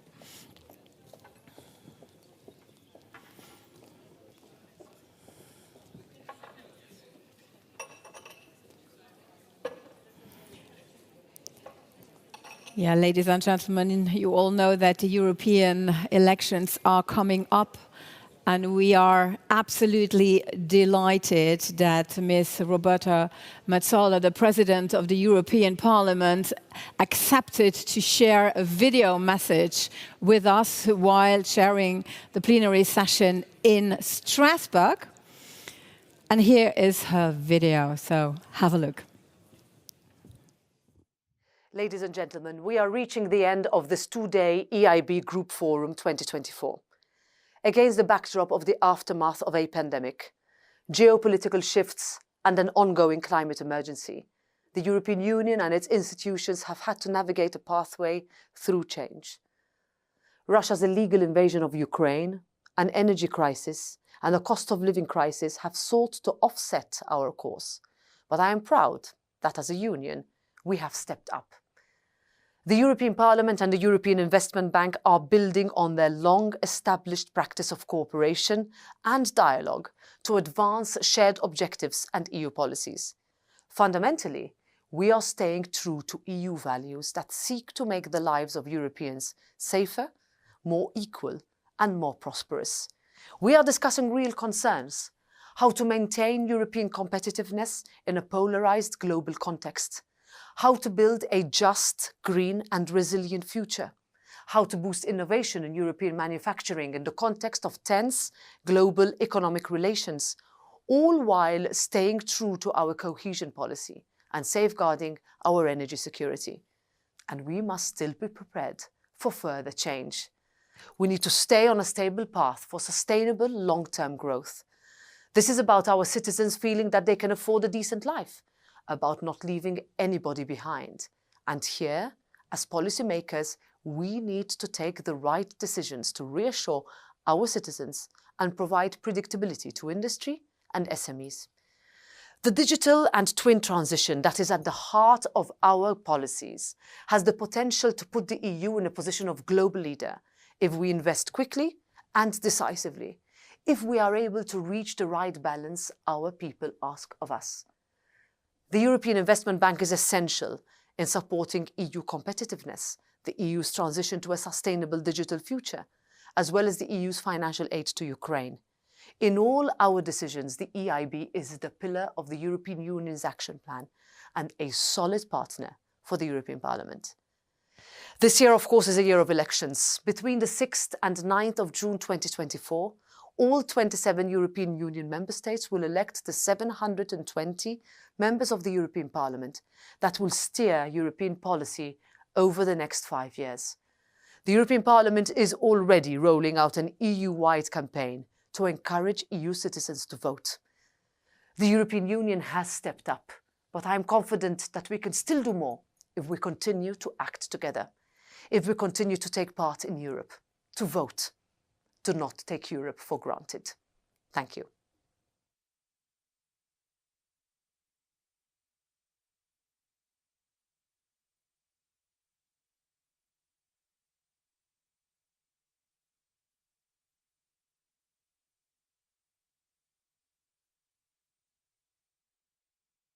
So I would like you to just wait 1, 2, 3 more minutes and then they will arrive, okay? So just stay here. Just wait a bit.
And here they are, ladies and gentlemen, as we are looking ahead of the next few months. It is my pleasure to invite up on stage Martin Notch, who is the Minister for National Economy from Hungary, as well as Mr. Mikolaj Dovgielewicz, who is the Deputy Secretary General of the European Investment Bank, and they will discuss the upcoming Hungarian presidency of the European Council, as well as the economic priorities of Hungary. Ladies and gentlemen, here they are.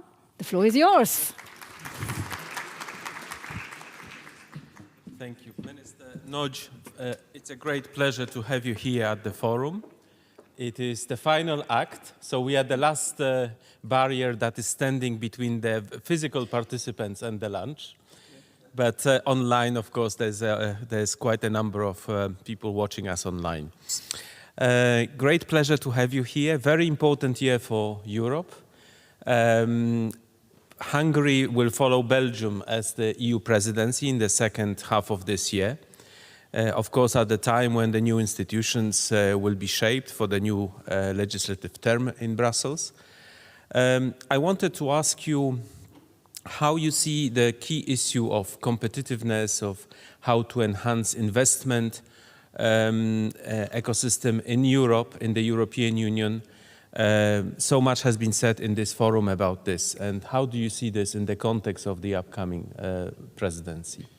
Thank you very much. Thanks for the invitation. It is an easy job to answer the question because I'm very prepared. I'm going to afternoon further to Genk to meet with the other economic minister, and there will be an informal competition committee. And I'm also more active because I'm also preparing for the EU presidency, and I have three committees. Competition, labor, and telecommunication as well.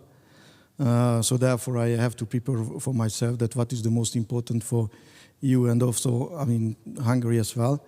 Of course, if I go to legal questions, the dossiers for us, the EU presidency give an opportunity to close the SME relief pack and also AI Act questions. This is two important legal questions, but of course there are more time that we can allocate to the strategy questions. Related to the strategy question, I have two very, how can I say, sharp point here. One is that let's start with that, the financing question. If you have a competitiveness issue, you have the economy to transit, whether it's a digital or green or whatever, you need financing because you need capex and you have to finance it, and this is a costly thing anyhow. And comparing to US, this is the IMF number. They projected in the next 5 years, US will run with 7-8% budget deficit in percentage of GDP. China will do the same. IMF projected that the EU will run between 2 and 3% under Maastricht. If you don't need to be very good in mathematics or maths. This means that in the 5 years, they push more than 20% of their own GDP more to the economy than the EU.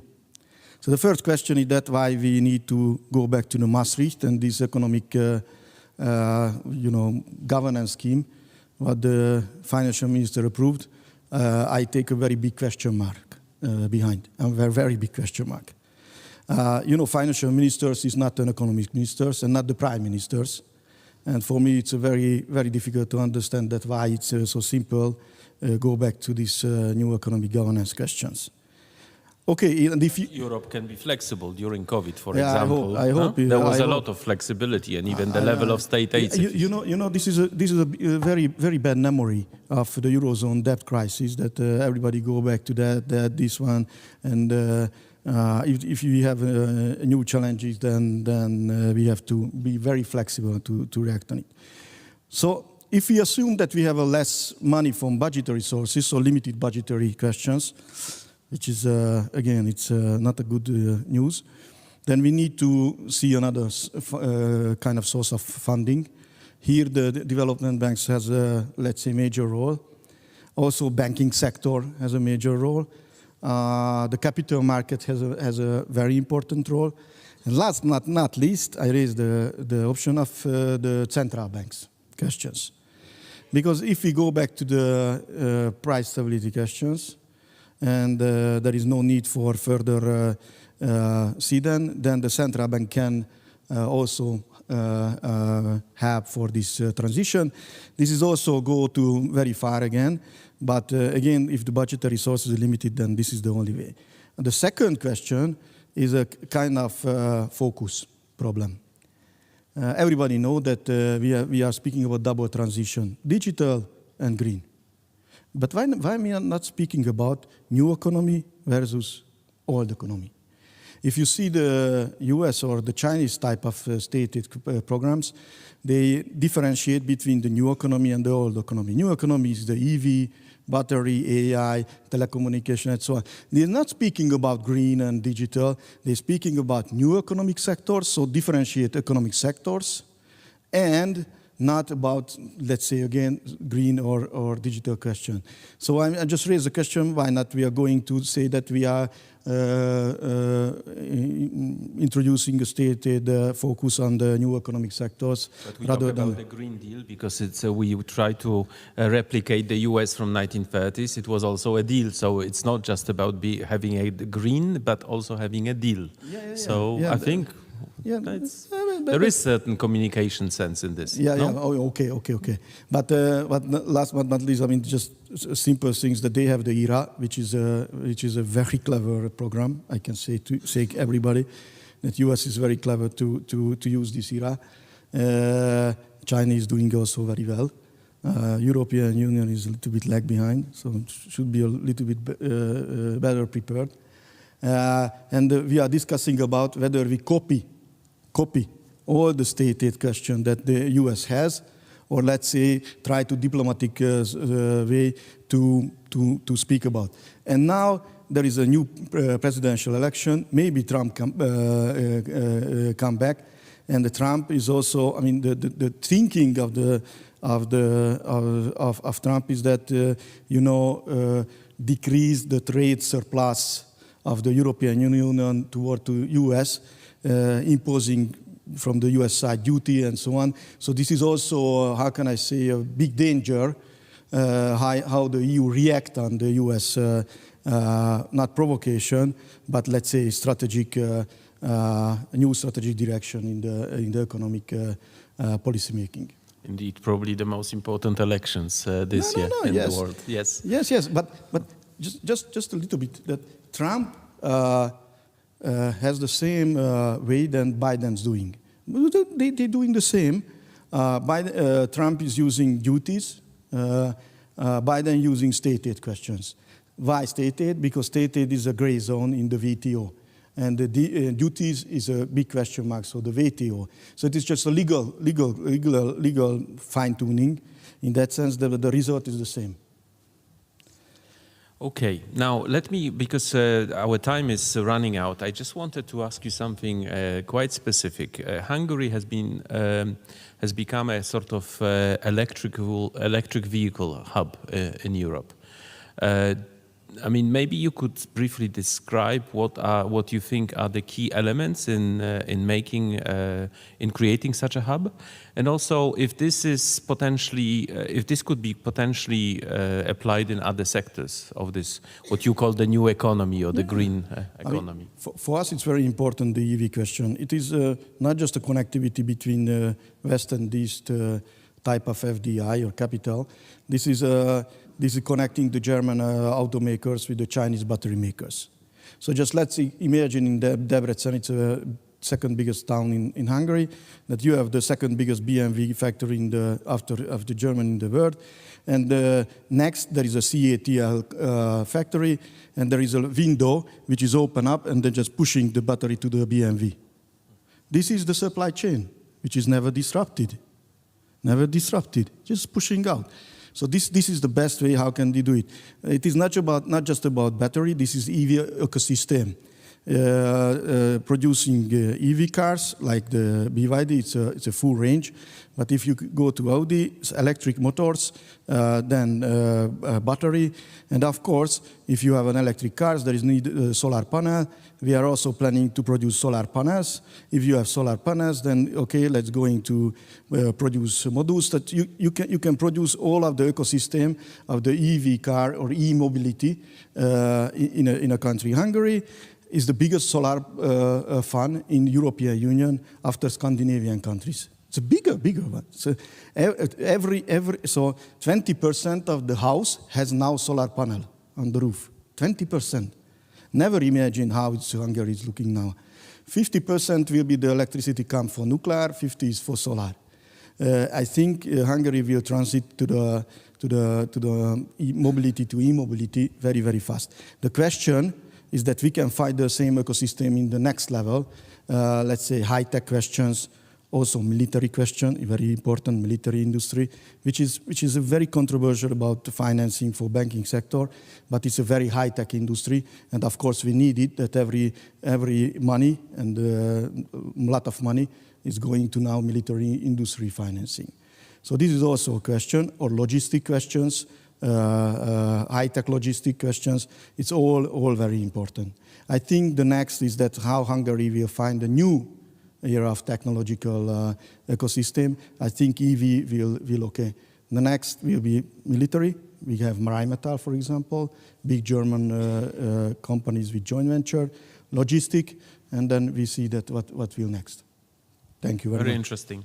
Thank you, Minister. Thank you for being with us, and good luck in Ghent in your council meeting. And of course, we will be also cooperating, hopefully, during the Hungarian presidency. The EIB is often happy to also to fuel the presidency with ideas and to work with you on to initiate some discussions that may feed into the concrete solutions later in Brussels. Thank you. Thank you very much.